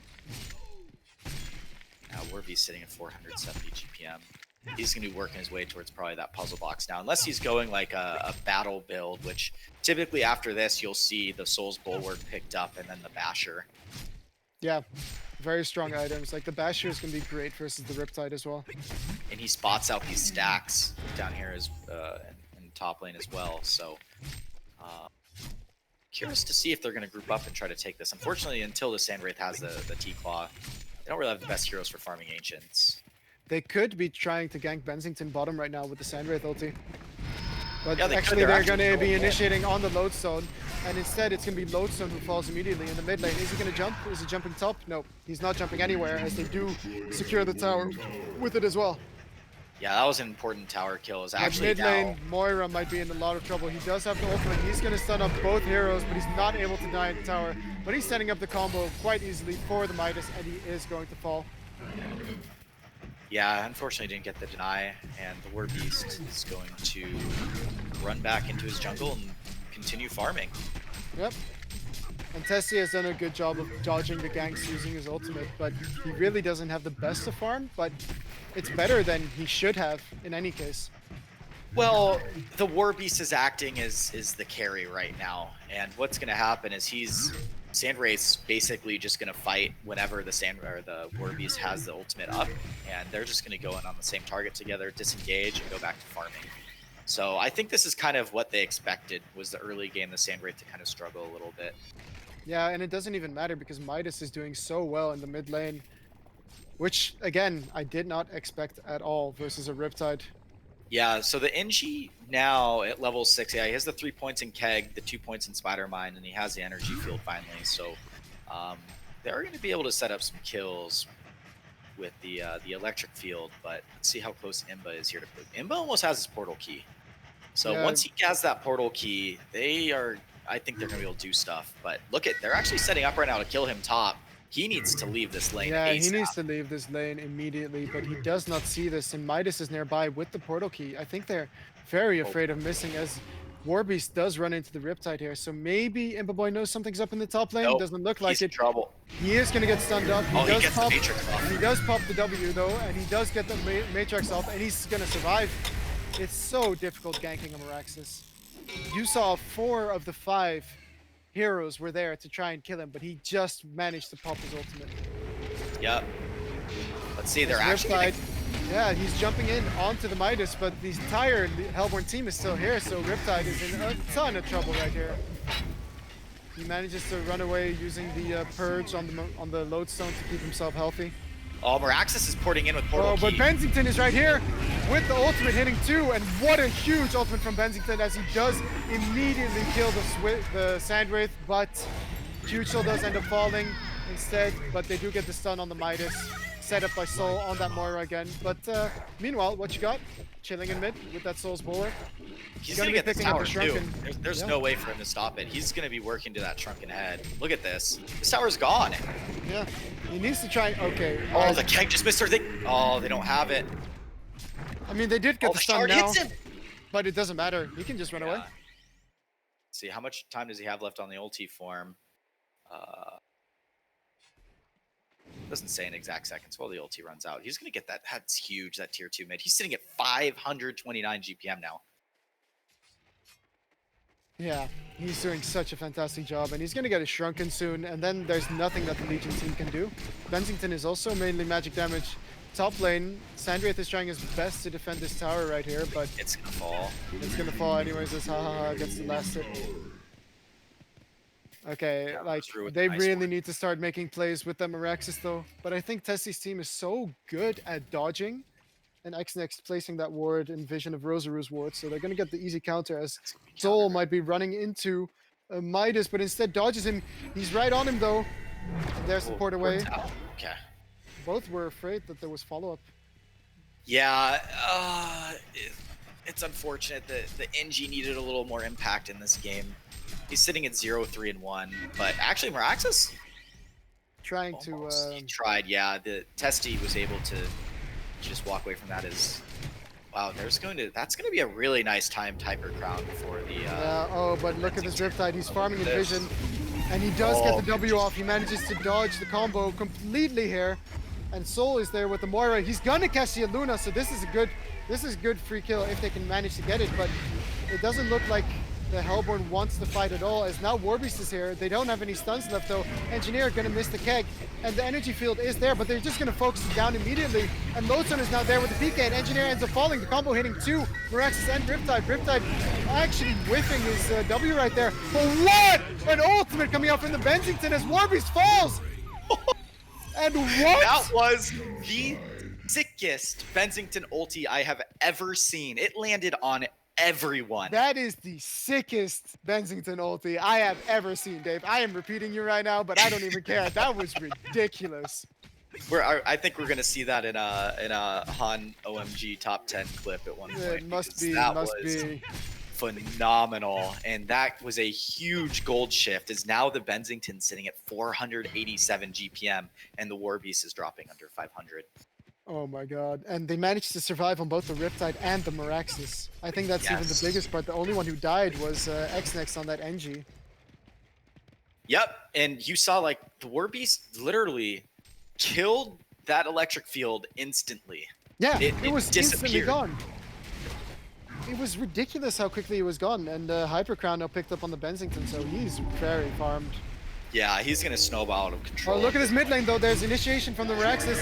There's the keg, and it does hit, and huge soul with the kill right there. That was, he did it. I'm really happy that we I mean, it took a little bit, but you know, I think he's getting used. I can tell he doesn't play NG very much, to be completely honest with you. I mean, that you have to, if you're not used to keg and the delay involved with it, and you have no setup, it's really hard to land.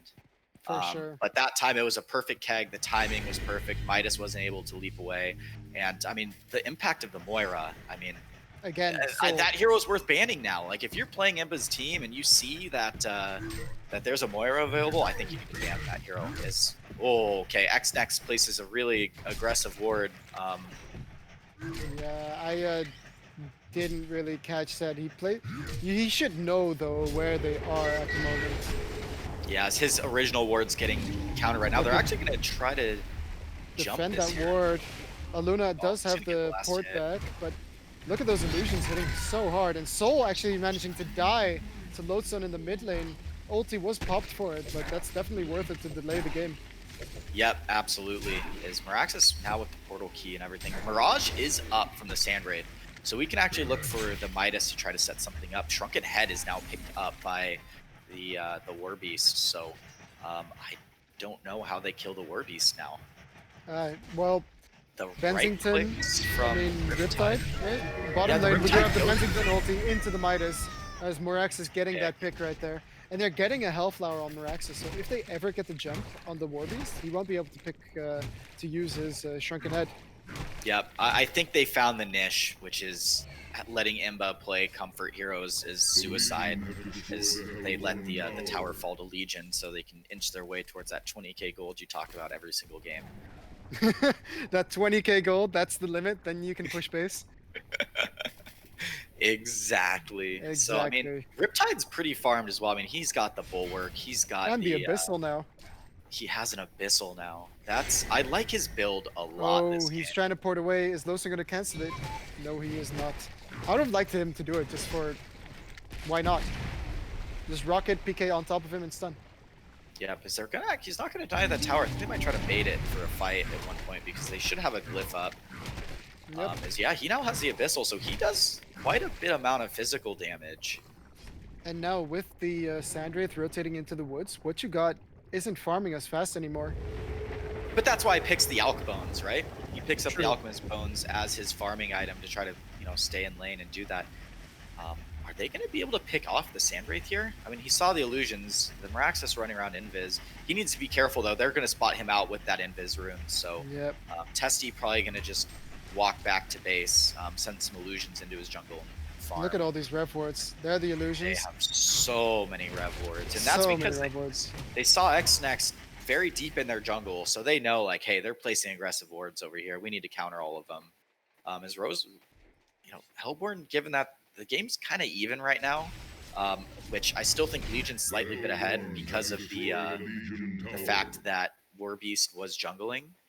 Legion is coming back, and this is the point where I think we're going to start to see them. I mean, they're doing Kong right now. Yeah, They- and they're they- just this is doing why- it with the two of them. Okay, and look at They- that. Huge Soul changes the Bulwark to positive armor as well because Bulwark doesn't work on Kongor. Yeah. So But I mean, this is working so well. They're showing the Miraxis in top lane, and then they're just taking the Kongor. But yeah, and Soul I think used an illusion to scout out the Hellborn team right there. are But they going to jump to Miraxis, Miraxis bottom now? I don't think so. They need to be very cautious by initiating on the Miraxis because of the turn from Bensington. However, Bensington's really low after farming the stack in Kongor as well. So I Yeah, think but- he's going to go back to base and heal and try to maybe set up a kill with this Miraxis. As the Sand Scepter is picked up by the Midas. Yep. Do you like the Sand Scepter instead of him maybe going, let's say, like Spell Shards or something? Because I think now with him being an int hero, Spell Shards are very good on the hero. Yeah, spell shards are effective for farming, Hell no. but there's no one really on the Legion side who's picked up a lot of magic armor. So in Yeah. that sense, spell shards aren't as effective because you're not ignoring as much magic damage. I mean, magic armor. Plus, you No. don't really want the Midas pushing out all the waves constantly. Top lane though, because- Lodestone might be looking to go on in on this Riptide. He doesn't realize that the real one is in there as well. And now I think he does as the stun hits onto the Riptide, but he does have his W up and he's just gonna man up right here on the Lodestone, but he does get stunned up again, get comboed, and he does fall. Yeah, they use. Oh, okay. So the Bensington actually used Nightfall as well. So two big ultis expended right now. So I'm gonna look back and say there's gonna be some more farming that's done here. Yeah. But yeah, that Miraxis, once he gets the Hellflower, He it's has gonna it. be. He has it. Okay. Now the Shrunken Head. Who does he focus this game? I mean, I think they want to try to pick off the War Beasts. I think they're gonna now jump in and try to take this Kongor. Yep, they really need to try and stop that because Warbeast is really quick at taking Congo as well. He's got the Abyssal Skull picked up himself. Look at this, though. Miraxis finding the Midas right here, but he's just a bit too late. Yeah, the War Beast is going to get the Kong here. Unfortunately, there's no vision on the side of Legion to spot out this Kongor. But they should notice, with no one really showing in lane mid or top, that this is happening. But I mean, with Bensington ulti on cooldown, they There's aren't nothing they looking can to do. fight. Literally nothing they can do. As I want to see the NG placing some mind traps too, but he doesn't even have the chalice that allows him to do that. Yep. He's not having the best game on NG by far, and he did. I mean, Moira should be looking to pick up the portal key. I don't know if there's Yeah, a tome she's available. pulled. She's pulled 1,100 gold. I think she's gonna try to work her way towards that. As they're gonna push top and try to get this top tower. It is gonna fall Yeah. relatively quick. It's very low, so I guess they could keep. There it is. The Shrunken Head's picked up now in the Bensington, so they don't really have the best lockdown for the Bensington anymore. Yep, I think he needs a Geometer's Bane and maybe even something like a Bola. Yep. for Well, the Midas Warriors. needs to go staff now, so that has to be the next item for Midas is the why? staff. Well, who's gonna staff the Sandwraith?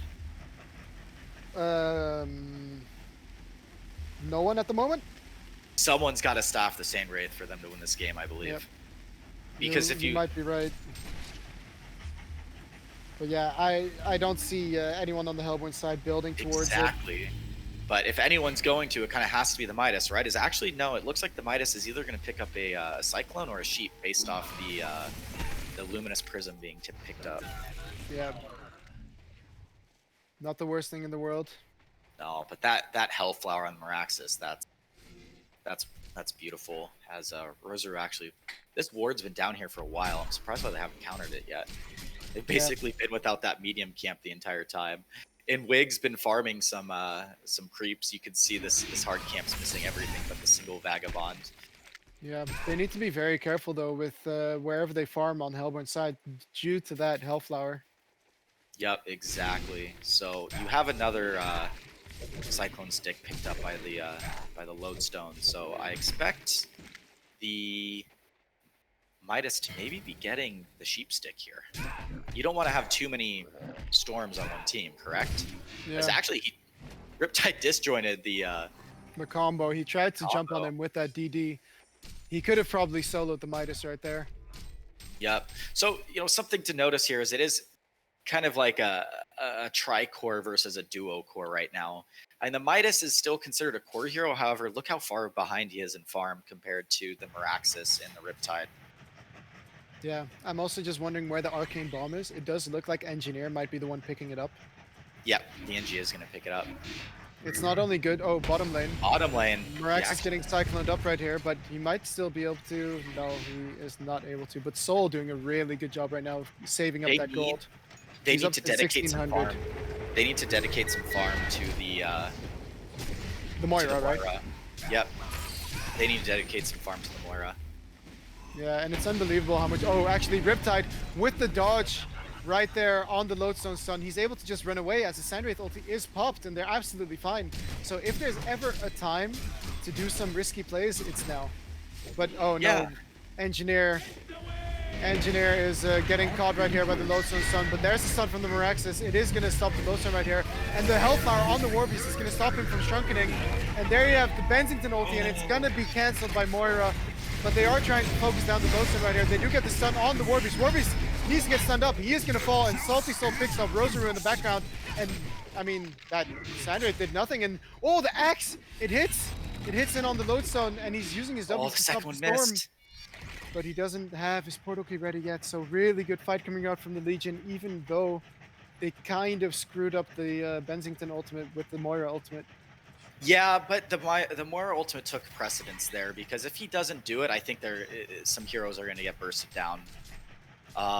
So that just goes back to kind of the hero Moira is, and when you pick heroes like a Kronos, or you pick heroes like, in this case, the Benzington, if you don't have the timings perfect, you can screw up.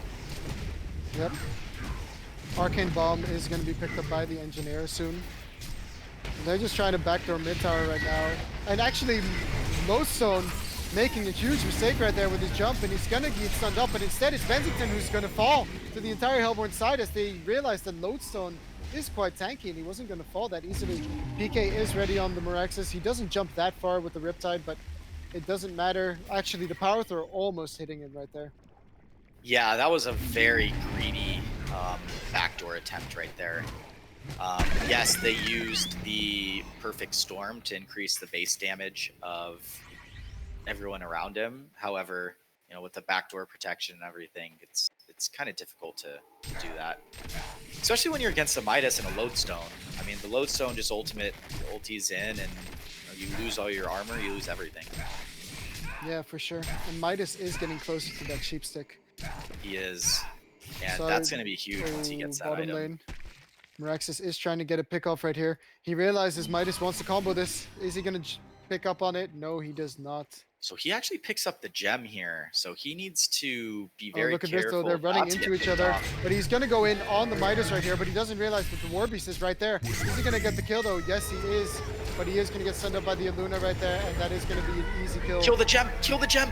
Or pick it up. Take the gem. There you have the Sandwraith ulti. It is going to come in as well. As they are they going to port in? Yes, they are. As Ward of Tessie actually kills Soul when he's ulting over there. But there's the Benzington ultimate and the Joust, and he gets two. So Sandwraith killing the Moira during the illusion right there. Tactical gem bait. Yeah, but it's in the end a pretty even fight. It is. The Sandwraith is alive. The Warbeast is alive. I mean, it's the two core heroes are alive on the side of Legion. Two cores are alive on the side of Hellborn. But it does benefit Hellborn slightly more because that Meraxis is such a higher GPM than the Midas and the Lodestone. So Yeah. luckily Testy is able to survive and walk away for the side of Hellborn. But Very. Riptide. Yeah. Riptide's gonna be. Oh, can they get the kill here? He's just trying to get the tower, but the first hit dash. But he should be able to get up the hill. Yeah. Yeah, he is. Oh, he's gonna deny the mid tower now. Yeah. So little cheeky plays coming out from both players with obviously using his skill right there at the first hit dash, and they go immediately into the Kong pit as they realize it's up again. Yup. I mean, they have a great Kong team, and the build the Riptide went was phenomenal. I'm just waiting for Huge Soul to switch his Bulwark to Positive, yeah. to positive armor, but I don't think he really cares at this point. They're just going to do Kong fast anyway. He's actually taking a lot of damage. Yeah, he is. It, he just needs to tank on Bensington, but that's the second Kongor, and they have been There it going. is. Portal Bensington key on the actually went. Moira. Ooh, there we go. So he's gonna have a very large impact, I hope. Otherwise, it could be possible though that the Sandwraith just goes on Moira every single time. And look at this, so they have vision on the War Beast, and they do stun him up, and there's the Bensington ulti. And wow, that damage coming out from the Bensington right there. And oh, what an ulti. Again, he got the Lodestone in there, and that Lodestone can do nothing right there. Luna also getting purged right now. He's gonna get slowed up, and what is stun coming out from the Meraxes as well. And Legion seems to be getting it together right now, as they've gotten the vision that was necessary to get that pick off. Yeah, Imba's team's looking like they found their stride here a little bit, which is good for them. I also think they're playing with a little bit of a chip on their shoulder. They do not like losing to this team. As you remember, they were knocked out in the first round last tournament because of this. So I think it would be a huge confidence booster for them to win this game. Yeah, look at this though, Morax is just jumping into the base, trying to find that Midas, stopping him from counter pushing, and it's a good play. It's a very good play, as Riptide now has a DD rune. He's doing up to 450 damage per hit, so this Rax is just gonna melt. Can they? I think they can backdoor here. Nah, that they're. DD. I don't think they will though. They will go for the second Congo with that DD. That's probably a better objective, given that they still have the Kongor buff. Yep. They just need Kongor to make Slayer, so sure. this is token. They're gonna But- back here actually. Okay, they're playing safe, which you can't argue with that. It's a 6K lead they have. It's not the biggest lead. So this ward though by Salty Soul, I mean that ward was very clutch in spotting out the War Beast. War Beast farming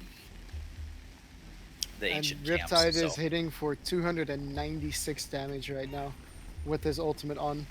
So what does he go next? He can go Wingbow maybe? I Geos, think maybe? Or Wingbow, yeah. Or Genjuro. I think Genjuro isn't even the worst. Wingbow is pretty good, but it's not good versus the sheep from the Midas. But then again, No. if he uses a sheep on Riptide, I think they're fine with that That's as well.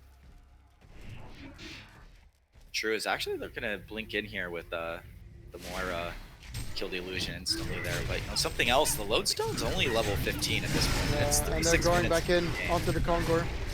They want to fight this. They want to get this token. But Bensington just needs to make sure to pick it up quickly, as they do have vision of this right now. There's the Sandwraith ulti. They're going in Lowstone ulti as well. Token is not actually being picked up by anyone right now. No, Meraxis has the token. Imbaboy has the token. XX does end up falling, but Soul's ulti is delaying it for quite a while, as Meraxis is still not dead, but Riptide now sheeped up in the side by the Midas, and there you have Soul. He's coming in with the stun to save Meraxis, but I mean, really good fight from the Hellborn side right there. That was But very the- well played for them. Meraxis does have the token though, so they might just be choosing to turn it. As he goes in, nice stun from the Meraxis, and that's an insta-kill on that Midas, and Warbeast doesn't have his ultimate up right now, so what are they afraid of? They can keep fighting. I think Imba Yeah, knows I think this actually. Imba realizes it. They should keep fighting. There's nothing that the Hellborn can do right here. No, I mean this Bensington's huge. He's sitting at 600 GPM. There's no way for them to stop him. What do you think the next item for the Bensington's going to be? He's sitting at. He's pooled 4.7k gold. I think Wingbow gives him unit walking as well. Yep. And I movement think speed. Wingbow's great. It forces the War Beast to go the Savage next and not finish his Demonic. And I know Wig really wants that Demonic to be finished. Yep. And he already has the upgraded lightning, so I mean, he's really not at risk of losing out on farm. He's gonna have the Wingbow very soon. It's in total 5,700 gold, and he just bought the expensive piece. So what's your thoughts? Hear me out on this. Of Huge Soul going Refresher. Is he going Refresher? I'm just saying, what if he went Refresher? Because think he it would gets be the fine. double. He gets a double shrunken head, and then he can actually use. Oh, bottom initiation lane, we have bottom. initiation on Lodestone. That Hellflower is coming in so huge right here as the stun, the Joust stun, killing that Lodestone so quickly. Yeah, so hear me out. Him picking up the Refresher on the Riptide and being able, now at this point in the game where they're trying to push uphill, just activating the perfect storm and grouping up as a team and pushing. So he's going to try to. Yeah, Okay, they see the Congo's line ports. right there, but he's just using the Geos right now, and they still have the Kongor buff, if I'm not mistaken. So They that do. tower is dropping so quickly. Oh, And but Imba- Mirax is getting stunned up, but he's got the token, so there's Yeah, nothing he he has should be 44 afraid of. seconds on it, so he doesn't want to. He doesn't want to do anything too crazy right now. Yeah, they should be able to push this though. Absolutely, with the Kongor buff. They can even choose to A shrunken Kongor up. buff. and just Actually, hit it. yeah, they still have Kongor Slayer. Yeah, just look at the damage right there. As Miraxis in the background, he is going to get sheeped up by the Midas, but that's a sheep being used for Miraxis. And they're just after going to he- attack the range tracks. That's after he used the Matrix as well. Yeah. He's going to use a Shrunken Head. This is Rax. They're going to disengage Yeah, now. that's the second Rax, and Miraxis able to portal key away, not even using the token right there. Oh, Engineer Scepter it though. on the NG. Yeah, Sandwith ulti as well, but is Miraxis going to fall? No, he is not. Is anybody else going to fall? No, Just it the looks like 198 only... gold. Yep. NG at 40 minutes. I mean, they committed the Mirage for that, so I almost think it's safe to say they can push top lane once NG's back and end the game. Yeah, 100%. They can easily slow push it with the Geos. There it is. Oh, Geos. bow. Oh, he got the wing bow. That's going to be huge for pushing as well due to the evasion for the towers. But what I wanted to say is that they can easily slow push it because they have no rush. They can just let their creep waves keep pushing in, forcing the entire Hellborn team to be back in base. Indeed. I mean, the Sandray sitting at 451 GPM. I mean, The most important thing is that they do not get picked off right now, as it does look like they're jumping the Miraxes in mid lane. And there you have Lodestone. He is going to be jumping in, but he manages to get the Arcane Shield off. And the Lodestone ulti hits nothing, and the entire Hellborn team is just falling. Warbeast is here with the Bastion, but Soul with the beautiful ultimate to catch the Warbeast, but he still got shrunken up for a couple of seconds, I think. Yeah, for 3 seconds, so he's not going to get caught right there. Soul with the portal key! Huge right there, and Warbeast ulti. How long does he have left? He's got not that long It's left, done. and he's going to get he's pushed up. dead. He's going to is try he to gonna pour it die out, though? but no way. Dude, Wow. I don't know if you saw that, but Soul's Soul. positioning was so Soul. perfect. He Sand Sceptered the Hellflower That off was- the Miraxis, so he was able to actually get off the Or the Matrix sheep. and The survive. sheep, you mean. Yeah, no, the sheep, sorry. They don't have a Hellflower on Hellborn, but he was able to take the sheep off, and it completely turned the fight. So I'm sorry, but I have to go with Soul as being the MVP these last 2 games. Yeah, for sure. He's His been playing Moira is amazing on the Moira. And look at this, they're just going to be going for the Rax. Arcane Bomb being used on top of the That's Megas. Miraxis. And Sandwith did put in to try and kill the Engineer, but Rosary is going to end up falling. And Sandwith, with that Shrunken, he can't man up. Oh, that's game. That's Mega Creeps right there. And there's a CC. Well played. Well played. So yeah, they clinch it, I guess.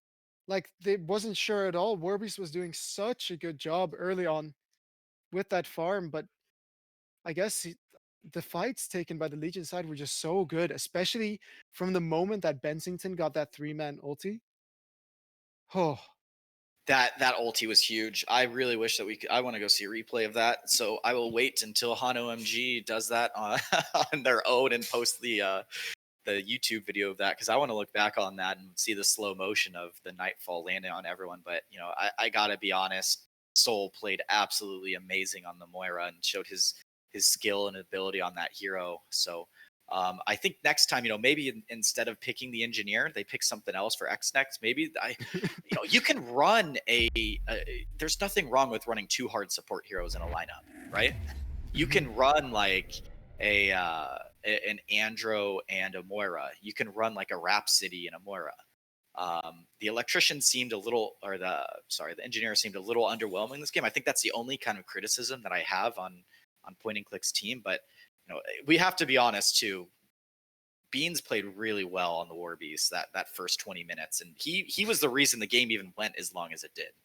yeah, but I think it's also just the fact that it's too greedy to go both to be honest, Lodestone and Midas are really good split pushers as well. And then you have an Aluna on top of that who just pushes out waves with power throw. So the entire draft was way too greedy. So they have a Lodestone who split pushes, they have a Midas who split pushes, they have a Sandwraith who split pushes with the illusions, and you have a Warbeast who split pushes with the dog. So there's not enough farm on the map for all of these heroes. Yep. Yeah, that's really what it came down to. And they didn't have any good initiation because both Lodestone and Midas are quite unreliable. Well, congratulations right now to Team Tim and to lactose intolerant for making the finals, and that's going to be it for me casting today. And I don't know. We're gonna have the finals here shortly. So, Yeah, I'm any last excited words, to see. Shortcan? Well, shout out to everybody, the organizers, for making this happen and stuff. I'm not sure if Yeah, I'm I want to give a shout out to Desperado and Eyes of Paradise for organizing and going through all this. I mean, they have to deal with a lot of bullshit. So I want to give a thanks to you guys for staying patient through this process, and I think you deserve a lot more credit. So I'll Yeah. end with that. For sure, for sure. So remember, guys, there's a finals coming up, so stay tuned. And really, shout out Paradise. You're doing a fantastic job.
everyone. Welcome to the HoN OMG League Tournament Cycle number 4. We have the finals coming at you, where we have Team Lactose Intolerant on the Legion side going to be taking on Team Tim, which just came off a semifinal number 2 victory.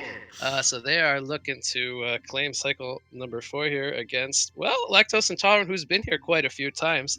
I am what you got, and I am going to be joined by Shorecan. How's it going, Shorecan?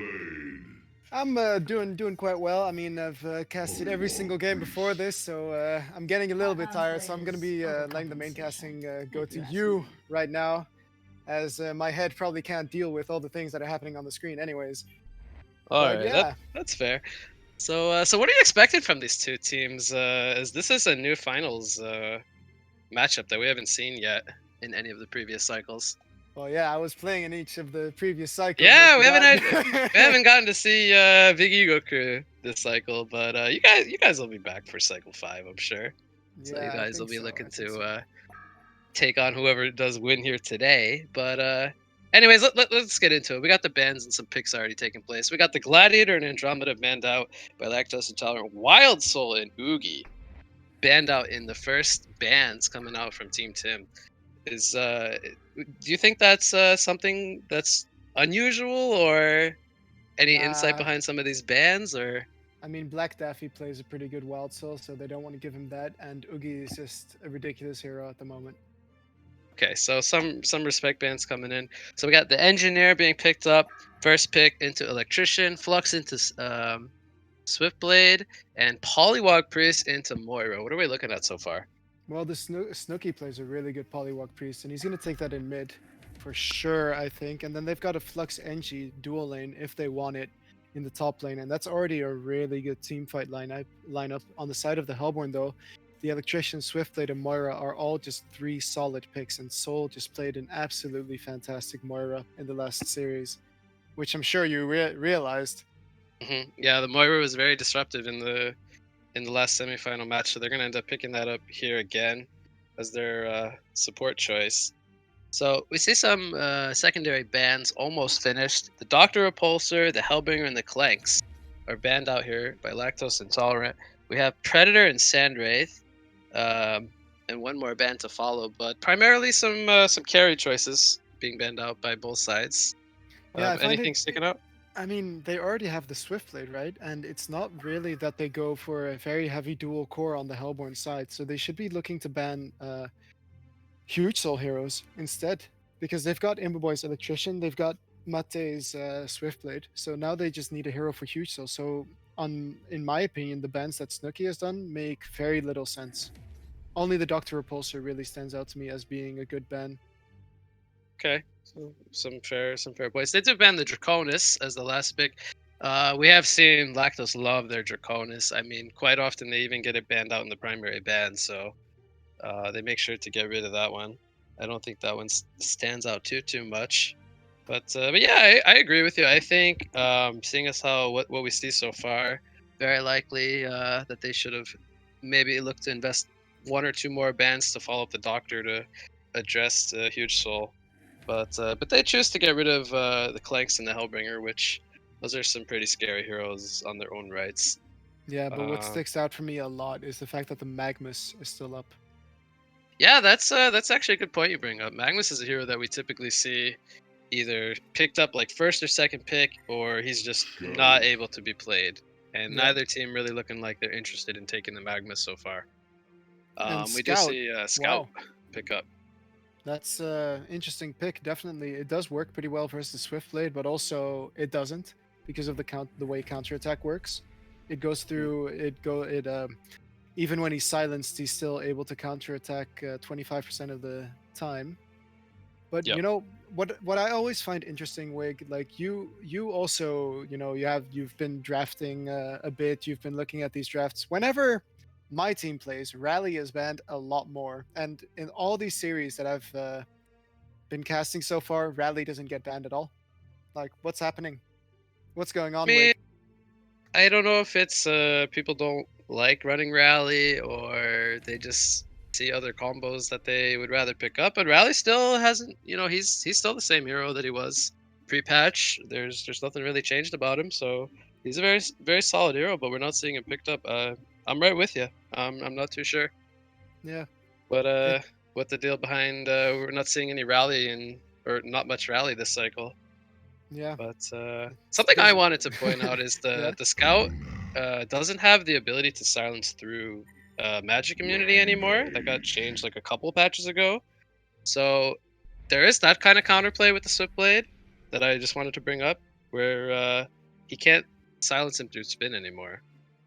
Yeah, that's a really big deal considering he can activate his counterattack right after the spin if there's a scout on him. Yep.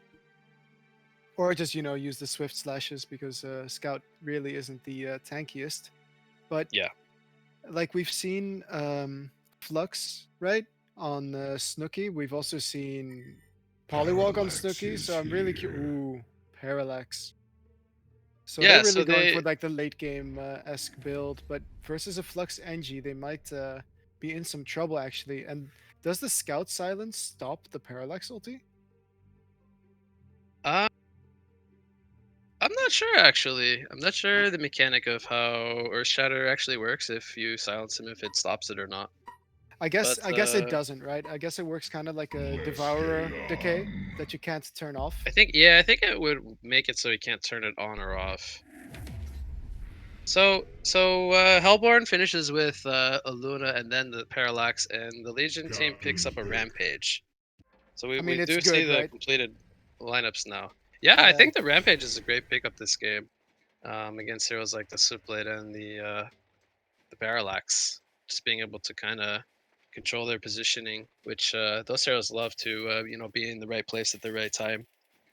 Yeah. So they this is what I was talking about though. Huge Soul has played a bit of Parallax in the past, so they could have picked up on this and banned this out instead of the Doctor Repulsor. Because I get the feeling right now that Hellborn is going to try and dodge as much as possible as they have both the Swiftblade and the Parallax. They're more of a late game Yeah. oriented team at the moment. Yeah, so we are going to be seeing a single core on the Legion side going up against a duo core on the Hellborn side. So Legion is safe to say they're looking to try to win the early laning phase and control these two scaling cores on the Hellborn side. Yeah, So and TKB is playing a core instead of support. yeah, he's playing the Flux, which is going up in the long lane with the Engineer. They're going to be facing what looks like to be a Switchblade Moira lane. Luna even kind of making her way up here, so they might start it off as a tri lane. Then we have in the mid lane Polywog Priest against the Parallax, and in the bottom lane we have Rampage and Scout, which is not your typical duo, a duo lane going up against the Electrician by himself. So what do you think is going to happen in the laning stage for I both sides? think I think Rampage is gonna try and get level 2, and then he's just gonna rotate over to middle and just be a nuisance. Because Parallax isn't the greatest at escaping. He does have that one jump, but if that one jump is used getting away from the Polywog, I can see a Rampage finishing him off.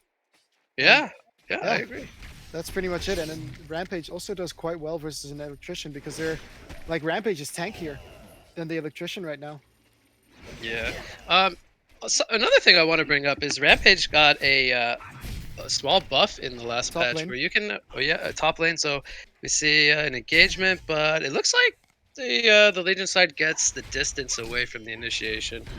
Rampage got a nice little buff in the patch here where he can activate his Might of the Herd and it applies a slow of movement speed, which is pretty nice quality of life change for Rampage. Yeah, definitely. I've also seen how Dude plays this, and he always maxes out the Might of the Herd for the extra Mhm. auto attack damage based on his movement speed. Yeah, it's a nice little tool that Rampage has now. We're gonna see some pressure on the Electrician, but he's just gonna throw a grip and walk away. Still no kill up here in the top lane, so the Legion aggressive dual lane doing a good job of not giving any opportunities to this tri lane setup. Yeah, top lane, the two supports from the Hellborn are doing a really good job just harassing out the NG and the Flux from the creep wave. So this the Swiftblade right here has complete free farm. But the Yep. problem I feel is that he can't help his team either until he gets those Ghost Marchers or even normal boots. Yeah, so safe to say he's just looking to to get his farm going for now. And good job by the supports, as you said, to keep Engineer and Flux off of the creep wave. Yeah. Rampage now leveled the Q as well, and he's actually going to get gripped up. But look at this. Impa might be in trouble as Scout is now following the Electrician. Couple more auto attacks. He does have a health potion coming off cooldown here. Gonna maybe try to get the distance. Here's the vanish from Scout. He does stop the health pot. Rampage is gonna get in range for a horn strike, and this should be the bloodlust kill. A grip comes out on the creep wave, but it's not gonna be enough for a counter kill, and that's gonna be the bloodlust going the way of Scout. So that's a good start for Lactose already. Yeah, the Rampage did a really good job there of just waiting for the grip to be out to use his Stampede and then get that charge, get the slow, and the Scout picked up the Toxin Claws as they actually passed the outpost over there, which was a nice little detail as to Oh, why yeah? he was It's, able to kill him. Good thing you picked up on there. Electrician top lane now, by the way, so they might just be looking to go here. Yeah, so they now have 4 players up here. Engineer and Flux are going to put some pressure on the Moira, but they're going to eventually fall back. Electrician's in a really good spot here. They're going to get the open onto Engineer with the static grip. Here comes the Blade Frenzy from Switchblade. He's going to throw out a keg. Going to miss, but he will end up falling. Meanwhile, in the mid lane, we see Rampage with the Stampede, just like you pointed out. Already forcing those early rotations on the Parallax before he really gets to his peak power level. And Polywog Priest gets credit for that one, so Poly's doing really good to start things off. If we take a look at the GPM chart, he's off to 430 gold per minute, even ahead of the Scout who got the Bloodlust. And Parallax only sitting at 200, so this mid lane is going very well for Polywog early on. Yeah, and I feel like Electrician's gonna have a hard time recovering this game as well. But there is the Electrician in the mid lane Failed now, routed so in the mid lane, yep. yeah. He's looking for an opening here on the Polywog, who doesn't have boots, by the way. He goes in with an aggressive tongue tie. It's going to put some pressure on Parallax, but he is the one who might be in trouble now. We do have Rampage coming over from the side. So Electrician, he's not going to find the opening with the grip. Both sides are going to fall back. And Yeah. no harm done there. He's having a really tough time on this Electrician, and it's strange seeing as he was against a double melee lane. Mhm. And it doesn't even seem to matter because Scout now completely free farming. He's actually 450 gold per minute due to that bloodlust. Yeah. So Lactose getting exactly what they want out of this early laning phase. Despite Look, having... initiation mid. Yep, mid lane we do see action. Here comes the Ephemeral Forge from Moira. The Shards of Harkon, it's going to stun, and they are going to get the kill on the Polywog Priest. Rampage is here. He's trying to get a return kill, but I don't think he's going to find it. There's just too much pressure. Meanwhile, in the top lane, the combination of NG Flux, I think that was with some assistance of mines placed off to side of the lane here. They get the kill onto Aluna in the top lane. Yeah, really So- good for TKB and Black Daffy to pick up on the fact that the Moira was not there anymore, and then they could easily initiate on that Aluna. Yeah. So they find a nice kill there in the top lane. But the death on Polywog is going to slow him down a little bit. Parallax now sitting at 270 gold per minute, so closing the gap a little bit. But we do have level 6 here on the Polywog, so Voodoo Wards are available should he find an opening. Oh, he's being charged mid. Yep, charge comes in. It's going to be stopped by the Shards of Harkon, and that's going to be that. So yeah, Imba I feel like he's still gonna have such a hard time recovering on this Electrician because you really prefer having a good early game when you Mhm. play that Electrician. Yeah, I agree. He's going to pick up the boots here now, but he's lacking in the stats and very vulnerable to level 6 on the Scout now in any rotation.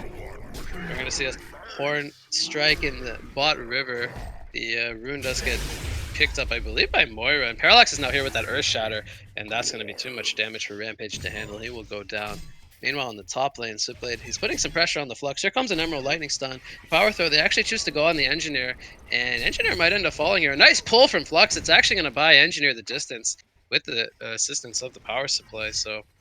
Yeah, I also Nice job noticed by, that by them. Mate, right? He activated his Ghost Marchers before he spun, so he immediately canceled his buff. Yes. So he dispelled his own buff. We do see Invis on the Polywog Priest. He opens with the Voodoo Wards. Here comes the Tongue Tie from Polywog. The Horn Strike, I think, might have actually canceled the Tongue Tie there. And Yeah. Switchblade actually survives with about around 100 life. I believe there was more duration there on that Tongue Tie, if I'm not wrong, but Yeah, I think so too. The bash might have pushed him out of tongue range. But still, look at this scout. He's having an absolutely free game right now. Hmm. I really hope he just pounds in that farm and really just goes for that root cleaver. Another veiled rod on the electrician. He's in a very aggressive spot here. Looks like they want to try to dive this Polywog Priest. Top but lane though. Yep, top lane.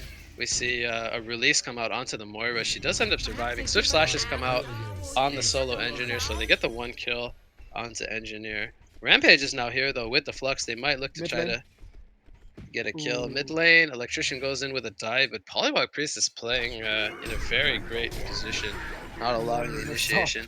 And then top lane, we do say that Moira eventually gets caught out by the Stampede from Rampage. They're looking to turn it onto a Luna. Now here comes the Blade Frenzy from the Switchblade. He is going to pick up the kill. Or actually not.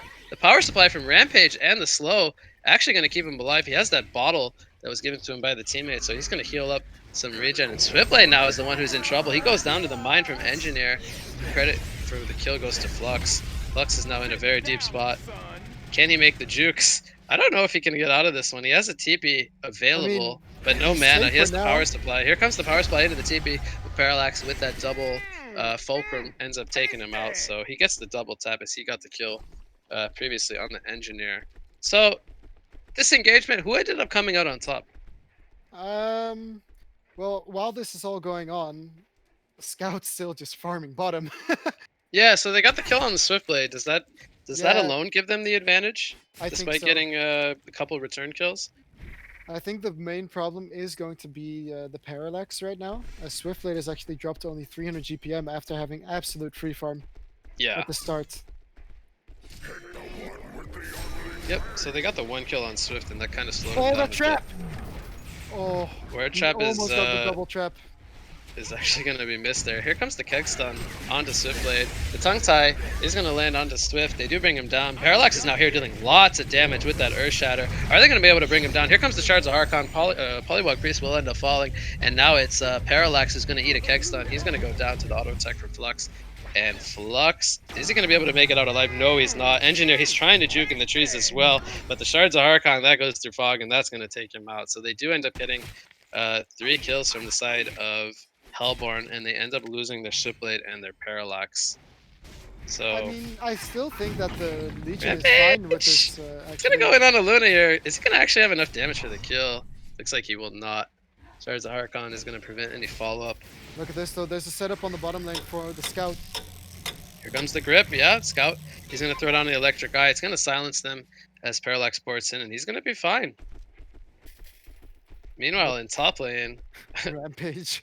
yeah, Rampage, he's trying to find this Aluna. He knows he's up here somewhere. Aluna does have a... actually, he does not have a teleport, so... Or he doesn't have mana for the teleport. Here comes the Stampede onto the Switchblade.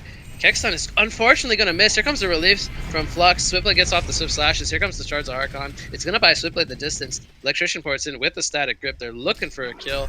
Engineer is very low. Is he going to be able to go down? He does get the Kexton up before he dies. That will get the return kill onto Engineer. Moira ends up falling. Meanwhile, this is going on, and they are looking to dive onto the Aluna. Aluna will get caught here by the tongue tie, and Switchblade ends up porting to safety. So despite giving up a double tap to the Flux, they do end up saving their Switchblade, but that was 3 kills, I think, the way of Legion. Yeah, and I really didn't expect TKB to get this stat line. He's 6-2-2, and the Legion team is just really tanky. Like both the Engineer, right? That Yeah. support, it has such a strong strength gain for an intelligence hero. He has 2 strength gain per level, so he's a lot tankier than other supports would actually be at level 4. And the same can be said for, well, you know, a Flux. He's just tanky by nature, and then you have a Rampage, and he's being played as a full support right now, and he's got Steam Boot, so he's got 1k life, and Yeah.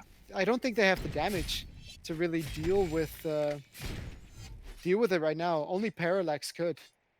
Meanwhile, in the mid lane, we have an Invis on the Polywog Priest, so he's scouting out everything that's going on here. Another Veiled Rod from the Electrician, man. He's been on top of these Veiled Rods. Here comes the War Trap onto Moira. He's going to get out initially, and Parallax comes in with the Earth Shatter to follow up that static grip. Here comes the pull from Flux. Do they have the damage? Yes, they do, to bring down the Electrician. They are looking for the kill onto Parallax, but he has both his fulcrums ready to go with that Ionic Dash. So they're going to get the tower in the mid lane, and it ends up being a 1-for-2, trading off their Polywog Priest for both the Moira and the Electrician. Yeah, it's really unfortunate, but the scout just used his electric eye to counter ward in middle, which is why he wasn't able to cancel the grip from the electrician there. Okay, so a bit of unfortunate timing coming out. In the top lane, we see a teleport coming in from the Moira, another teleport coming in from the Electrician. So the Flex and the Rampage, they do need to be careful. They are kind of in the area here, top lane. Here comes the spawn from Moira with that Ephemeral Forge. They're looking for the initial catch on the Flux. He is going to do a nice job of avoiding the Shards of Harkon, but Electrician is here now. He's trying to find the grip. There he goes, the Blade Frenzy, and that's going to be a dead Flux. Ports are coming in though. Rampage is leading the front lines. Here comes an Arcane Vortex to kind of stop any kind of follow-up, and now Rampage is the one who needs to be careful as he's getting caught out of position. The stun from Moira into the grip, and Rampage, I believe, will end up falling here. He is so tanky though. He's buying a lot of time, but the rest of the team is not interested in following that up. So a double tap comes out for Switchblade. And that's going to increase his GPM up to 337. Yep, we see a Veiled Rotted Parallax. He's going to look to try to catch onto the Switchblade. He's going to choose just to go for the creeps instead. Oh, he used his jump though. Yep, he did If use they- his Ionic Dash. So Polywog was in the area here. He just picks up the Jade Spire. He has the Voodoo Wards as well, coming off cooldown in 7 more seconds. But Yeah, that ward the by Ward of Salt Sight as here, well. yeah, the Ward of Sight placed by lane. Parallax is going to spot them out. Mid lane, we do see an engagement on the Electrician, and Jolt is going to connect. Rampage gets the credit for the kill. So yeah, you said it, Electrician, he's really having a tough time.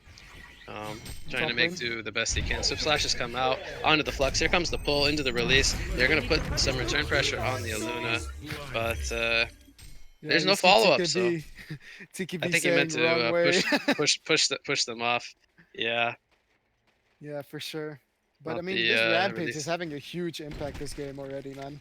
Yeah, 4, 3, and 9. Only Mid sitting at lane. 190 gold per minute, but here comes the charge. The Ward Trap is going to stop Parallax with that Tongue Tie from getting out of the trap. Switchblade and Moira were here, but they're not going to be able to find anything. And Scout, he's already got his Cleaver. He is exactly where he wants to be. 525 gold per minute. Almost 200 GPM above the Switchblade. A nice the red reward from Imba is Boy. going to come out from Electrician. They're going to get the catch on the Scout, but he is a little bit too tanky. Here comes the Greater Rhino on the Switchblade, but they don't have the damage to bring him down, and they end up losing their Scout. Ultimate Warrior Streak comes out for Switchblade as he gets credit for the kill onto Rampage. Parallax So- also buying back, by the way. Oh yeah, I didn't see that. So he ends up buying back, but he gets credit for the kill only on the Rampage there. Yeah, but that was just a bit too greedy from the side of the Legion. They thought they weren't easily killed, but Electrician with that level 3 grip and the level 3 shield, he does a lot of damage over time. Yeah. So I have a question. Was the Parallax buyback necessary? No, not at all. Yeah, I feel like they didn't really get what they were looking for out of the buyback. So despite killing the Scout, and as good as that was, I don't feel like the buyback was necessary. No, and Black Daffy placing another ward behind the tower that the Hellborn didn't counter before. Mm-hmm. Ooh, look at this though, a smoked Failed right on Parallax is the heading. Parallax. Yep. Oh, Engineer doesn't have Lions- the most mana. Oh, he's gonna- he blew up 2 of them instantly. Yep. So a lot of damage comes out on the Switchblade. Parallax is now here with the Earth Shatter, and Engineer is going to fall. Rampage, I don't think he's going to be able to get anything done by himself up here. So he's going to fall back. Mid lane. Mid lane, a Morph comes out onto Electrician. The Tongue Tie, oh, that's a nice pull. It's going to stop the Arcane Vortex initially. So a lot of damage comes out on Electrician. He comes out, he gets horned by Rhino, but with that Horn Strike, and they get the kill onto Electrician. Yeah. You see it now, just this Electrician is not having the impact that they thought it would. It's just such a difficult hero when you don't have the farm to do well on. It almost, Yeah. because you're so slow, you're not tanky because you don't have a big mana pool. Mid lane, we do have Moira getting caught here. Yep. The Ward Trap, or the Voodoo Wards come out, and they get the kill with... it's just a solo kill, actually. I think Rampage charged him, so he got credit for the assist, but that was just a solo kill. Mid lane. Yep, he has no mana right now. Okay, he uses the power supply. He gets the Greater Rhino off. Do they have the follow-up damage? Polywog was not in range for a disable. He does use the morph on Electrician, but this might be too deep of a dive. Electrician tanking the tower. He gets the energy field down, but he's going to go down to the Earth Shadow from Parallax.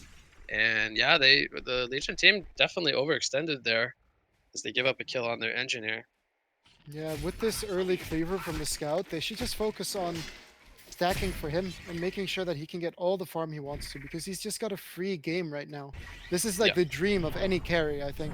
Top lane, Swift Slash has come out, following up the Shards of Harkon. The Blade Frenzy is going to be able to take down the Flux, but Swiftblade is the one who's in trouble now as he gets disabled by Polywog Priest, the Jolt killing him. And it looks like there's going to be no further engagement. Scout, he's leading the way with the Vanish, but we see another Veiled Rod by Electrician. He's looking for his target of choice. Polywog Priest might end up running into him here.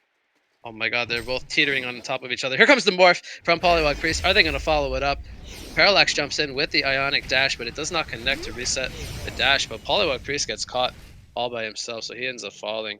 And there's no follow-up from the supporting cast. Yeah, So look they at end up this. giving up a kill. Rampage looking to charge right now. It might be a bit greedy though.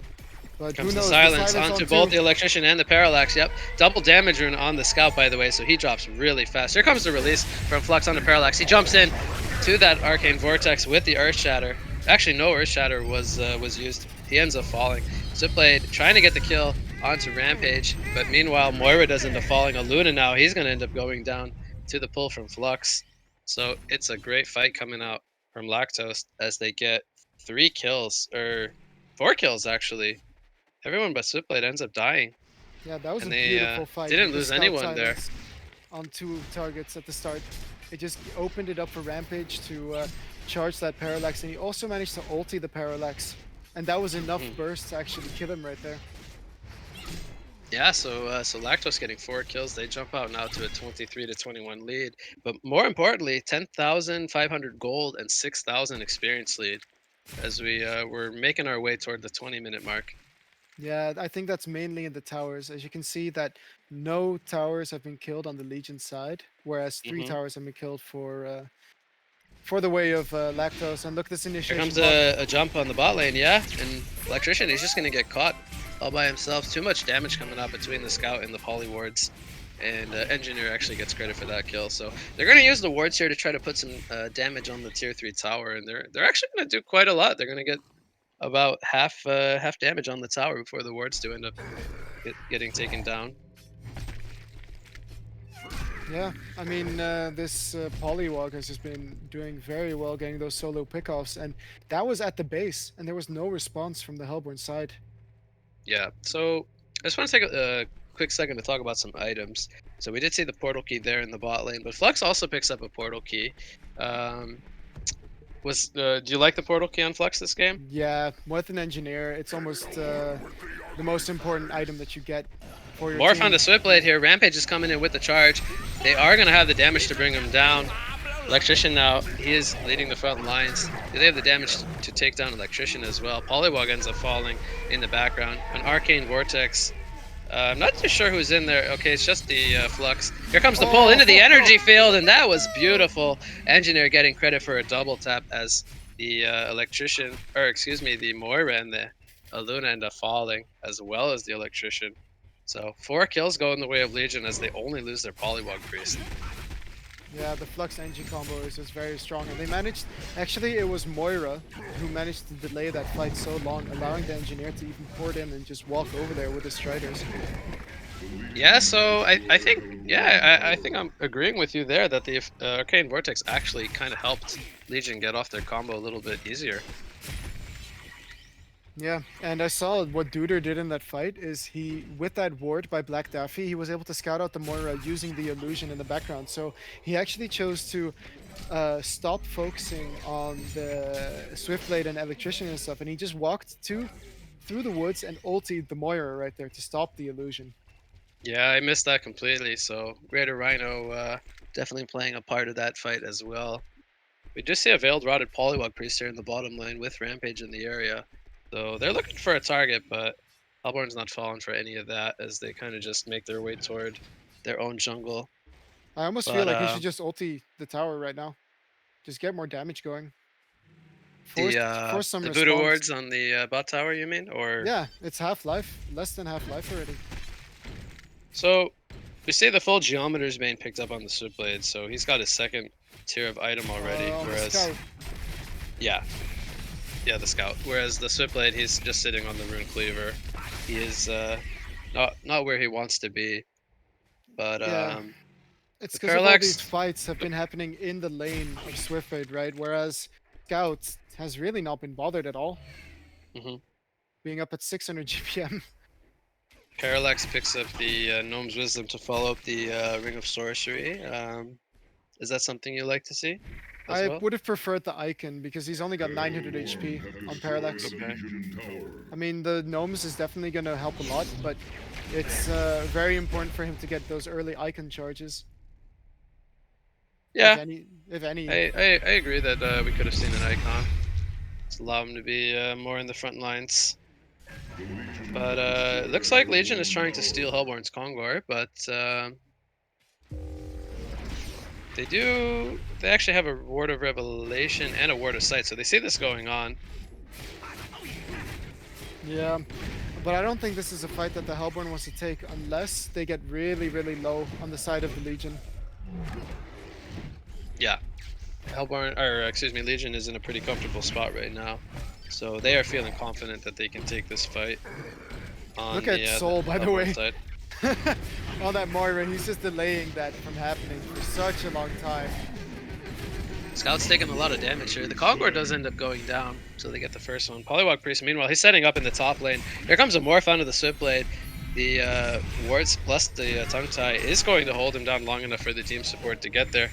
So they get the kill on the Switchblade. And GG's are actually being called. As Hellborn votes out a concede. Yeah. Do you think that this one was over, or do you think it's a little preemptive?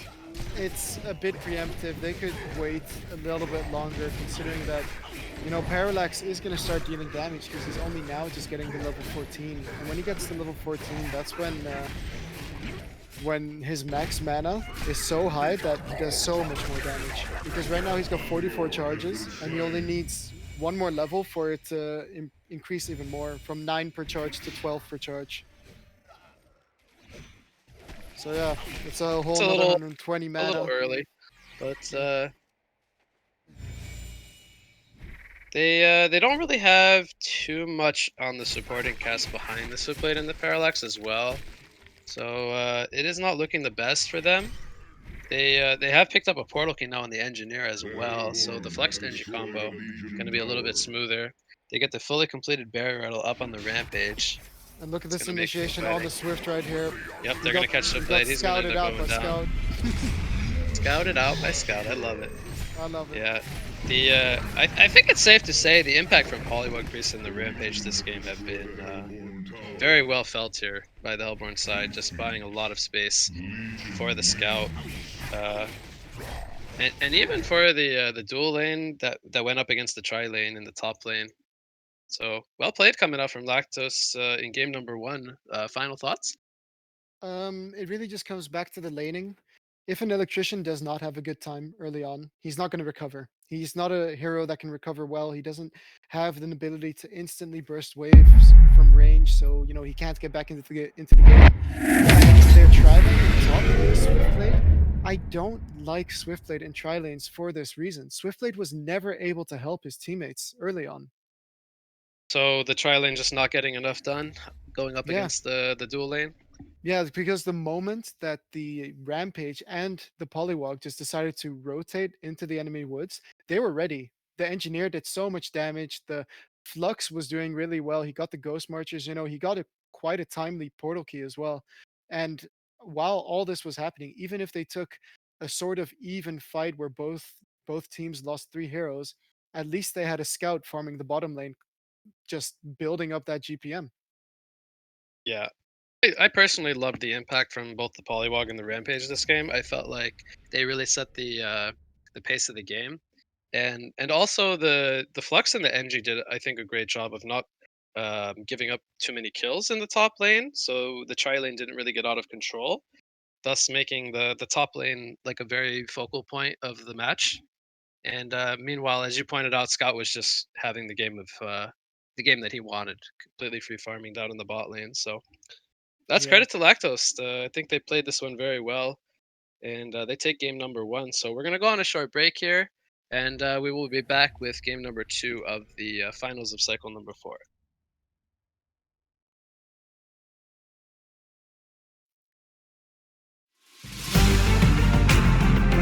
I don't know how to fix it.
everyone. Welcome back to game number 2 of the finals here in the HoN OMG League tournament.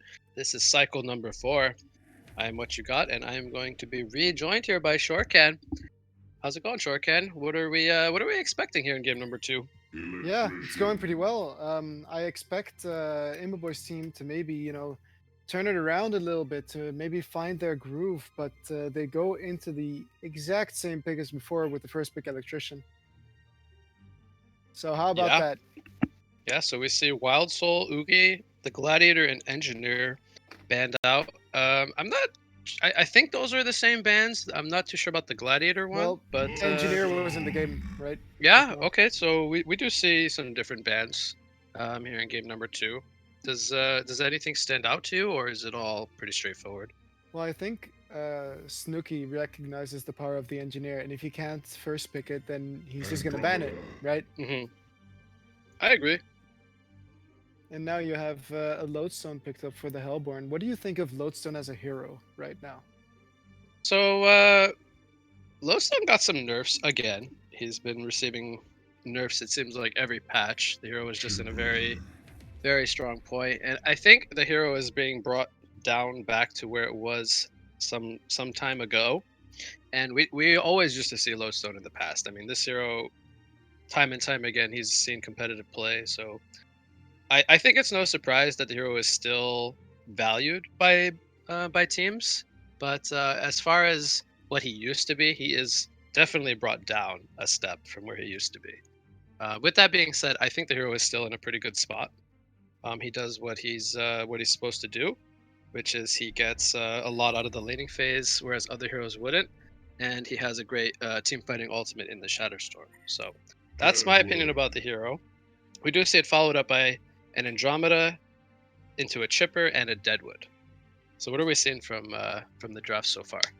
Well, it's a pretty standard Duder draft. Well, Duder getting the Chipper. He's getting a hero that he's really effective on. And I actually don't think Lodestone is a viable first pick anymore.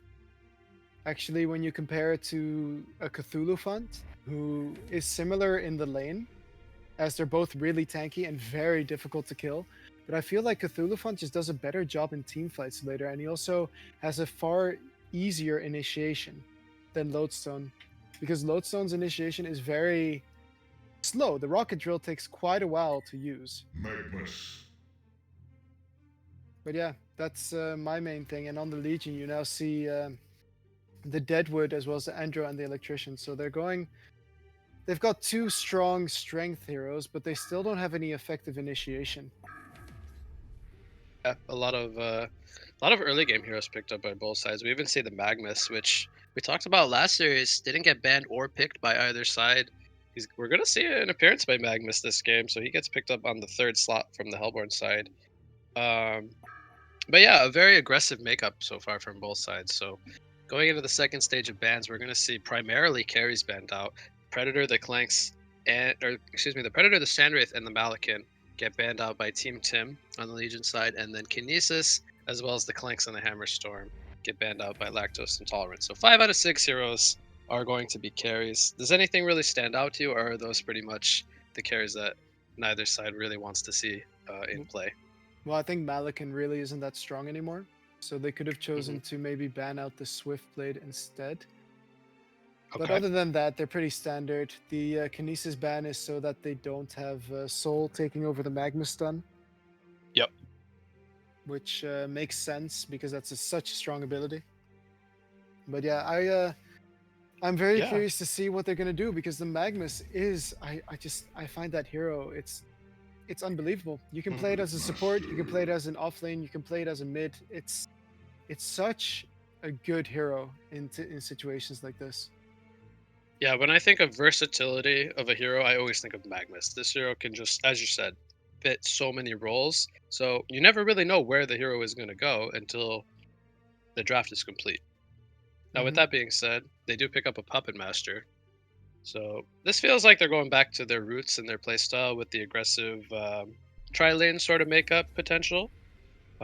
Is that something you like to see from Team Tim? Yeah, it's a lot better as they can give Electrician the short lane now instead of being in the long lane, because I don't think he's the most effective suicide, as we Yeah. saw in the game just now. And he Yeah, was being I'm with boxed you. out by a rampage, a melee rampage. Yeah, that's not your typical everyday support hero. More of a lactose intolerant signature support, as we've seen from previous cycles. But still 30 seconds on the clock. Hellborn has 2 more picks that they're still thinking about how to combat this Puppet Master aggressive makeup that Legion have built so far. They go with the Ravenor.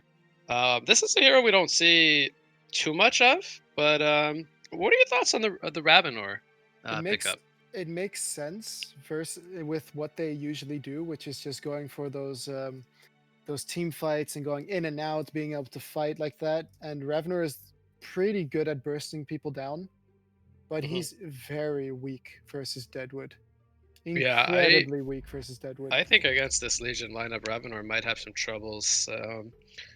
There's lots of disables to control him pre-shrunken head, but as you pointed out, the Deadwood Ravenor is a strength hero that when you think of armor, he is very lacking in the armor department, and we already see an Andromeda and a Deadwood picked up, which both offer minus physical armor in the early game. So I do fear for this Ravenor quite a bit. And they finish it off with a huge soul gunblade, which we've seen time and time again.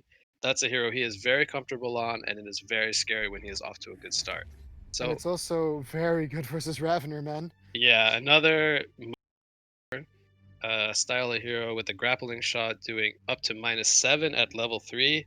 So it's going to be a tough game for Ravenor. What are we expecting Hellborn to pick on their final pick? Do they need another carry to back up the Ravenor, or do they just try to get him off to a good start? Well, I'm not sure. It's dependent on where Magnus lanes in this game, because I think a Magnus does better than an Electrician than a Lodestone does, but you don't really want to run a Lodestone mid either. So yeah, they're gonna go for another. No, that's the mid. So it's gonna be a semi-support Magnus that's gonna be played by TKB. Yeah. All right. So yeah, they've got the Snooky mid with the Riftwalker, as you can just burst down waves instead of needing to actually compete with last hits when the Gunblade can use his E for easy last hits. Okay. So I think it makes sense, but maybe Riftwalker, it's just a hero that has some Let's get it issues, on. which the main thing is once he's done all his damage, it's not like he's got any sustained damage. It's not like Right. a Upfront. another initiator, like a Bombardier. Bombardier has far more Captain's abilities that pick. add some sustain to it. Okay. Yep. So that's the main thing I've noticed. But the Legion team is going to be has a strong team, but they lack team fight. Their team is pretty much all about ganking right now. Yeah, when I look at Legion's lineup, I see so much single target lockdown and pick off potential. But when I look at Hellborn's lineup, I see lots of AoE, lots of team fighting potential if they're able to land their abilities on multiple targets. So definitely a different style of draft coming out for both sides. With that being said, we did see Andromeda port up to the top lane where she gets a ward of sight down on the pull camp, and Hellborn also getting a lane ward to try to spot out potential aggression coming out from Legion, which I think it's safe to say we're expecting due to their aggressive picks. Um, So they're yeah, gonna they get the find D the ward ward. off. Yeah, that's a good heads up by them. So they're gonna But have that pull camp available.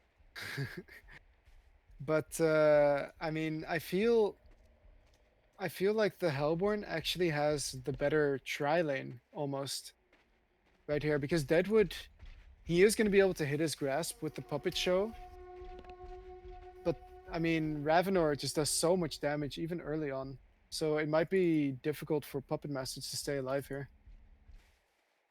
Yeah, But yeah, so I just want to talk about the lanes real quick. So we do yeah, see Andromeda, Puppet Master, and Deadwood going to go up against a Chipper, Magnus, and Ravenor tri-lane, which you stated you give the advantage to Hellborn there. We do see a Riftwalker against a Gunblade in the mid lane, and then Electrician against the Lodestone in the bottom lane. yeah, and nice counter word coming out from the Deadwood right here. He might get stunned up though. Yeah, he's taking a lot of damage here. Chipper, he's gonna land some rockets. but the Rotten Grasp is going to come out from the Deadwood. So he tries to get the counter ward on the Ward of Sight, but Chipper actually has a second Rev Ward here. Or, well, he had his own Rev Ward, and they get the D Ward on the Rev Ward, so they're going to hold their Ward of Sight, Oh, at least Andro. for now.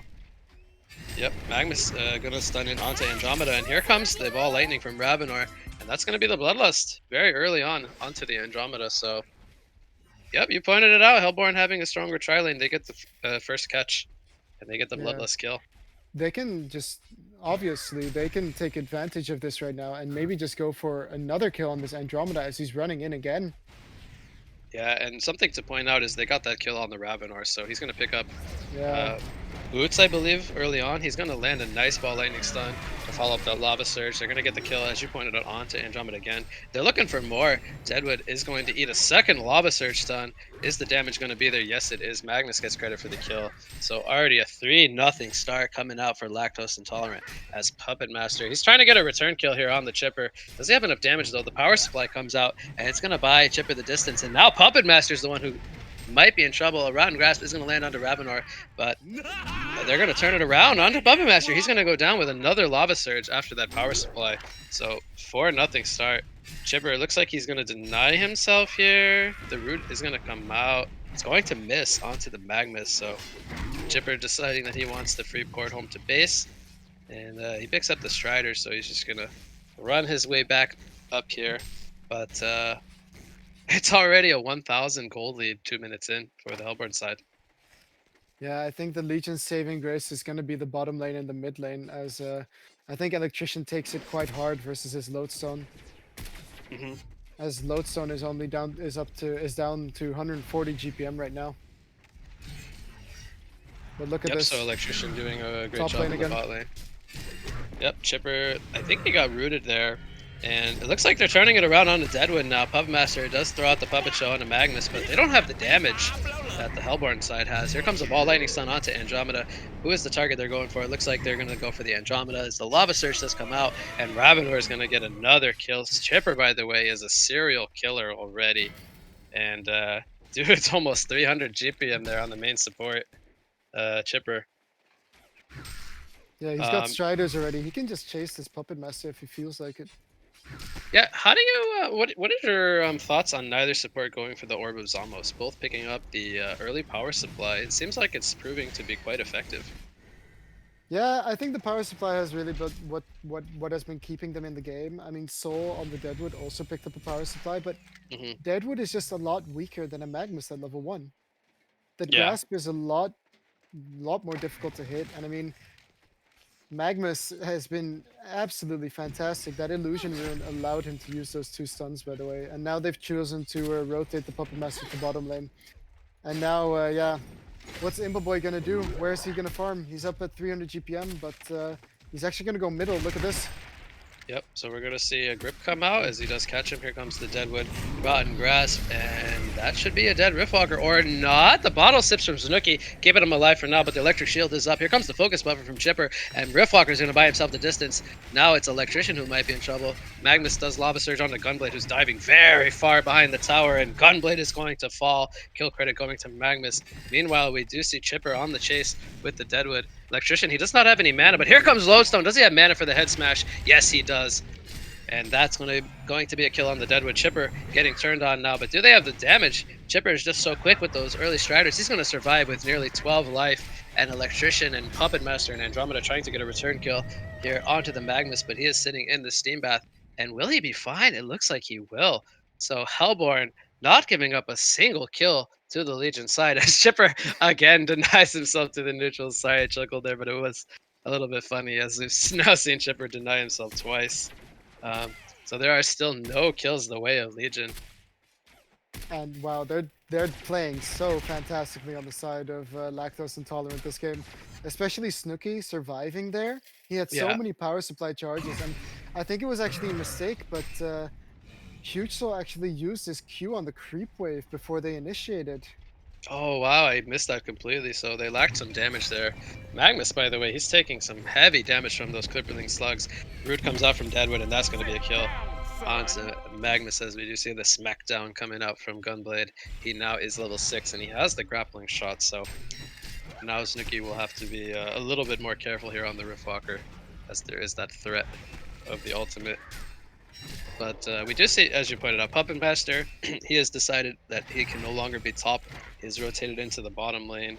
And the Lactose has responded with sending their Chipper and the Lodestone now down to the bottom lane. It's pretty ridiculous if you think about it, though. I I thought, the tri-lane was going to be a lot closer than it was, but it was just so one-sided. And I knew that the Hellborn had an easier time, but I really didn't think it was going to be this extreme. Yeah, there. They got top 4 lane. kills really early on. Puppet Show comes out onto Ravenor, but it might be fine. Here come the strings from Puppet Master. Electrician, he's looking for a grip target, but they're turning it around on him as the TP support comes in. Chipper comes in with the rockets and a hasted Riftwalker. He's leading the front lines. He's going to miss the Cascade event. Are they going to find the opening onto another kill with... yeah, it looks like they will not, as Magnus couldn't get in range for a Lava Surge. But Puppet Master has now ported up here, so he's back to the top lane. And I don't know if that's exactly where he wants to be.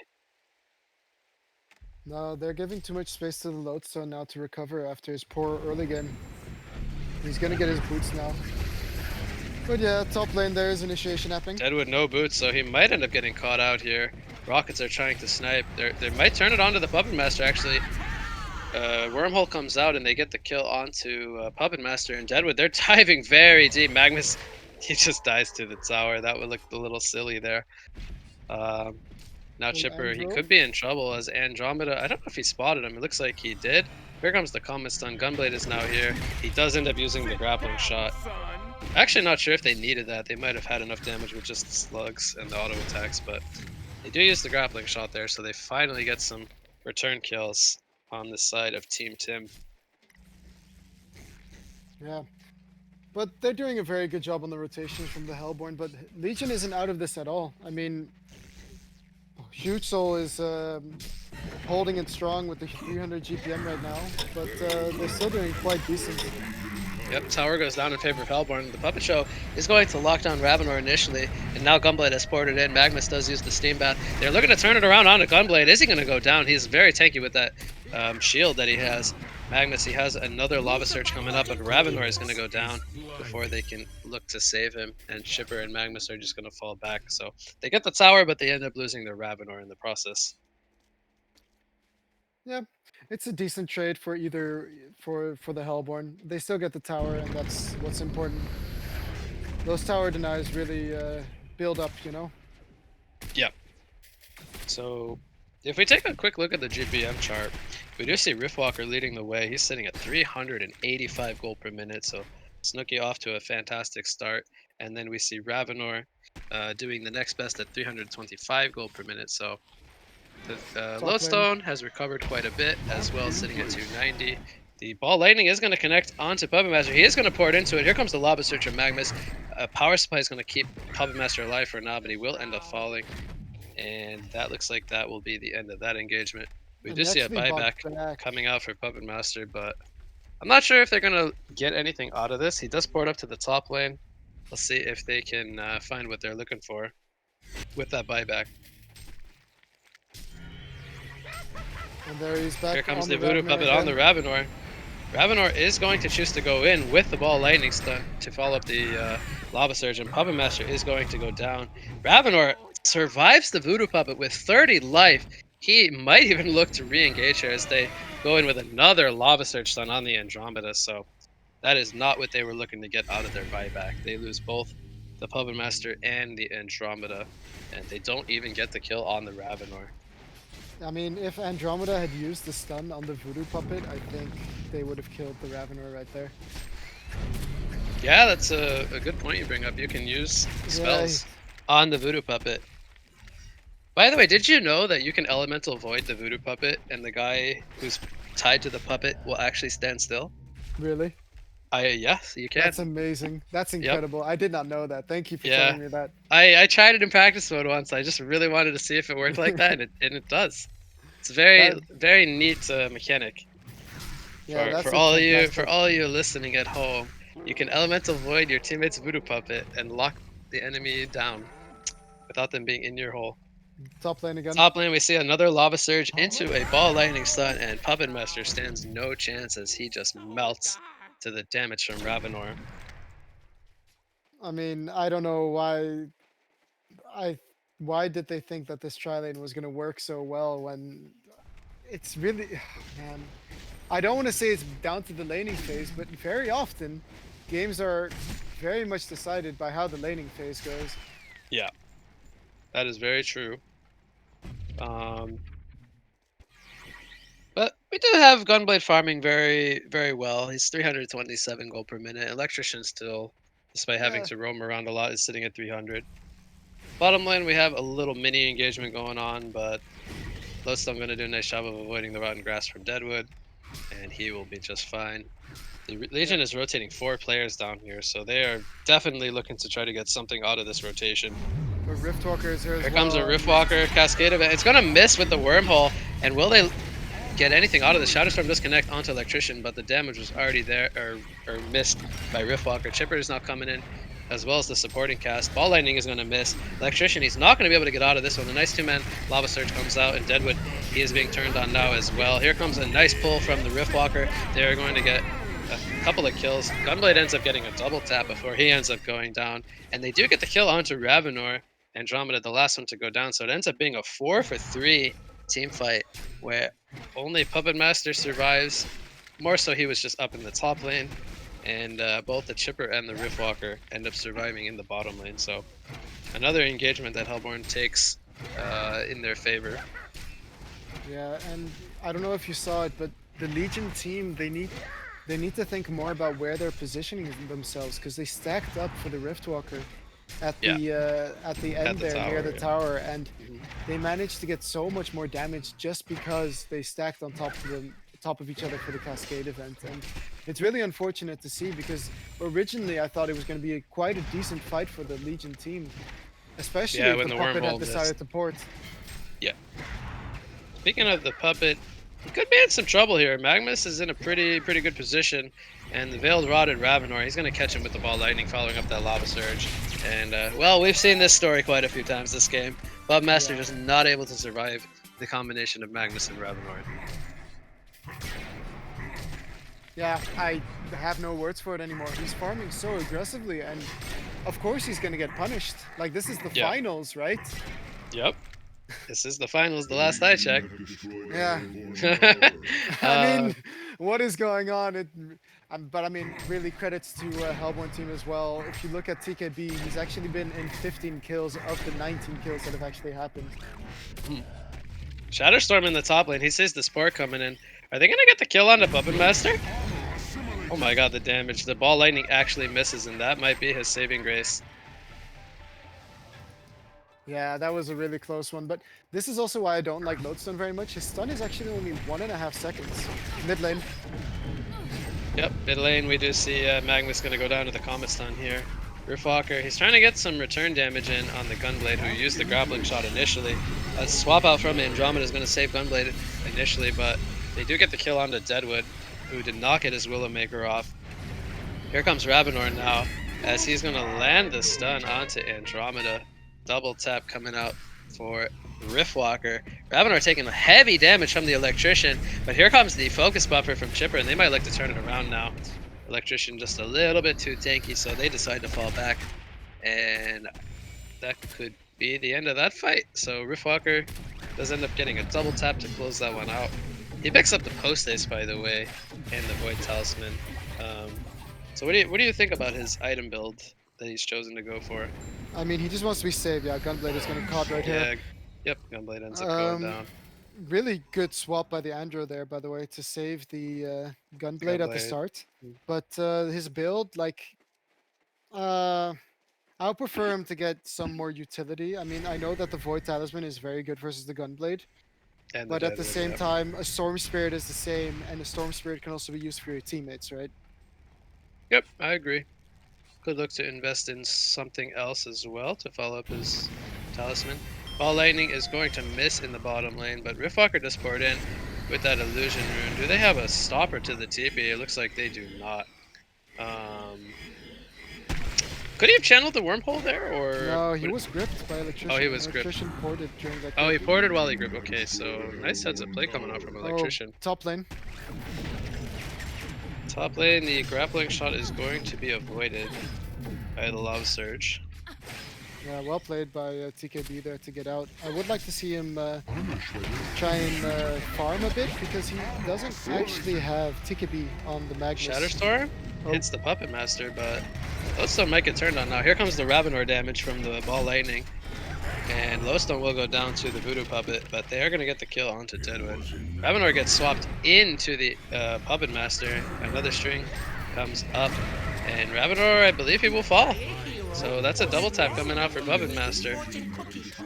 And he's going to pick up some much needed farm there, the 2 kills. While this is Ooh, going what on, a Chipper juke. got the tower in the mid lane. Yeah, but nice juke coming out. Andromeda is unfortunately going to run right into Chipper though, and Riftwalker is going to get credit for that kill.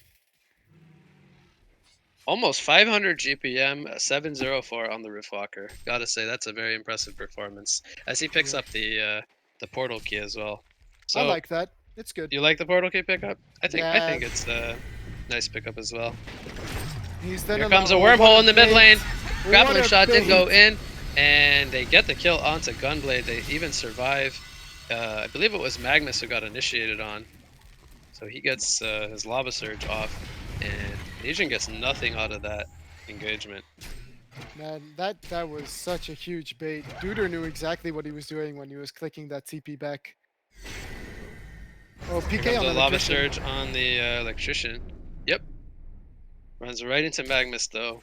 And Ravenor and Magnus just have been proving to get so much done this game. With Yeah. those with the stun locks.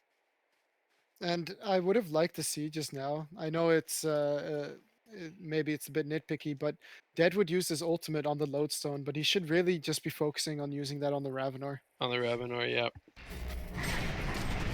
Yep, Ravenor is still only sitting at 7 armor, Yep. which that could be sent all the way to 0 if he's hit by the Aurora plus the Grasp. Exactly. They can do so much with that, but mid lane. Yep. Is he actually gonna ulti? No, he doesn't actually have it off cooldown right here. 5 more seconds. Still waiting on it. Oh, Znuki actually steals the Mystic Rune away from Andromeda there with the portal Yeah. key. And it's so nice for him as well. Look at this farm being done by the supports of lactose intolerant right here. Mm-hmm. Magnus Snooki getting didn't really even close use to any his abilities. Magnus getting really close to his portal keys, so they're just trying to get him that extra gold he's looking for, and he will be exactly where he wants to be. But top lane, we could have a fight brewing as we do see Veiled Rots on the Legion side, on the Electrician. They have the portal key. He's gonna catch the. Oh, he does not catch the Riftwalker initially. He is gonna get the grip off, but the TP support is coming in now. Here comes a stun onto the Puppet Master. Magnus does get Willowmakered in the background. Lowstone gets the Shatterstorm on the Puppet Master, so they get the kill they were looking for. And now Electrician gets turned on in the background by Riftwalker and Ravenor. Ravenor get credit for that kill. And will they find more? Deadwood is trying to make his escape here with the clear cutting in the trees. Ravenor is not going to spot him with that ball lightning, but I think he recognized which way Deadwood went. And here comes the rocket drill from Lodestone, and they will get the kill onto Deadwood. So what looked like the jump was going to be in favor of the Legion side ends up backfiring, and they get 3 kills in exchange for their Magnus. So great fight again coming out for Lactose. But it does mean that the portal key is delayed a little bit longer for the Magnus, but I don't think it. I think they're still happy with that as Ravenor survives and so does Snooki on the Riftwalker. Yeah, they count the kills onto both the Puppet Master and the Electrician. Yeah. Very important kills. The level 1 Pup- swap from Andromeda is also just too short to really make good use out of it. I mean, he could have maybe stepped back a little bit further before swapping, as Puppet Master was still pretty much next to the Lodestone ulti after the swap. So Puppet Master, he's got his shroud completed, and we also saw the portal key picked up on the Gunblade. Do you like the portal key on the Gunblade? Well, the nice thing is about portal key on Gunblade is that the demonic shield allows you to portal key because they While attack taking you. damage. Yeah. Yeah. So it's effective in that, and I think he really needs to jump on TKB with Gunblade this game. and just insta-kill the Magnus, because Magnus will otherwise just get so many stuns off and just be a huge nuisance. Hmm. Yeah, I agree with you there. The Magnus has been having very high impact. We just see an invis on the chipper and a veiled rot on the electrician, so neither going to spot each other initially. Riftwalker is hiding in the trees here, so both teams kind of baiting this creep wave. Gunblade going to show himself. Will they end up going for this though? Here comes a cascade event into a wormhole. It's going to miss, and Riftwalker is going to decide that he needs to fall back. Electrician is maybe going to catch him with the flank. Here comes the Void Talisman from Riftwalker. The grip is going to come out, but it's going to prevent auto attacks from the Gunblade. Here comes the grappling shot, and Riftwalker, he will end up going down. Chainsaws do come out, and Chipper is going to TP on out before the stuns come back on the side of Legion. So they do end up finally catching Snooki, but here comes Magnus with the eruption and the single lava surge stun onto Gunblade, and there's a Willowmaker making a statement there to take down Magnus. Meanwhile, in the top river, we do see Andromeda going down, but it costs Ravenor his own life as Puppet Master does end up catching him, and that was not even a Voodoo Puppet needed. So Yeah, I gotta say, Shorken, I think the Legion is showing some signs of life here, as They they're getting really are. some pickoffs on some key targets. but it's also due to them kind of making a misplay in the top lane. If Snooki dies, a lot of the advantage that they have is lost. And Imberboy is still doing a good job farming on that electrician. As you can see, he's got 350 GPM, and then you got huge soul. So they've got 3 cores above 300. That's pretty much what you want to see in any game, right? Yeah, we're still seeing not the greatest performance from Lodestone, as he's only 276 gold He per does have minute. his portal key now, But though. but he did pick up the portal key. He even does the nice little trick there of dropping it on the ground, so he doesn't show it to the Legion side. So they might suspect him to still not have that. But failed rod on the Magnus and the Riftwalker. It looks like Hellborn is going to look to try to make something happen here. Portal key as well was picked up on the Ravenor to follow up his Thunderclaw. So Yeah, they they're are going looking for the very jump. aggressive. Whispering Helm now picked up on the Puppet Master. Look at this electrician. He might be running into death as the entire Hellborn Death Ball is there, but they're going to run Here into comes the stun Deadwood onto instead. Deadwood, and they're going to keep him in that Rift Burn of Riftwalker, so they get the 1 kill. Now Electrician is going to throw the grip out onto Lowstone. Shadowstorm is going to miss. Ball Lightning actually misses as well, but they do get the kill onto Gunblade. Wormhole going to whiff completely as there was no follow-up to save the Gunblade, which is what he was probably expecting. But they burn some cooldowns, but they get 2 kills, so this is going to open up a tower push here in the mid lane. Yeah, just well played from the Hellborn, recognizing that this is their timing to go. Before the Puppet Master is able to farm up the Shrunken Head, they're very powerful. Shrunkens are definitely very valuable for the Legion team right now, and I'm actually surprised that Shuchel hasn't gotten it yet on Gunblade. I don't feel like he needs that much damage to bring down a Magnus or bring down Snooki. Look this though, the He's Shrouded choosing to Puppet. go for a Hellflower. So Puppet Master, he's scouting this out. Here comes the grip from Electrician onto Lowstone. They even burned the Voodoo Puppet. Magnus is going to possibly get caught here. Rotten Grasp is not going to connect. He does use the Willowmaker, but Magnus is able to Lava Surge away from that. And here comes another grip from Electrician, so they're going to get 2 kills on the side of Legion. Yeah, I mean, Legion is definitely showing signs of life. And Ravenor going that straight portal key after the lightning, I mean, it's affected his farm. Yeah, I mean, so the gold rate is only 3,000.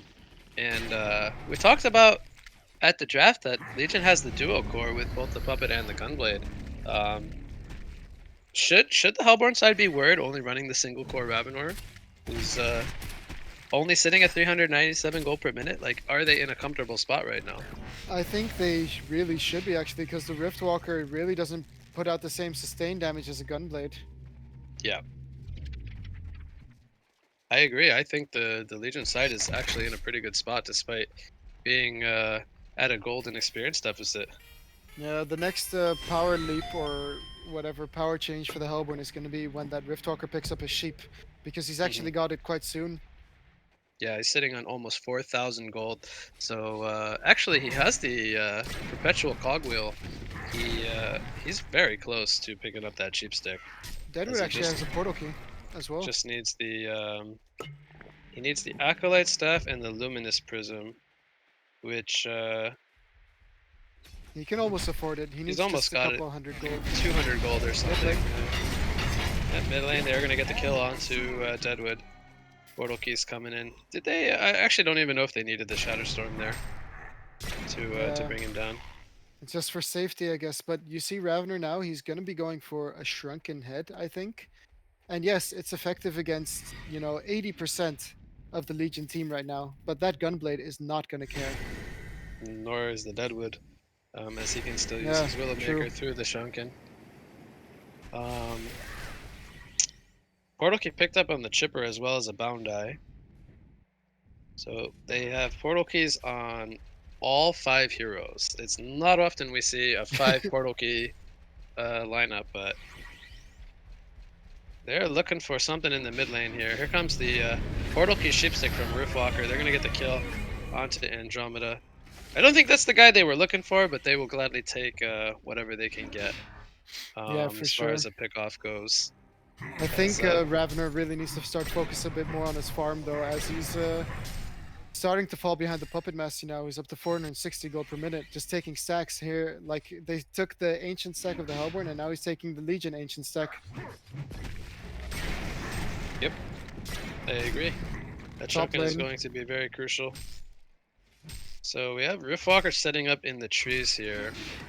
Here comes the Portal Key Sheepstick on the Electrician. The 3-man teleports are coming in. There is so much damage coming in on the Electrician. Rocket Drill is going to connect. Ravenor, meanwhile, goes for the Deadwood, and that chooses to be a great decision as they ended up getting both the Deadwood and the Electrician.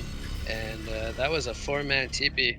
So we'll see what Hellborn decides to do with those 2 kills they picked up. Will they look to pressure any towers, or will they look to do any Kongors while they Yeah. have this advantage? Sheepstick already coming into play right now. He's also chasing the Gunblade to bottom lane. And he found him another right here. That's a Sheepstick on the PK use by Gunblade. Gunblade, Here actually. comes the wormhole from Riftwalker, and this is going to be a solo kill. There's That's so much damage coming out from the Riftwalker. Oh, but Riftwalker Puppet could be in Master. some trouble.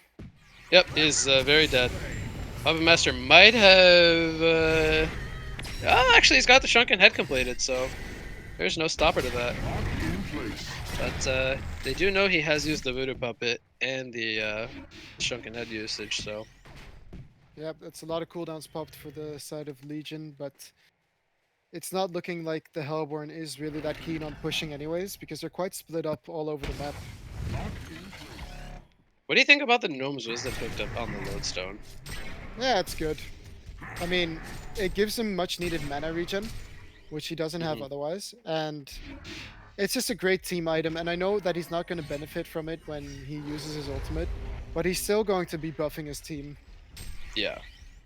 And yeah, I mean, the other hero who I could potentially see getting it, or, well, 2 heroes, is 3 heroes. Actually, Duder on Chipper, Magnus, and Riftwalker can all choose to pick up a Gnomes, but I mean, if Lodestone has the farm for it, I would like to see Riftwalker picking up more impact items like he already has, with that Chief I Stick, agree. maybe with a Frostfield plate, and then Resto Stone. Yep, I think we could definitely see either a Resto Stone or a Frostfield plate on the Riftwalker, as both would benefit him very nicely. We do see them kind of grouped up here in the Kongor area. We did see the Elder Parasite picked up, by the way, on the Ravenor, so he's not choosing just yet to complete his Shrunken. That is going to amplify his damage output quite a lot, but does make him a little bit more vulnerable, as he does take plus 15% damage. Yeah, I'm not the biggest fan of the Elder Parasite. Whispering Helm is just such a great item, both versus the Deadwood and the Gunblade, simply because it gives you that 5 armor. Yeah, I'm actually I'm a big advocate of Elder Parasite on Ravenor, but it is a very difficult game for him. Um, Seeing as how there's so much burst on the side of Legion, as well as several superior ultimates that can lock him down to stop him from auto attacking. So Yeah, it's what are gonna be they? kind of like a double-edged sword. If he finds the jump he's looking for, it'll definitely help him kill his target faster. but if they get the jump on him, he's going to die 15% faster. Top lane, look at this. PK again by the Gunblade into the base, but nice A nice purge. cleansing shock coming out from Electrician to get rid of that sheep, so the eruption is going to completely be missed. And What a play coming out from Imberboy right there, sitting behind the Gunblade so he doesn't get caught by the sheep. But Lodestone is going to find the Andromeda. and Andromeda he's gonna not eat a gonna be lot of as rockets here. He's lucky. gonna swap in offensively. He's gonna end up going down. Willowmaker comes out onto Magnus. Here comes a wormhole being channeled, but it's gonna be interrupted by the grappling shot from Gunblade. And will the Hellborn team look to pursue? Here comes the Shatterstorm onto the Puppet Master, who ends up going down. They're trying to bring down the Ravenor. Electrician does end up getting him. A second buyback comes out from the Puppet Master, so Hellborn needs to be in full retreat mode now as they're trying to chase onto this Roofwalker. Portal Key is coming up in 3 more seconds on the Electrician, but they are going to choose not to pursue anything else. So both carries end up dying, being the Puppet Master and the Ravenor. Puppet Master buys back, but who wins this engagement? Shortgun. I think simply due to that buyback, Hellborn won this engagement. No more buybacks left on the Puppet Master, and that's going to be huge. If Yeah, they kill him so- once, they aren't afraid anymore. Yeah, so the Puppet Master, no longer with any buybacks available, definitely needs to play very well in position to not make sure to not end up going down. And Storm Spirit was picked up on the Chipper. So Yeah. safe to say they're just kind of waiting on that Ravenor Shrunken Head now. That's their last sort of key item pickup that they are lacking. Yeah, the cleave coming out just now in that team fight from the Puppet Master on both the Lodestone and the Ravenor just did so much damage to him. Like he almost got insta-killed as the Voodoo Puppet was on him. But mid lane, we might have... oh, it's actually invisible, of course. Yeah, so Gunblade has his Hellflower completed now. You pointed out that you would like to see him buy a Shrunken Head. But, yeah, the we'll let Hellflower this- is definitely effective as well. He might choose to go in on the Ravenor here. There's a Riftwalker nearby, so he spots that out.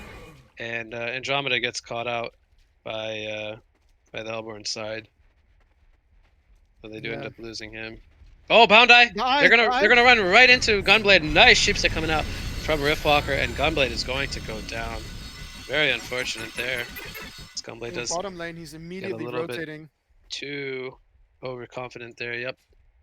Riftwalker is trying to set something up on the Deadwood here. I think he's going to find it. Meanwhile, in the top lane, they get the kill onto Ravenor.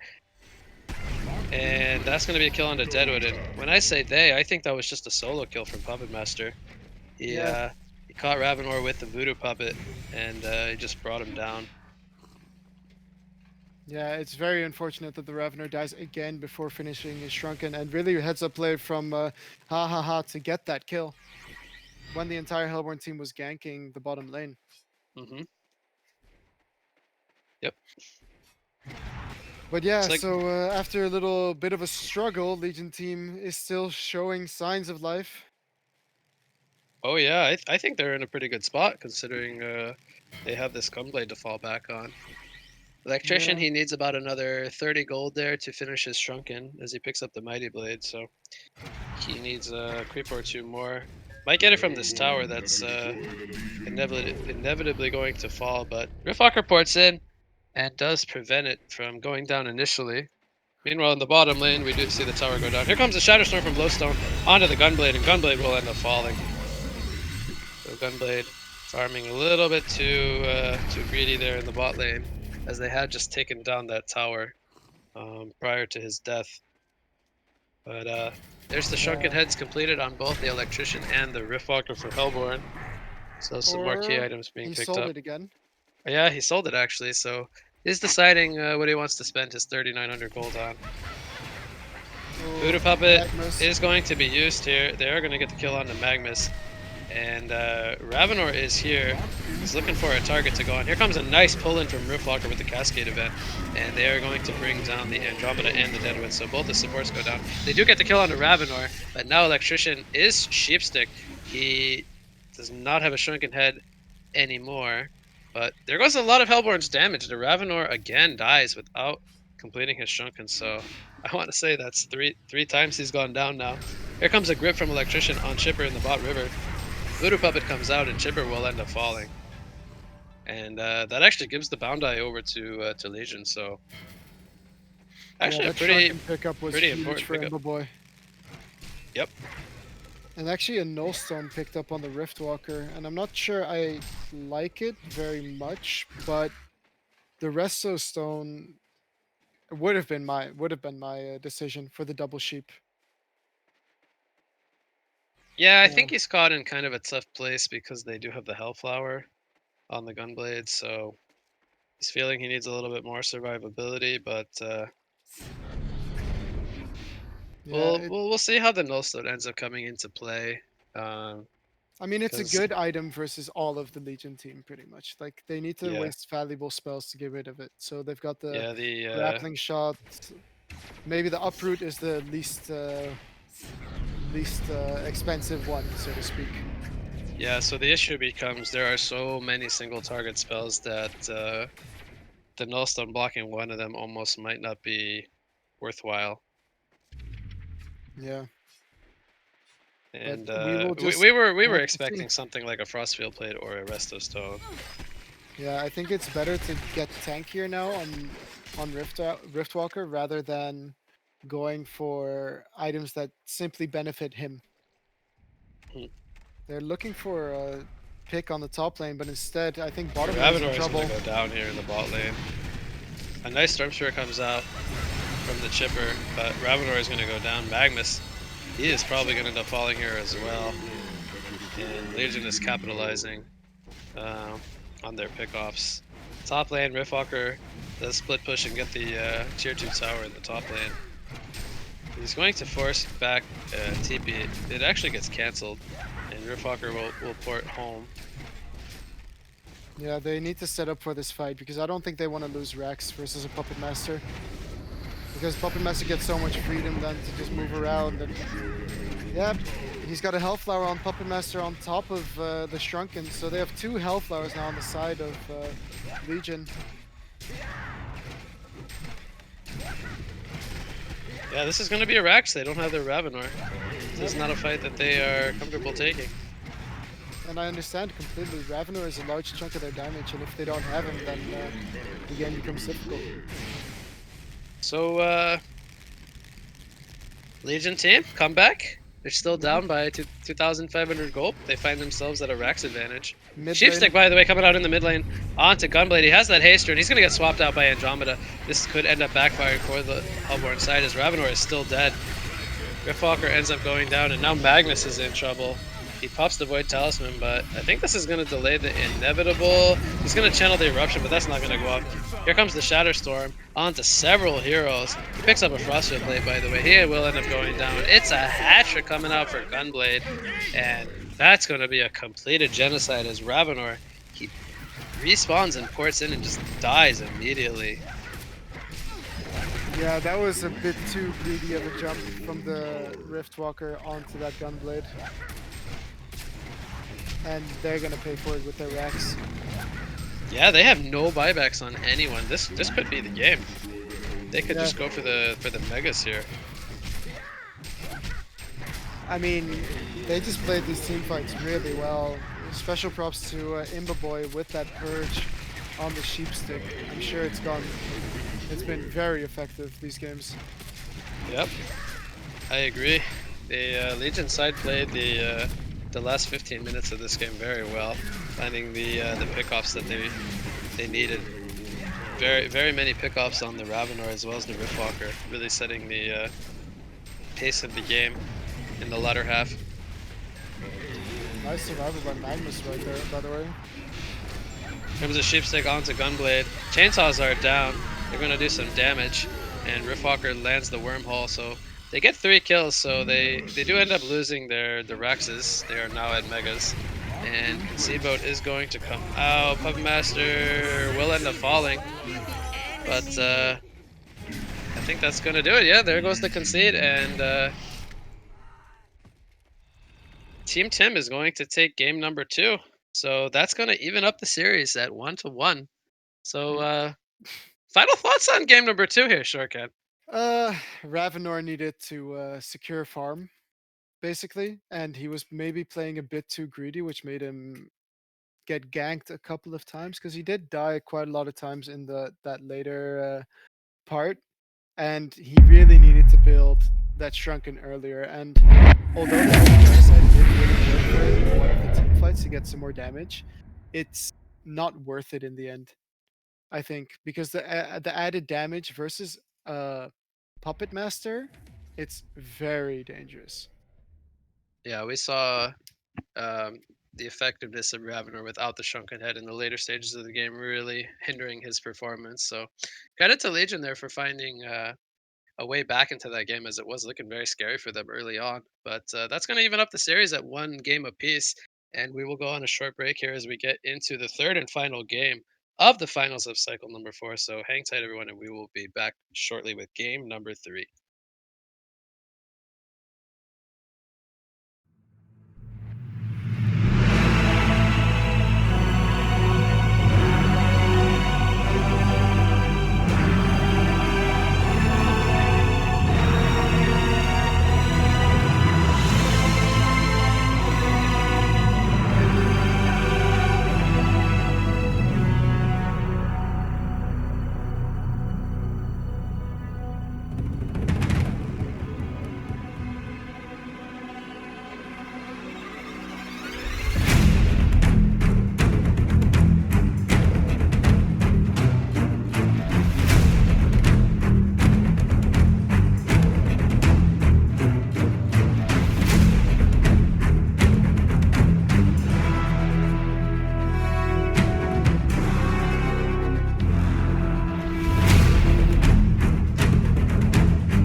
right, everyone, welcome back. This is game number 3 here in the finals of the HoN OMG League Tournament Cycle number 4.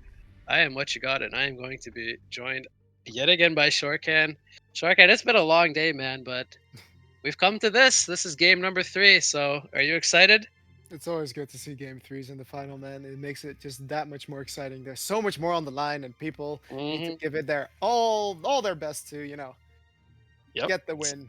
So we got Lactose Intolerant here on the Legion side. They are taking on Team Tim here on the Hellborn side. We pointed it out. This is game number 3. Players are ready. They're jumping in. We got the Gladiator and the Andromeda banned out by Lactose. We got Wild Soul and Engineer banned out by Team Tim. Moira first pick into a Moraxis. So what are we looking at so far? Well, the Moraxis is the Imbaboy banning Engineer is definitely new. So now and Andromeda is banned, by the way, by Snooki. So it's some different heroes, but there you go, Cthulhu Fun. I really like that hero. Yeah, so we haven't seen too much Cthulhu this series. We're going to see him picked up here. They already have some great stuns coming out on the Legion side, but the Moraxis pick, I love to see Moraxis against the Moira. The Arcane Shield just always proves time and time again to be very effective in the laning stage. Should he be matched up against the Moira? They do go with a Monarch as their support pick. I think, well, I mean, you guys enjoy playing Monarch, right? I know you guys didn't really pick it this last series, but I guess you guys are also changing what you'd like to play. But the Monarch is still a very strong hero. There's the Rampage, third pick. Yeah, I like the Monarch in a sense that he's great at removing all the stuns from the Moira in the team fight with the Cleansing Wind, and also in the late game when he's able to remove stuff like Sheepsticks and Hellflowers. He has great presence throughout the game as a support. But yeah, you pointed it out. We have a Rampage pick, and boy, did Rampage have great impact in game number 1. So Lactose Intolerant, safe to say, they're going back to their roots with the Deuter Rampage, as we like to call it. So I'm excited to see some Rampage. So my Moraxis is also not the greatest versus Rampage. If they're gonna do the same thing with Rampage just harassing out the Suicide Electrician like game 1. Yeah.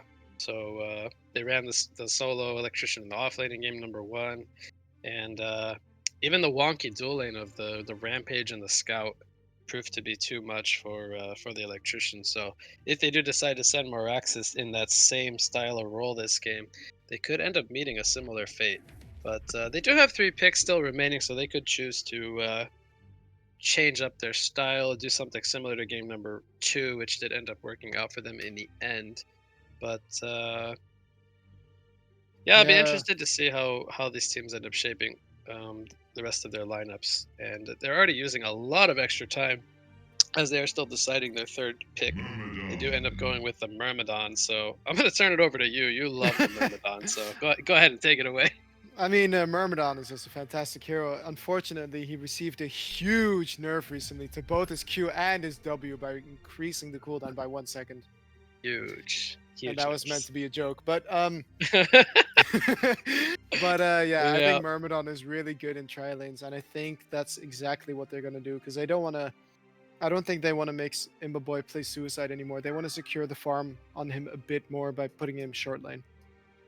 Yeah, and we saw his Moraxis in semifinal number 2, where he had a fantastic performance, picking up the early Hellflower and just proving to be such a nuisance for Good Clan rejects there in that game.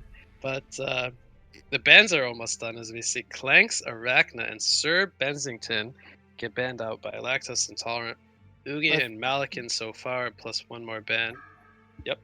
Yeah, I think it's a really good idea to ban the Sir Bensington, because Mate has been playing that, Haha has been playing that a lot in the aggressive tri-lanes, and it's just such a strong hero.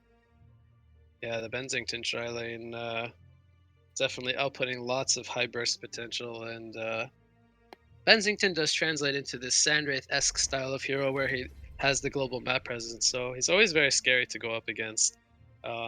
They do end up banning the Predator as their third ban, so it ends up being full carry bans from both sides. They pick up the Hellbringer on the side of Lactose. Where are you expecting to see this Hellbringer? Because a lot of the times we see Lactose run Hellbringer as a support, but based on the picks right now, it's looking like we're going to see a mid Hellbringer. Do you agree? Yeah, it looks like it. I mean, Snooki is no stranger to playing the Hellbringer either. So I think that's a very strong pick, especially because it just disrupts the Electrician, it disrupts the Monarch, it disrupts everything on the Hellborn side if you get a good ulti off. But we're gonna have to wait and see how it works because Electrician is quite strong versus those Malphas. Yeah, so they pick up the Electrician responding to the Hellbringer, a pretty solid counter pick. But I'm going to be interested to see not only who plays the Electrician, but also the Meraxes, because these are both two very signature Imba Boy heroes, and perhaps one of those going to be played maybe in a mid role for Huge Soul this game, which those aren't the typical style of Huge Soul heroes that we're used to seeing. But they are still lacking that carry pick, so that's at least what it's looking like to me so far, as we see Scout going to be the 5th and final pick for Lactose. So they're going for, like we talked about, a similar strategy to game number 1, back to the Rampage and the Scout pickups. Yeah, Sandwraith is still up as a potential hero right here because I think Sandwraith just really secures the late game for them. Instead, they go for the Hammerstorm, and Hammerstorm is also really nice. Good in a tri lane, so they're going to give the Electrician to, I think, yeah, to Imba Boy, it seems like. So it's going to be a mid lane Moraxis this game. It's not the worst thing in the world, but I think Snooki on Hellbringer is going to have a fantastic time just spamming that demonic wave. Mm-hmm. So how do you like the matchup of the Scout versus the Hammerstorm? Because I don't know if this is a matchup we've seen so far in any of the cycles, but we have seen both the Hammerstorm and the Scout make appearances here and there in matches. But, Yeah, I think Scout does really well versus a Hammerstorm. I know that Hammerstorm has a stun, but Scout's entire kit is based towards dealing a lot of damage to high target heroes. I mean, high HP heroes, because his ultimate is also based off of the target's maximum HP. So if he's able to get that off onto the Hammerstorm, it's going to be huge damage. And it looks like it's going to be a duel lane bottom, and Imbaboy is going to be playing middle on the Electrician. And I actually like to see this because I think Electrician can do quite well versus a Hellbringer, actually. Just using that. Yeah, and look at this. Snooki picks up a power supply, completely expecting it to be a Merax's middle as well. yeah, so we do see some mind games coming out from Team Tim. We'll see if this ends up working out in their favor, as they do run the aggressive lane of Moraxis and Myrmidon, which, by the way, speaking of that, it's going to be spotted out here by Scout, who picks up the early vanish, um, trying to spot out what the laning setup is going to be like. So he does get that eventual information, as that's going to be the lane going up against both the Scout and the Rampage. Then, as you talked about, we will have Hellbringer versus Electrician in the mid lane, and a Cthulhu Font Moira aggressive duel lane going up against the Monarch and the Hammerstorm. So, Look at what are we this. expecting Moira to is see moving. from the? Yeah. So we do see Moira making her way down toward the bottom lane. And what are we expecting to come from this laning phase? I think that if they try lane bottom with these 3 heroes, they need to make sure that they really just secure farm for the Scout, because Hammerstorm right now is going to have quite a good time. Even though Cthulhu Font can put a lot of pressure on the Hammerstorm, with that Monarch there, it's going to be difficult for him to really kill Hammerstorm, and he can even sustain himself using that Crystallize, right?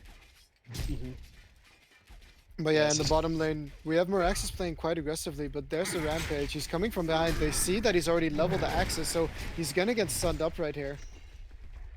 Yep, so Shards Archon going to connect. They're going to put a lot of pressure onto the Moraxis, and that will give space to Scout for the first creep wave. What do you think about the mid matchup? So Hellbringer versus Electrician, I think Hellbringer does quite a lot of harass in the early levels, but I think once Electrician gets a couple levels on the shield, he will be very tanky. In the bottom lane, we see a Harkon's shard hit onto Myrmidon, but does need to be careful. to not take too much damage. Nice double fish coming out. I think the Some laning counter pressure. setup right now, by the way, for the Hellborn is really advantageous to them. Yep. Mid lane, Hellbringer might is just taking so much damage from Electrician right there. Was that a grip under the creep wave, or how did he actually get him that low? Yeah, Oh, the I grip think was so. almost in range there. I think the animation got cancelled on the hill. So Hellbringer actually needs to be very careful. He does send himself a health pot, so that's a good start coming out for Electrician as he's almost at his bottle. And Hellbringer only sitting at 300 gold. Still quite a ways from his first build-up laning phase item. Yeah, he's doing a fantastic job here on that Electrician, but look at this. Rampage is already roaming. He's got the charge, and he's coming from behind the tower. So there you have the initiation. Yeah, but he does have the bottle, so... Well, the demonic wave is going to stop him from using any of those bottle ticks, so... A nicely timed rotation coming in from Juder on the Rampage, and... We've seen so many times the effectiveness of this Rampage pick. Yeah, and he does it so smartly, doing it from behind the tower, somewhere where you're not really looking for a Rampage. And the Yeah.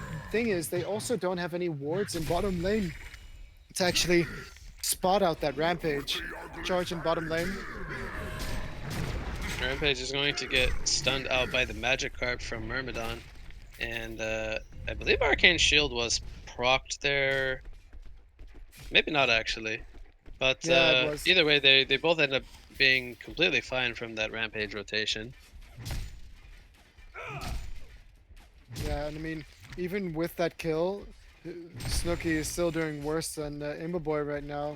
Imbaboy is up to 300 GPM, but there is a charge coming in onto the Electrician. Yep, so Rampage going to tank some tower hits here. Hellbringer not going to get in range for a Demon Strike, though Electrician will be just fine. But yeah, you pointed out Electrician, despite the death, still farming quite well here in the mid lane so far. Get through the font, he's managed to get himself level 4 and boots. He's sitting at 200 GPM, so he's doing a little bit better than the Moraxis in the bottom lane, which is his counterpart. But yeah, Moraxis level 3 now, around the same GPM.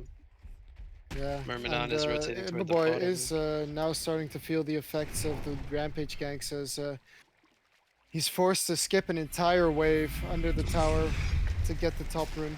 But he actually uses his port to get back to the tower to not miss as many. Mhm.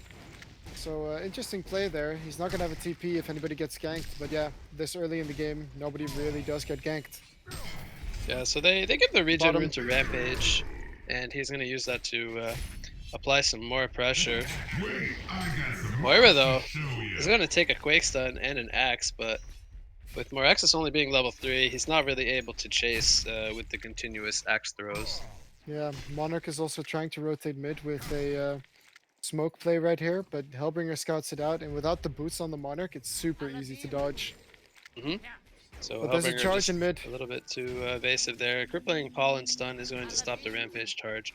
And somebody did port into the mid lane. I didn't see who that was, but they did end up canceling it. Scout, he's chosen to go for some build up, so he's got the Iron Shield as well as the Toxin Claws.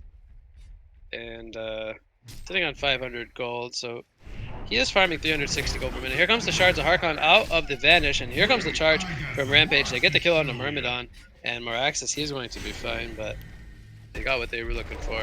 Meanwhile, in the top lane, Trample comes out onto Hammerstorm. Here comes a Malphus from Hellbringer as he is now ported in. Do they have the damage? Body blocks are happening, but Hammerstorm is going to buy himself the distance, and I don't think they have the chase to continue. Hammerstorm just being a little bit too tanky. Monarch going to give him a heal there from the Chrysalis. Yeah. And that's going to be a Malphus, the first Malphus used. Hammerstorm is just so tanky. Yep. He's already got 1 point in Galvanize as well, and that just gives him just a bit more armor. And all those little parts, they just make him so tanky. He's got the Steamboot, so he's already up to 1k life. And he's got the shield, so yeah, it's going to be difficult. And I do notice that Black Daffy is maxing his Obliterate, but I really would like to see him max his Trample. Simply for the stun duration, as well as the fact that the creeps also now scale. Yeah. Yep, so Cthulhu Font did get some some changes in the last patch. Less creep damage at the early levels, but more at the later levels, and Obliterate getting a 5-second cooldown reduction, so having that available more frequently. As well as, I believe, some cooldown and fear duration changes on the ultimate. So, got a couple of small changes to his kit. In the bot lane, Shards of HoN is not going to be in range, so Rampage will be forced to cancel the charge. Little nifty thing they were trying to do there, throwing the shards onto the charging Rampage. Yeah, and the effect of Electrician is really showing right now, as every time that Hellbringer actually uses the demonic wave, he just purges himself. Yeah, so he's sitting at a very comfortable life total. Whereas Hellbringer does have to commit some of his mana to try to put some harass onto Electrician. Yeah, Go ahead and mid purge lane, himself there as you again just purging himself. So a lot of low levels on the support so far, as we are 7.5 minutes in. Got level 3 on the Rampage, 4 on the Moira, and same on over on the side of Hellborn with the Myrmidon and the Moira Monarch. So we're gonna see some creep pulling come out and from both sides as they try to get their level 6 as quickly as possible. Yeah. Morax is getting really close to level 6, but meanwhile in the top lane we have a very aggressive Cthulhu Fawn and Rampage. They're now making their way into Hellborn's jungle. This does force out a rotation from the Myrmidon, so Moraxis in the bottom river. yeah, Moraxis is going to be in trouble. Double damage on the Hellbringer, helping with that one. Rampage, he uses his charge to get to safety, so using it for more of a defensive purpose there. Yeah, he needs to get his 6 really soon though, as that's gonna, give him a power spike that will allow him to maybe just do some more work versus the Electrician, as well as maybe the supports that he can try and solo them, as Hammerstorm now picks up his Whispering Helm as first item. Not the strangest thing. No. So the Scout and the Hammer are almost identical. 412 versus 420 GPM. Scout, I believe, just around the corner to his Sustainer. Malphus, by the way, in the bot lane, is going to lock down Moraxis initially. He does get the Arcane Shield off. Didn't see what he absorbed there, but here comes the Marksman shot, and that's going to be enough damage to take him down. So Scout getting credit for that kill. And that's going to open up a tier 1 tower push in the bot lane with that Malphus being used. Him not being level 6 there is just what makes this gank possible, because when he has his ultimate up, he won't be able to die there. Yeah. And he was very close. I mean, if we take a look at Moraxis, he's about 1 or 2 creeps away from hitting that level 6, which could have definitely prevented that kill attempt from happening. Yeah. And Electrician was playing quite aggressively mid, but the 2 supports from Legion roamed over to make sure that he doesn't actually push the tower. But I think Cthulhu Font is in a lot of danger now. Yep, so we see a Veiled Rod on the Electrician. He's going to try to go behind the tower here.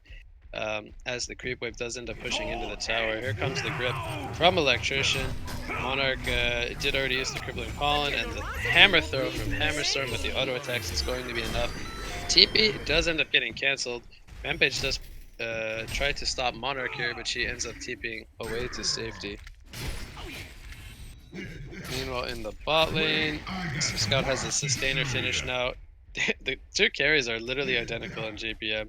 Yeah, and just look at the 2 mids as well, and then the 2 mids, suicides. Yeah. So this game is about as even as it could get. Yeah, the only possible discrepancy is due to the supports. Yep. So in the mid lane, we have a Veiled Rod on the Moira, and we just see Monarch making her way here. So both teams grouped up in the mid lane. Here comes a Crippling Pollen onto Hellbringer, but they will not follow that up. In the bot bottom lane, Scout. Dust comes out onto Scout, but they do not have the catch they're looking for.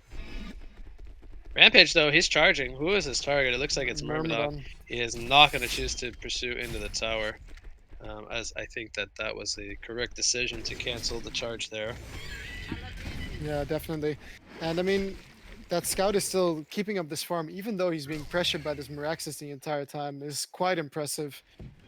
Yeah, now there's also another hero moving over, as Monarch is there now, but the gank is not successful. And look at the mid lane now. Imba is in trouble. Yep, or so not. Menacender comes out. He's going to get a nice grip onto the Rampage with the Shards of HoN put on him. And That is just a Moira illusion. Rampage, will he be in trouble here? Morax is trying to get in range for a Quakestone, but a nice Electric Eye going to silence up several heroes. And they might even look to turn it around. Will they look to go in? Here comes the Malphus onto 3 heroes. Cthulhuphon, he eats a silence, but he is ready with the trample. He actually eats a Carp Stun.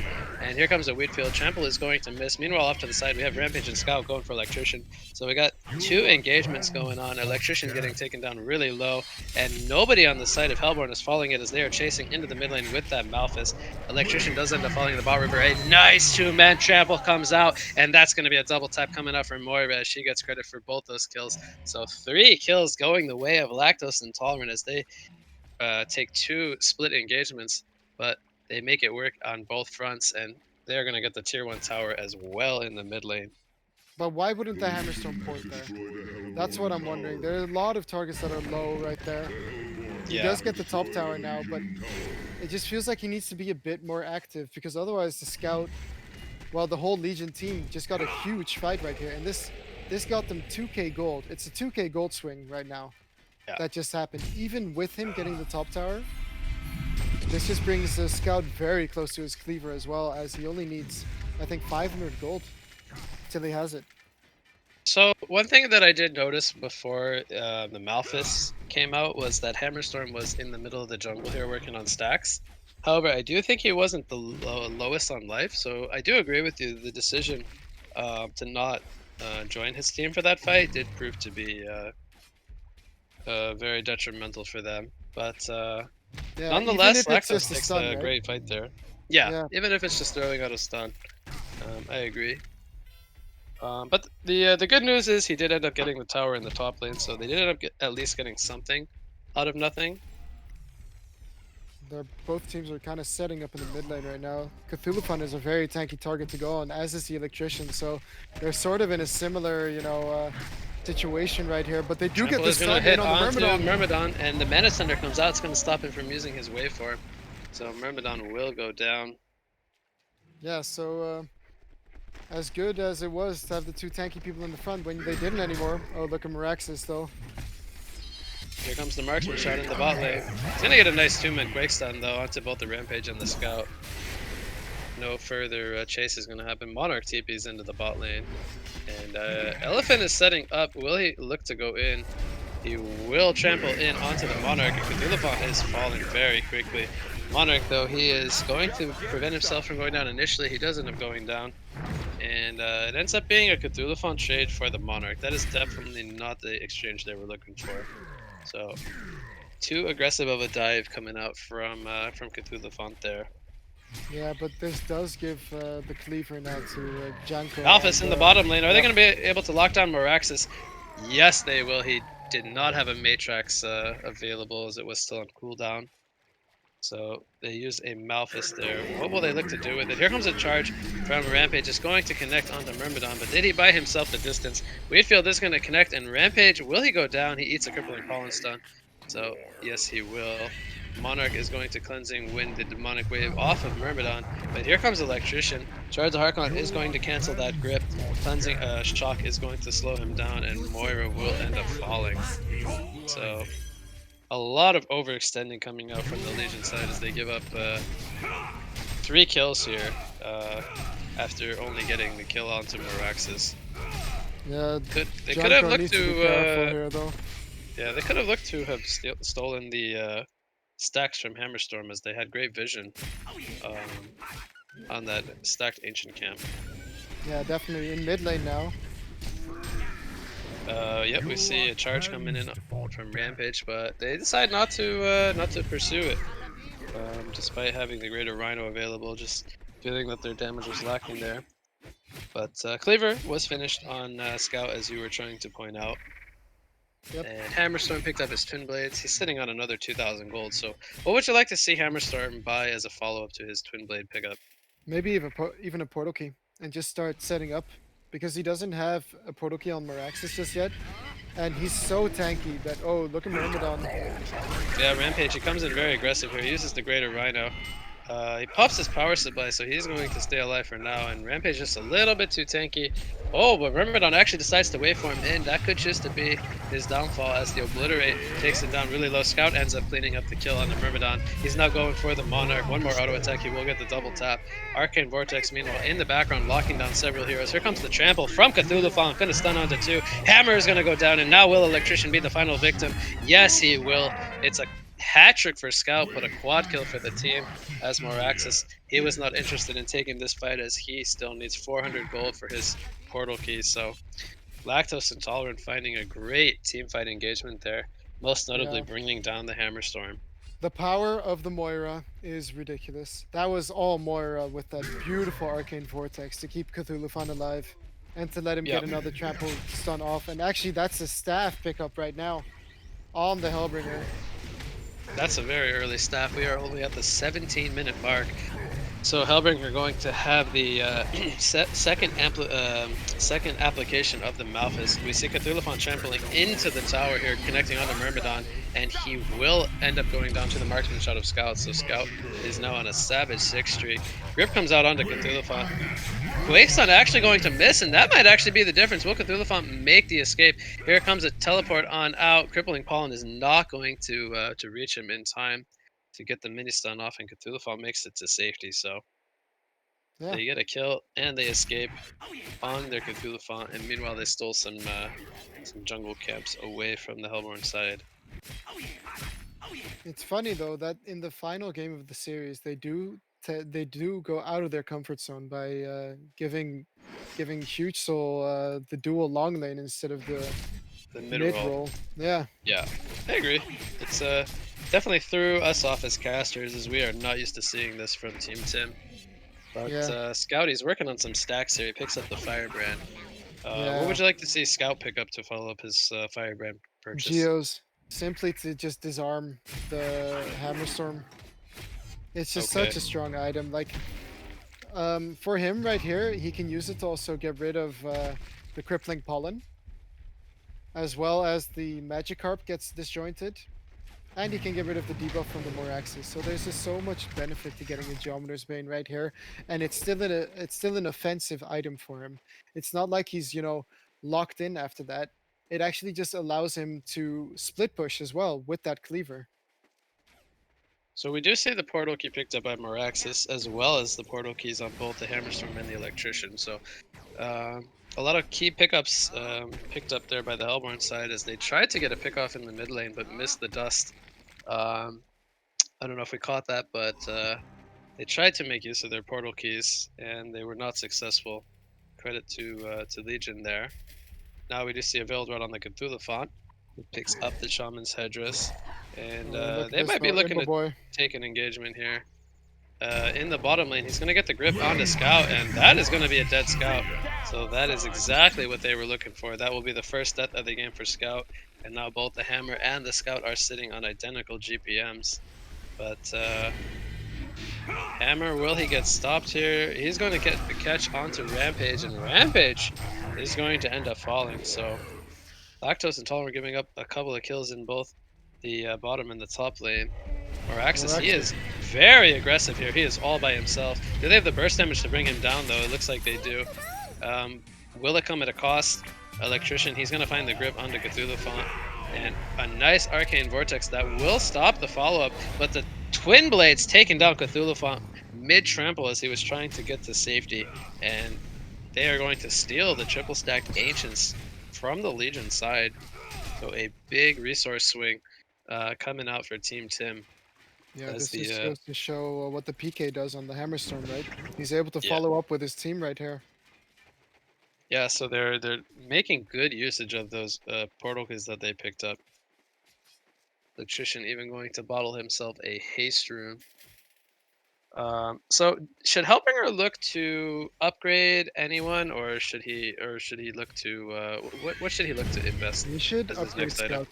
He should definitely upgrade Scout. Like, it's not one you see very often, but it's just so powerful. It allows the ability to be used without breaking stealth, and it increases the range, and it allows you to jump to the target that you're targeting. Yeah, I agree. Scout on staff on Scout, excuse me, is very a very powerful tool. The question is, will Hellbringer look to do that as his next item, or will he look to buy something else first? Yeah, staff on Cthulhu is also very powerful to make everybody attack him, but I don't think Cthulhu Fun is tanky enough, and I really think that Cthulhu needs to pick up a portal key, as they're lacking a lot of initiation right now. Yeah, safe to say they could benefit from having at least one portal key on the team. And we will see the Hellborn side group up here for a tier 1 tower in the bot lane.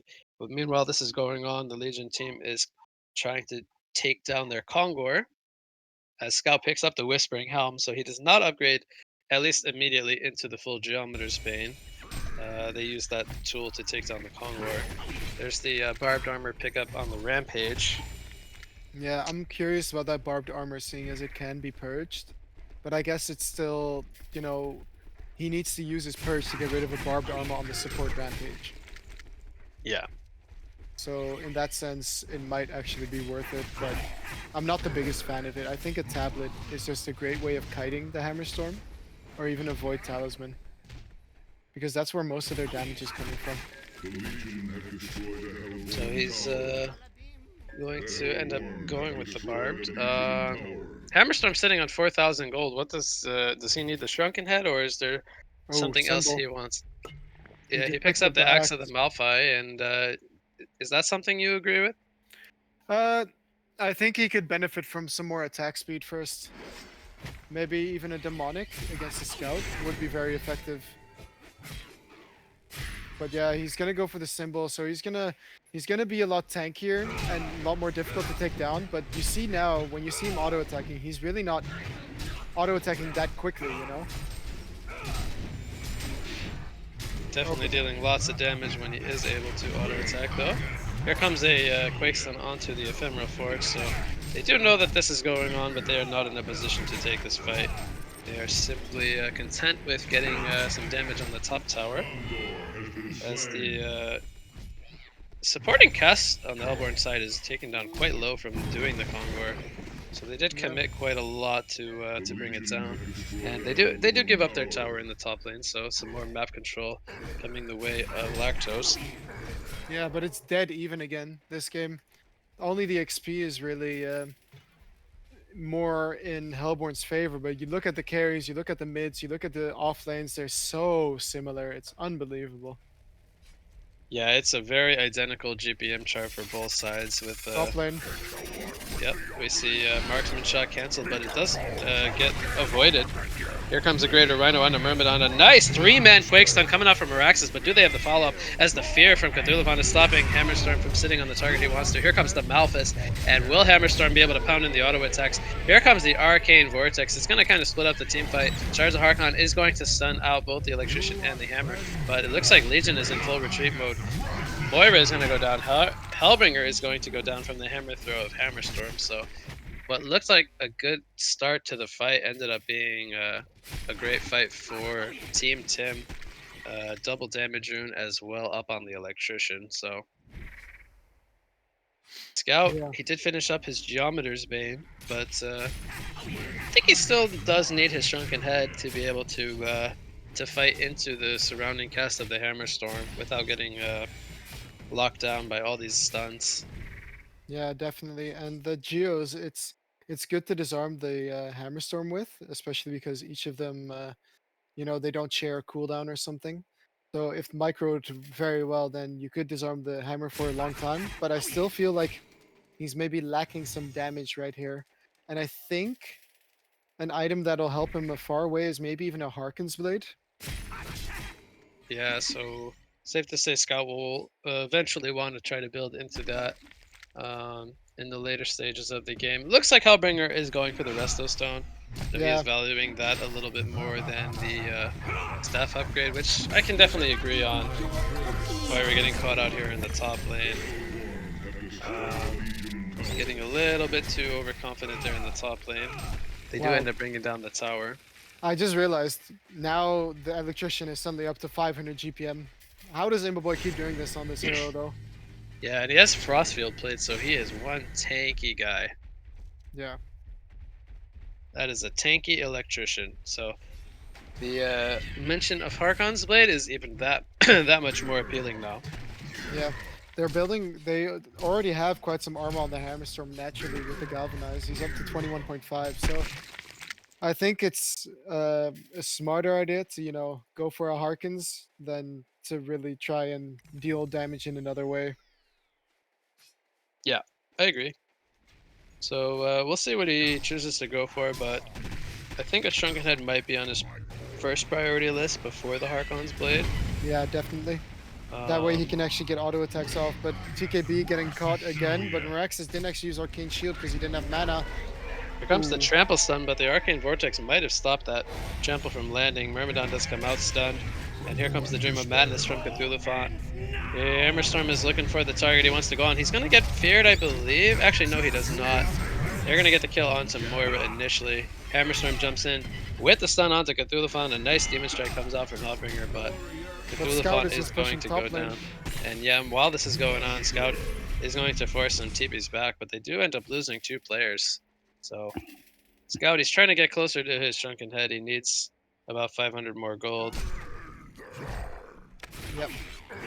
Doing a great job And- of just split pushing while that fight was going on. And honestly, like, Legion was in no position to take that fight. I saw a 4-man Malphus right there, but it wouldn't have mattered in the end, as they probably would have just kept chasing the Cthulhu Font afterwards.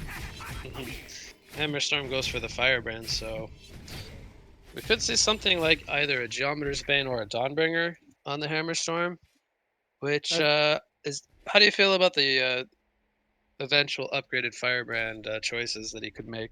Yeah, I like the Geometer's Bane a lot this game. He can just like Scout dodge a lot of the abilities from the Legion. He can dodge the Greater Rhino. He can dodge the Stampede. He can dodge the. He can get rid of the Silence actually from the Scout, and he can also get rid of the Disarm.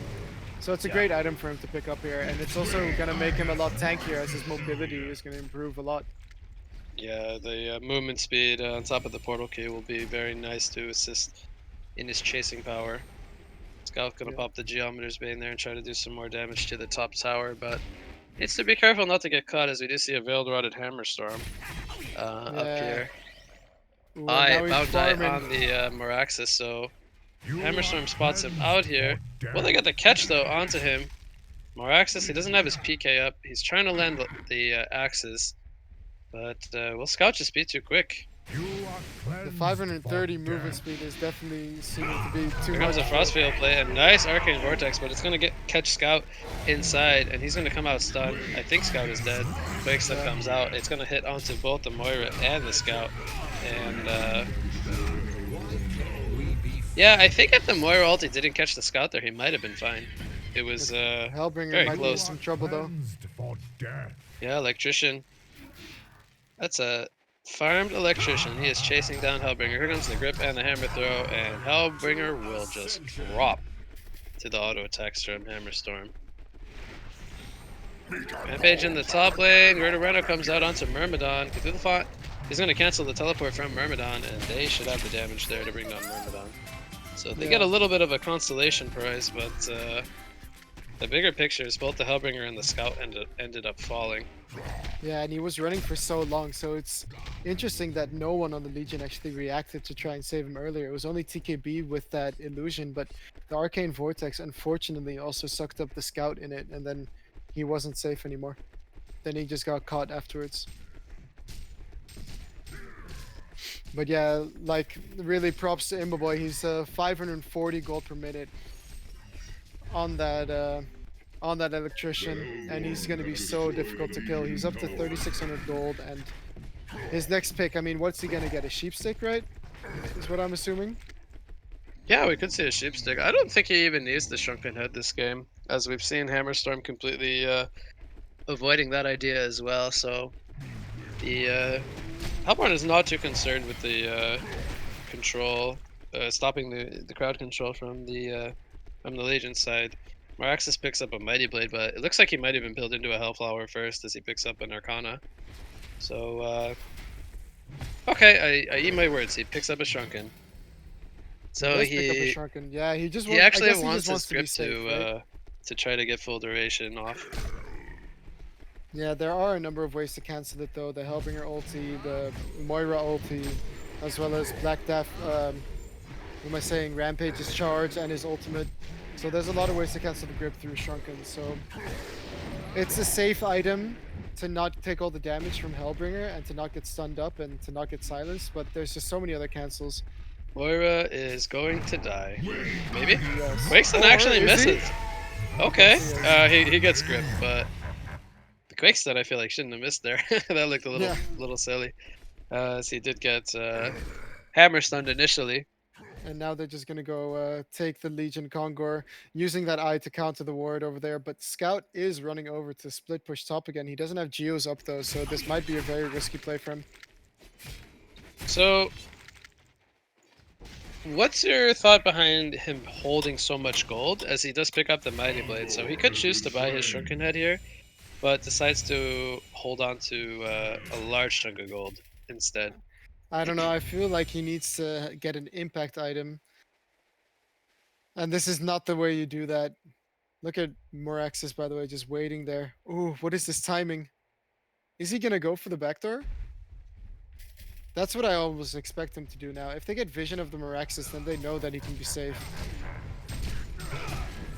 Yeah, so Maraxis having the bound eye, he's the one that's going to be able to detect him.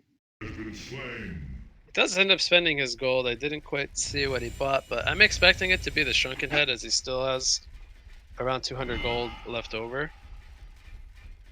Yeah, I think so. And then it allows him to portal key away without getting cancelled, as there's no superior cancels on the Hellborn right now. Moira ends up falling to Moraxis and Hammerstorm yet again. Meanwhile, in the top lane, we do see a Malphus coming out. Shrunken Head is popped by both the Scout and the Electrician. Malphus is leading the way. Here comes a nice trample from Cthulhu. Do they have the damage to bring down Electrician? He is so tanky with that Frostfield Plate. But the Marksman shot going to do a large chunk of damage to him. Electrician is going to end up falling. Now Monarch might be in trouble. Here comes a hammer throw on the Scout. And a nice trample from Cthulhu is going to stop the auto attacks from Hammerstorm initially. Scout, look at that damage coming out from the Twin Blades of Hammerstorm. One more auto attack and he will fall. So Token of Life Hammerstorm leading the front lines. He is going to look for another target, this time being the Rampage. He has a portal key coming up in one more second. This is going to be a dead Rampage as he tries to go for the TP in the trees, but Champion and Neworth double tap streak coming out for Hammerstorm. And that's a scary Hammerstorm with Token of Life, 622 gold per minute as they slow down Scout again with another kill. He did pick up the Shrunken now, but this Hammerstorm is just really big. They've been similar all game, but the benefit is just that Hammerstorm can pick up items that benefit the team fights rather than a cleaver. So 4k of Scout's 570 gold per minute has gone into that cleaver actually. Yeah, so Hammerstorm has, in a sense, an item advantage over Scout so far. Yeah, but there is that's a the rest token on for 1 minute. Hellbringer. Yeah, so they do have the second Malphus ready to go, as he did pop the Resto Stone. Trample Stun is going to miss. A nice 3-man Malphus to start things off. Here comes the Fear from Hellbringer. Monarch is taking lots of damage as well as the Hammerstorm. Will they bring down the token here? Looks like they will as they use the Greater Rhino. Moraxis is going to look to re-engage. He uses the Matrix, gets a 3-man Quake Stun into the wheat field onto Rampage. Hammerstorm is pounding in the auto attacks, but here comes the Arcane Vortex, going to lock down several heroes. What's going to happen coming out of this when Moraxis taking lots of damage, and Moraxis will end up falling? Where's Hammerstorm in the midst of all this? He did pop his Symbol of Rage, but he is going to attack and cleave down the Legion team. He will get a kill onto the Rampage and the Moira, and it's going to be a hat trick for Hammerstorm as he survives that cleave damage, doing so much work for the Hellborn side as they get the kill on the Scout as well. We do see a buyback coming out from Cthulhu, so it did end up being a full genocide. Scout, I believe, also was forced to buy back before that fight ended up happening. He goes and uses his second and final buyback. They are going to try to hold this Rax the best that they can. It is 3 against 2 currently, as they did lose their tier 3 tower defending the Raxes. Yeah, but just what a fight coming out for Hellborn right there. That was just they managed to hold on for so long, and again, the Moira ultimate now, it seemed to help the Hellborn more than it actually benefited the Legion, because it gave time for Electrician to run all the way over there. So, Wingbow on the Hammerstorm picked up right here. And I do really oh like that wow. item. That's a really good item this game. So he's going to be very difficult to take down. So we talked about wanting Scout to buy a Harkons, but now he has to think about the potential uh, of something like a Savage Mace to combat the miss chances. That is a very difficult spot to be in if you're Scout. Yeah. Now that Hammerstorm has picked up the Wingbow, which he does get delivered there, and look at that attack speed he now has. It actually amplifies him quite a lot, even being a strength hero. Yeah. I even called that he needs to build attack speed. Oh, but Hammerstorm might be in some trouble here. And the Malphus was just barely not off cooldown, and he wasn't able to catch the Hammerstorm. So Hammerstorm blinks away to safety. Um, Electrician now has that bound eye. Moraxis did end up giving it over to him. 2 Arcanas, the third one in the works, so Moraxis almost at his Hellflower. Cthulhu Font, he has the option to buy a portal key here if he chooses to. He's sitting on 2,300 gold. I do Yeah, for remember you now, I think he mentioning. wants a buyback, but I still think they need some kind of initiation because the Malphuses aren't going to be enough.